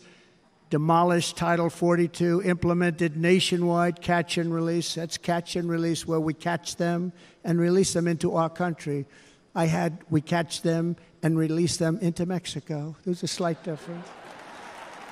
And took 93, this is the previous administration, 93 executive actions to throw open our border to the world. The entire world is pouring into our country because of this very foolish administration. The greatest invasion in history is taking place right here in our country. They are coming in from every corner of the earth, not just from South America, but from Africa, Asia, the Middle East. They're coming from everywhere. They're coming at levels that we've never seen before. It is an invasion indeed, and this administration does absolutely nothing to stop them. They're coming from prisons. They're coming from jails. They're coming from mental institutions and insane asylums. You know, the press is always on me because I say this. Has anyone seen Silence of the Lambs? The late, great Hannibal Lecter. He'd love to have you for dinner.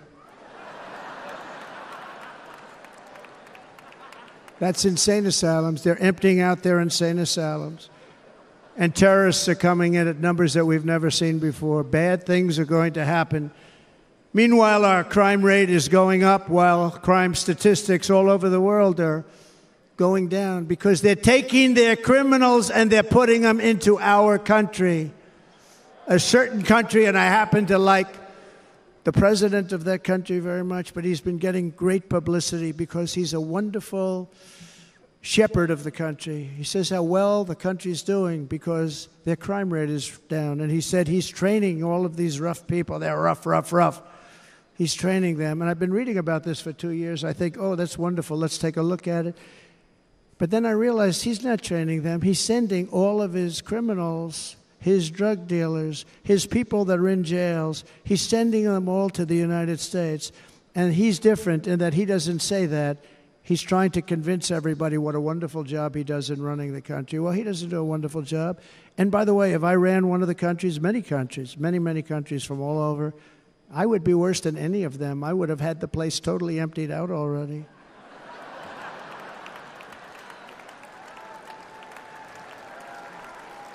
But we become a dumping ground for the rest of the world, which is laughing at us. They think we're stupid.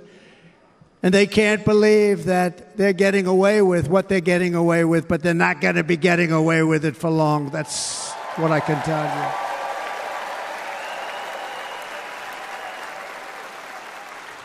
you. In Venezuela, Caracas, high crime.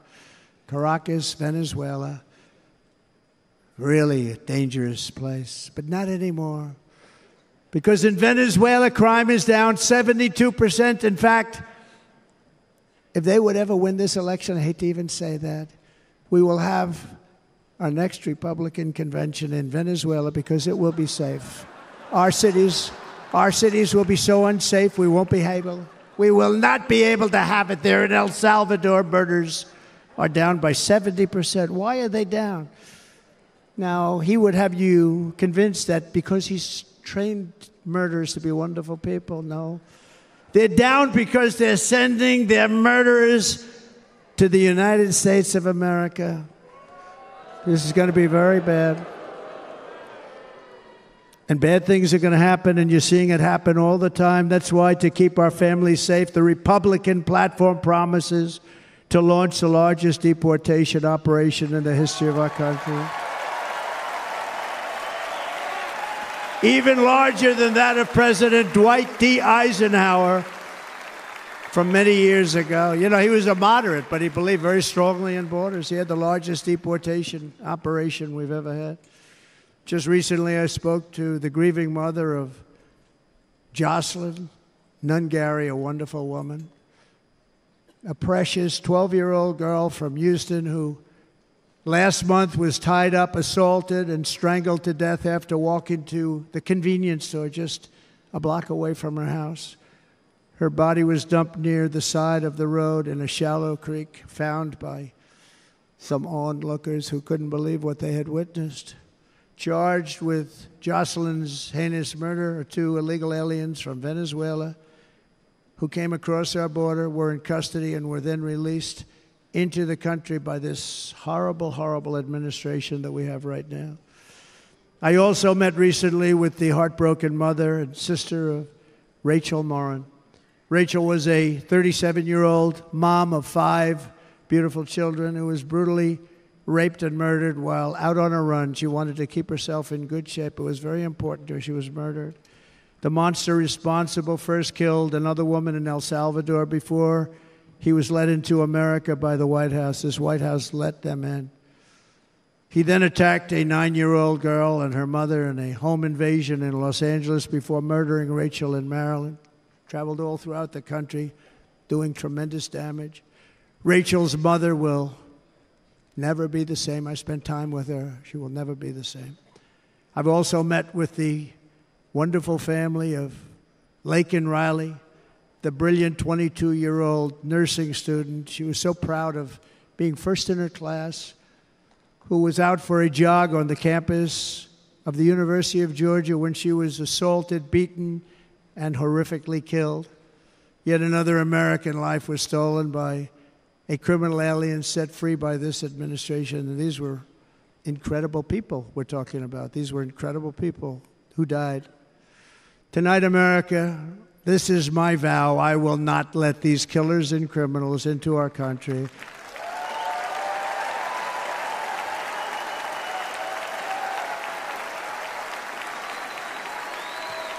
I will keep our sons and daughters safe. As we bring security to our streets, we will help bring stability to the world. I was the first president in modern times to start no new wars. You know, we were the toughest, we were the most respected. And you saw this. Hungry, strong country, run by a very powerful, tough leader. He's a tough guy. Press doesn't like him because he's tough. And he came out recently. They were asking him at an interview, the whole world is exploding. What's happening? What's going on? Viktor Orban, Prime Minister of Hungary, very tough man. He said, I don't want people coming into my country and blowing up our shopping centers and killing people. But they said to him, tell us what's going wrong, what's happening, what is it? He said, there's only one way you're going to solve it. You got to bring President Trump back to the United States because he kept everybody at bay. He used a word I wouldn't use because I can't use that word, because you'd say it was braggadocious. The press would say he was a braggart. I'm not a braggart. But Viktor Orban said it. He said Russia was afraid of him. China was afraid of him. Everybody was afraid of him. Nothing was going to happen. The whole world was at peace. And now the world is blowing up around us. All of these things that you read about were not going to happen. Under President Bush, Russia invaded Georgia. Under President Obama, Russia took Crimea. Under the current administration, Russia is after all of Ukraine. Under President Trump, Russia took nothing.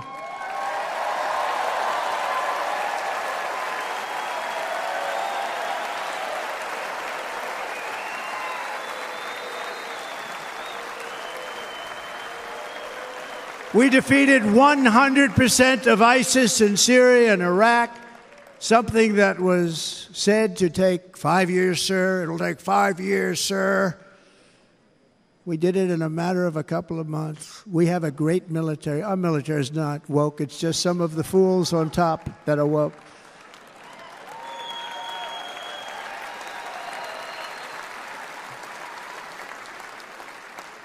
I got along very well. North Korea, Kim Jong-un, I got along very well with him. The press hated when I said that. How could you get along with him? Well, you know, it's nice to get along with somebody who has a lot of nuclear weapons or otherwise, isn't it? See, in the old days, they'd say, that's a wonderful thing. Now they say, how could you possibly do that? But no, I got along with him, and we stopped the missile launches from North Korea. Now North Korea is acting up again, but when we get back, I get along with him. He'd like to see me back, too. I think he misses me, if you want to know the truth. Our opponents inherited a world at peace and turned it into a planet of war. We're in a planet of war. Look at that attack on Israel. Look at what's happening with Ukraine. The cities are just bombed out. How can people live like that where buildings, massive buildings, are falling to the ground? It began to unravel with the disastrous withdrawal from Afghanistan, the worst humiliation in the history of our country. We have never had a humiliation like that. 13 heroic U.S. service members were tragically and needlessly killed. 45 others were horrifically wounded. Nobody ever talks about them. No arms, no legs, face explosions, horrifically wounded. And by the way, we have a man in this room who's running for the U.S. Senate from a great state, Nevada, named Sam Brown, who paid the ultimate price. Thank you, Sam. Thank you, Sam. Thank you. He paid the biggest price probably ever paid by anybody that is running for office, and I think he's going to do great. He's running against a person that is not good, not respected, a total lightweight. But Sam, I think, paid, really, we were talking about it with some of the senators that are working so hard for Sam, but he paid the biggest price of any senator ever to run for the Senate. I don't think anybody's ever what he did. He was a real hero, a really great person. And he's running, and I hope that everybody gets out and votes for Sam Brown.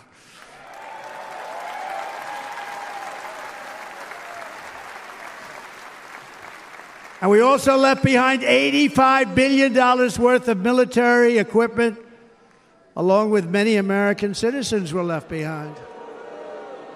Many, many American citizens, emboldened by that disaster. Russia invaded Ukraine. They saw this group of people that were incompetent. We took the soldiers out first. No, we're going to take the soldiers out second. If they would have followed my plan, we had a great plan. But the plan only kicked in if they did everything perfectly. And they weren't doing things perfectly, so we said it doesn't kick in. You know, 18 months in Afghanistan, we didn't have one, so they were killing them left and right, snipers. And I spoke to the head of the Taliban. You've heard this story. Abdul, still there, still the head of the Taliban. The press got on me. Why would you speak to him? I said, because that's where the killing is. I don't have to speak to somebody that has nothing to do with it. And I told him, don't ever do that. Don't ever do that again. Don't ever do that again. You've got to stop. Because during the Obama administration, many great people and soldiers, but a lot of soldiers were being killed from long distance. I said, if you keep doing that, you're going to be hit harder than anybody's ever been hit by a country before.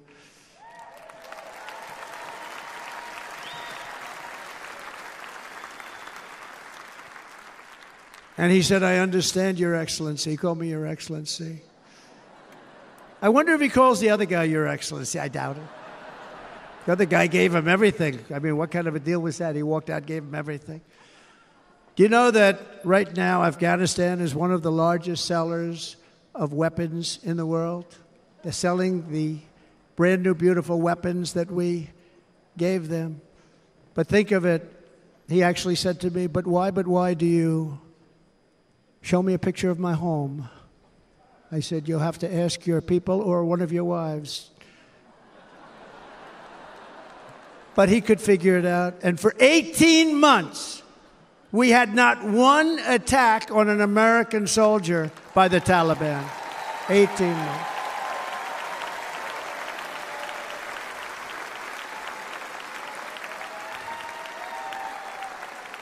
And then we had that horrible day where soldiers were killed. I was not there because of a ridiculous election. But we had that horrible attack. And they also gave up Bagram, one of the biggest bases anywhere in the world, air bases anywhere in the world, the longest runways, most powerful, hardened, thickened runways. We gave it up. And I liked it not because of Afghanistan. I liked it because of China. It's 1 hour away from where China makes their nuclear weapons. And you know who has it now? China has it now. We were keeping that. And now China is likewise circling Taiwan, and Russian warships and nuclear submarines are operating 60 miles off the coast in Cuba. Do you know that? No, the press refuses to write about it. If that were me running this country and we had nuclear submarines in Cuba, I will tell you that headlines every day would be, what's wrong with our president? You don't even hear this. You're not hearing about this. Russia has nuclear submarines and warships 60 miles away, Mr. Congressman, from Miami, by the way, happens to be here. Correct? In Cuba. And that would not be stood for if it were somebody else. They don't want to mention it, but now maybe they will. And the entire world, I tell you this, we want our hostages back, and they better be back before I assume office, or you will be paying a very big price.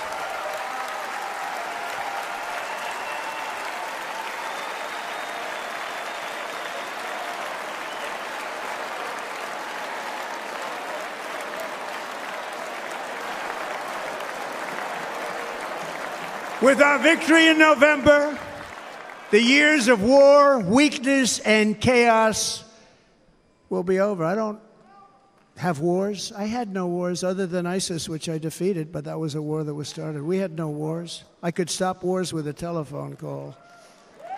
I could stop wars with just a telephone call. If properly stated, it would never start. We will replenish our military and build an Iron Dome missile defense system to ensure that no enemy can strike our homeland. And this great Iron Dome will be built entirely in the USA. We're going to build it in the USA. And Wisconsin, just like I gave you that massive ship contract, and you're doing a very nice job, Governor, right? Thank you, Governor. And they're doing a great job. In fact, I had a little design change, and we gave them a tremendous for essentially what we used to call destroyers. These are now the most beautiful. They look like yachts. I said, we have to take the bow, and we have to make it a little nicer and a little point at the top instead of a flat nose.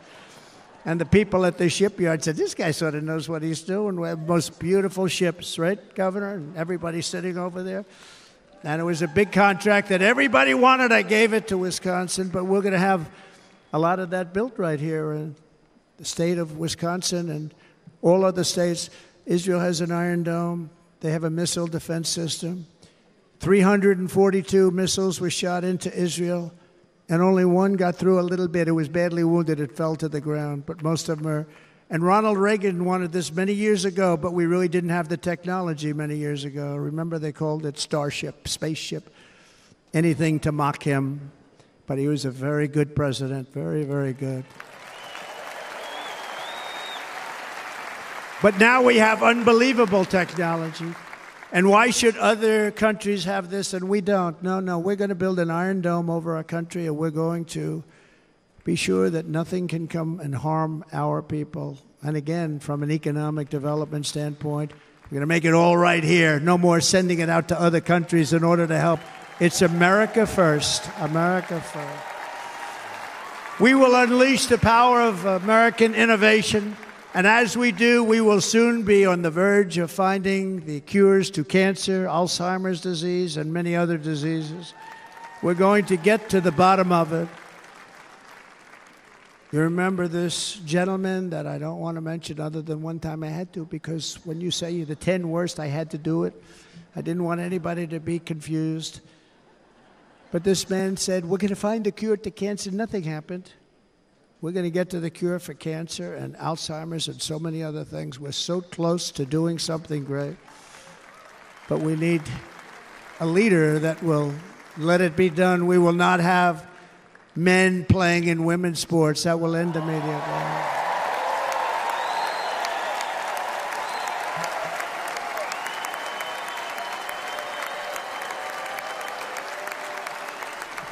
And we will restore and renovate our nation's once great cities, making them safe, clean, and beautiful again. And that includes our nation's capital, which is a horrible killing field. So many things. They leave from Wisconsin, they go to look at the Washington Monument, they end up getting stabbed, killed, or shot. We will be very soon very proud of our capital, again, Washington, D.C.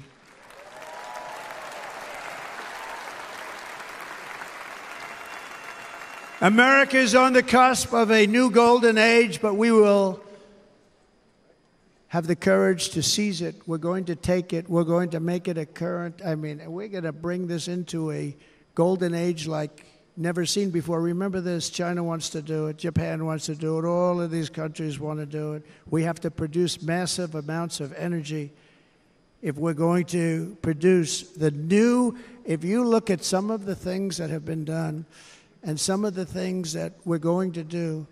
But AI needs literally twice the electricity that's available now in our country. Can you imagine?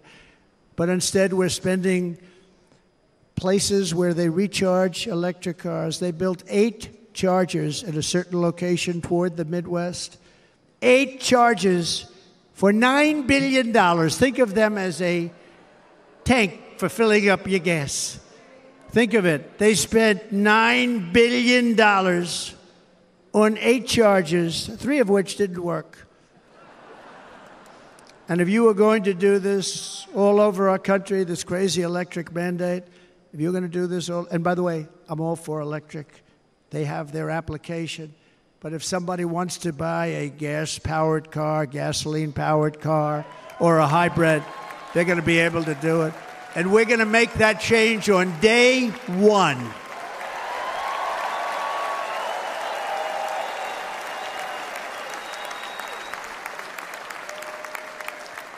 So to conclude, just a few short days ago, my journey with you nearly ended. We know that.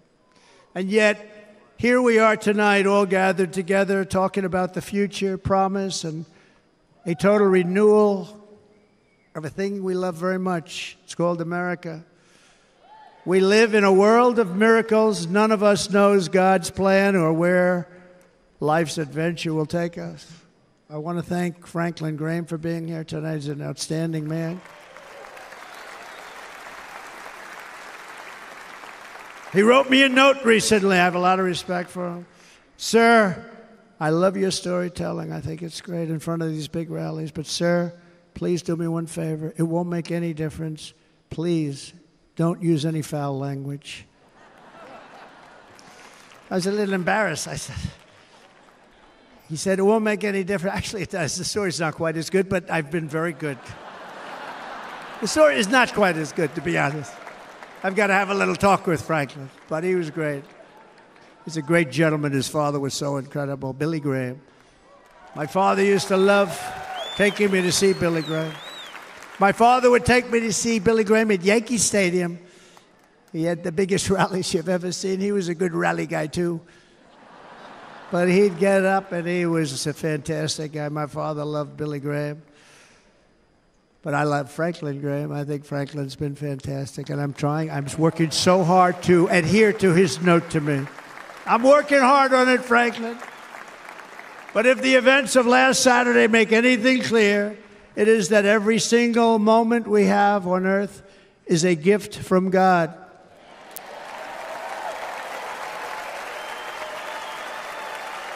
We have to make the most of every day for the people and for the country that we love. The attacker in Pennsylvania wanted to stop our movement, but the truth is the movement has never been about me.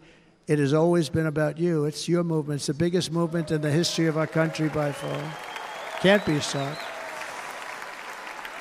It can't be stopped. It has always been about the hardworking, patriotic citizens of America. For too long, our nation has settled for too little. We settled for too little. We've given everything to other nations, to other people. You have been told to lower your expectations and to accept less for your families. I am here tonight with the opposite message. Your expectations are not big enough. They're not big enough. It is time to start expecting and demanding the best leadership in the world, leadership that is bold, dynamic, relentless, and fearless. We can do that. We are Americans. Ambition is our heritage. Greatness is our birthright. But as long as our energies are spent fighting each other, our destiny will remain out of reach, and that's not acceptable. We must instead take that energy and use it to realize our country's true potential and write our own thrilling chapter of the American story. We can do it together. We will unite. We are going to come together, and success will bring us together.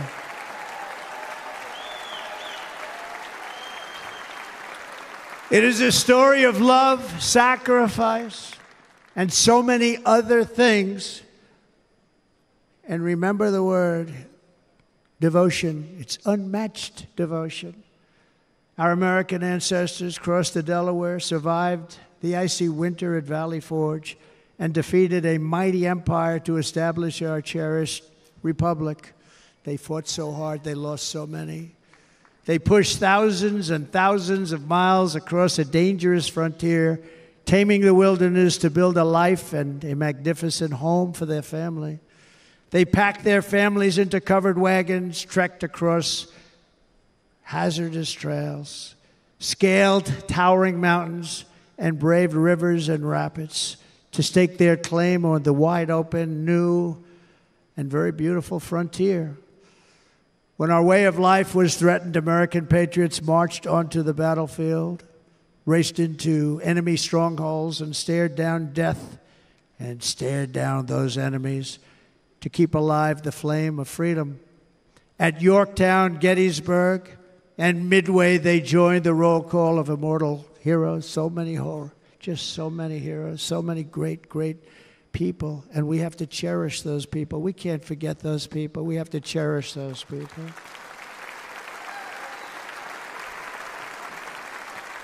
And building monuments to those great people is a good thing, not a bad thing. They saved our country.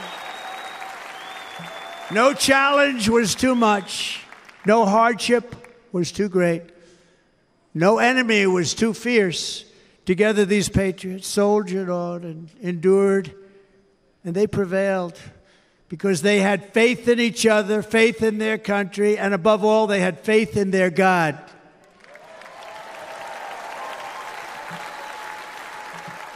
Just like our ancestors, we must now come together, rise above past differences. Any disagreements have to be put aside and go forward, united as one people, one nation, pledging allegiance to one great, beautiful, I think it's so beautiful, American flag. Tonight I ask for your partnership, for your support, and I am humbly asking for your vote. I want your vote. Going to make our country great again. Every day I will strive to honor the trust you have placed in me, and I will never, ever let you down. I promise that. I will never let you down. To all of the forgotten men and women who have been neglected, abandoned, and left behind, you will be forgotten no longer. We will press forward, and together we will win, win, win.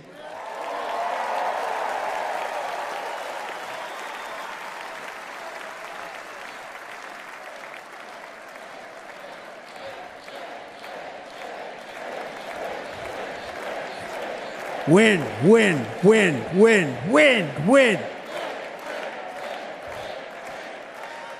Nothing will sway us, nothing will slow us, and no one will ever stop us.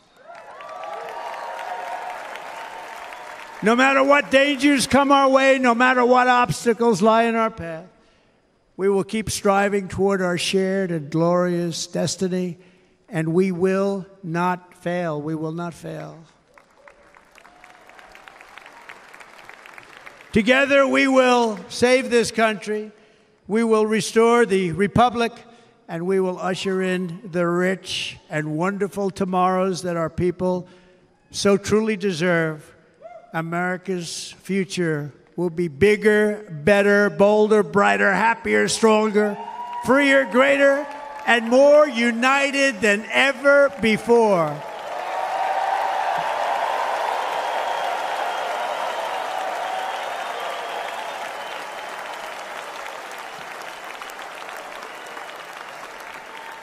And quite simply put, we will very quickly make America great again.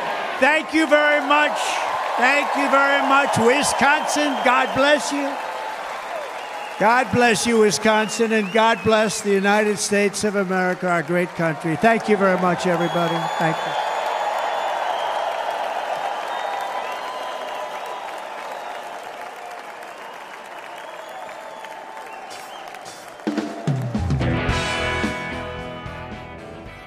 Have it. Former President Donald Trump wrapping up his speech there in Wisconsin, and it was certainly an interesting speech, particularly at the beginning. He promised to change his tone, and he definitely was a little bit more of a subdued former President Trump than we've seen in the past. Joining me now, David Brody and John Stolnis from CBN. Gentlemen, David, we'll start with you, and what's your reaction to this speech, David? He covered a lot of ground, including telling the story, which he said he'll only do one time, of the shooting from last Saturday. Your reaction? Well, there's a lot to unpack here. Let's start with some statistics. That was the longest speech in convention history. It clocked in at, let's see, I'll just do some quick math. I believe it'll be finally 1 hour, 31 minutes. That is the longest speech ever. Guess who has the second longest speech? Donald Trump. Guess who has the third longest speech? Donald Trump. But this is the longest speech he's ever in convention history. By the way, it makes Bill Clinton look like he was rushing. I remember during the time of Bill Clinton, everybody would be like, he's long-winded. My goodness, this was a long speech. Having said that, he threw away the humdinger. He said he had a humdinger ready, and it wasn't a humdinger. It was a very heartfelt speech. It went from humdinger to heartfelt. Look, here's the thing. This was a side of Trump that no one has really seen before. I've seen it in private. There's been many folks that see it in private. This is kind of who he is when the cameras aren't around. He's much calmer. He's much more just kind of like regular and just kind of more heartfelt. And that's what we saw at the beginning, because when a bullet goes, in essence, into your head, in your ear there, it's going to change you. And clearly, he was different tonight. I mean, there's no doubt about it. That will be a headline. He was different. Now, is he kind of the same Trump in the sense of, like, that's his DNA? Sure. Yeah. I mean, he's the same Trump in the sense that, you know, illegals are coming in and this and that. He's going to do the bombastic stuff. But it's true. When I say it's true, I mean, this is what he believes, And so therefore, that's not going to change. That has nothing to do with unity. That has nothing to do with like style. I mean, that's what he truly is on policy and what's best for America. Now, having said that, he mentioned Biden's name once. That's it. And that was an ad lib, by the way. That was not supposed to be in the speech. So he did he did add it. But one time, no Crooked Joe, no Sleepy Joe. Yeah, there was a Crazy Nancy and there was a Face the Nation. But that's kind of Trump, right? I mean, that's not a big deal. Really, it isn't. That's not dividing the nation by calling Nancy Pelosi Crazy Nancy. I mean, maybe you shouldn't do it, but let's not nitpick, especially at this point with Trump. That was a very heartfelt speech. I have a lot more to say, John. I know we want to get to you. A couple of quick things. I mean, he talked about gratitude. He expressed his gratitude. He talked about humility. He talked about extending a hand of loyalty and friendship. He said he's running for president for all America and that he doesn't want to win. There's no victory in winning for half of America. I can go down the list. I mean, he actually literally asked people in humility is what he said. With great humility, I'm asking for you to be excited about the future of the country, and I would love your support. I mean, this is not what Donald Trump typically does. So let's be fully honest about that. So this was very, very different. There's a lot more to say, obviously, to me, and there's a lot of lines from the speech, but the one I think that kind of encapsulates all of it is that he said, I should not be here tonight. Yeah. I should not be here tonight. And the reason I think that's the key line of the speech is because that sets the tone for what he did right at the beginning. Of course, John, you can talk about the firefighter and all of that. That was obviously a huge moment. But the fact that he doesn't believe he should even be there tonight gave him pause. And that's a good thing in anybody's life, but especially in Donald Trump's life, when, he needs to take stock of some of the stuff that, just kind of introspection moment. All right, I'm done. Sorry. Go ahead, John. Well, yeah. I mean, it was wide ranging. I mean, there were criticisms in there, like you said. The names weren't in there as well. And then there was the chart moment as well when he held up the chart that he was about to go to right before he was shot at on the 13th. So, John, your reaction to this? I thought that it went too long. I'll say some good things about it first, though. I think, like David said, the first 25 minutes where he was introspective, I think that's when he talked about ripping up the old speech and writing a new one. I think his speechwriters did an excellent job of making him sound humble, of some of that coming through. In those moments, it did sound like he was definitely different. It was a different tone. It was a different style, much more subdued, certainly much more reflective. And I think if he had shortened the speech and really made that the thrust of his speech on the evening, I think it would have gone over really well. And I think more of America would have stayed up for the whole speech, because we're looking at past midnight Eastern time here. I don't know how many people made it to the last half of the speech, but I will say, I think once Trump went off script, and I feel like it was about 25 minutes in that he really started to deviate, what we heard for the next hour or so, hour and 15 minutes, was a typical stump speech. It sounded like he went off script and just ad-libbed, and it was more along the lines of the things we typically hear from the former president.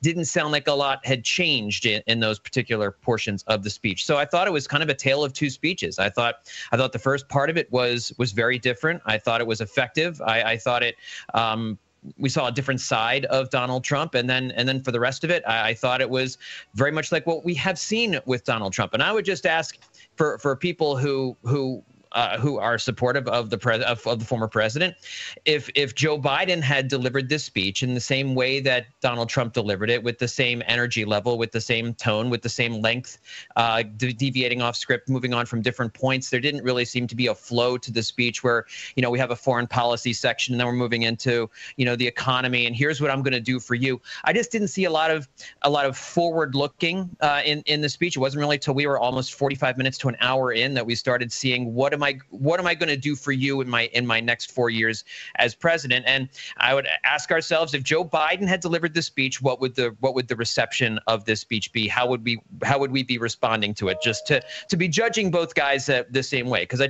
I felt like the hardest job in Washington, D.C., I think, is to be a Donald Trump speechwriter, because you go to all this work to put together a speech, and your candidate is just going to go off and do his own thing and just kind of go, top of mind with whatever it is that he happens to be thinking about. So I don't know. I thought it was uneven, effective in some parts, but really just kind of a rehashing of a lot of stuff we've heard him say over the last year. Interesting. Yeah, David, your response to that? He also had that. I mean, you could kind of tell, to John's point, you could kind of tell when he'd go back into some planned lines, like when he said he promised to launch the, quote, largest deportation operation in the history of our country. So he had some big moments sort of planned in that. David, did he take too long to get to them in between, or what are your thoughts on that? Well, I really disagree fully, 100% with John here. Look, here's the deal. I mean, this just in, for the last 9 years, this has been Trump. This has been Trump. This is what he does. He goes off script. He does 2-hour speeches. And, if people don't like an hour-and-a-half speech at a convention on a Thursday night because they got to get up for work in the morning, that's fine. But we're also not living in 1987. In other words, there's people that will watch it on social media. People don't sit around and watch live television anymore for an hour and a half, 2 hours. So, he's not playing that 1987 game. Number one, I feel like Joe Biden. Number one. Number two, but there's so much to unpack here. You ask about Joe Biden, or you talk about Joe Biden, would we judge it the same way? 100% we judge it the same way. In other words, I would not expect Joe Biden to give that speech. And I would not expect President Trump to give a Joe Biden speech. And what do I mean by a Joe Biden speech? What I mean is that Joe Biden's been around for 40 plus years. He's, a senator, kind of the official Washington, and he speaks like this. Come on, man, malarkey, malarkey, malarkey. That's Biden. I would expect that out of Biden. And all of a sudden, if you're going to be someone different on stage, it's not going to work. That's why I disagree with you, because I think this exactly was Trump. It was rambling. That's what Trump does, but it's authentic rambling. In other words, this is who he is. And I think if he had stopped after 25 minutes or been more concise and been more pinpoint precision on a PDF document where everybody's like, well, that was an excellent speech because he hit X, Y, and Z, that's not Trump. Remember, why is that important? That's not Trump. Because we're not playing in the middle here. Everybody talks about unity, and everybody talks about, trying to get some independence over. That's fine, maybe. But that's not really what this is about. This is about energizing your base. This is about making sure you're going to get your folks out to vote. And I'll be honest with you, John, if he had given that first part of the speech, which, by the way, I loved, don't get me wrong, I loved it. But if he had ended it there and didn't give us some of the Trump humor and some of the Trump off-the-cuff remarks and some of the riffs where he's, you don't know where he's going and it's like zigzagging, etch-a-sketch, then people, I think, within his base would have been like, uh-oh, he's changed. And that's a little frustrating. And that's not what he wants, because it's about getting out your base. So that's my kind of different take on it from an analysis standpoint. Yeah, well, it's certainly, look, he promised a more unifying tone, and maybe for him, and that was just less of the name calling and those sorts of things, which, as we noted, that totally was more unifying. Yeah, that was something he didn't really do. He had criticisms, but that's more of what you would expect from a typical campaign at this point, is to criticize, the things that you think that your opponent is doing wrong, and then you highlight what you're going to do differently. And I think he ended up hitting all of those notes. So, the people will decide it. You all watching, I know everyone in the chat seemed to really enjoy the speech, or at least a lot of people in there. And so we'll see. We'll see how things play out from here on out until November. So that's where we're going to call it a night. Make sure you're watching and tuning into the 700 Club for more coverage on this and a whole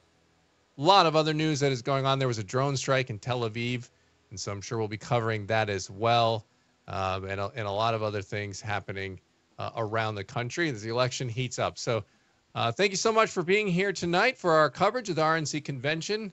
God bless and have a fantastic evening, morning, night. Hey, everybody.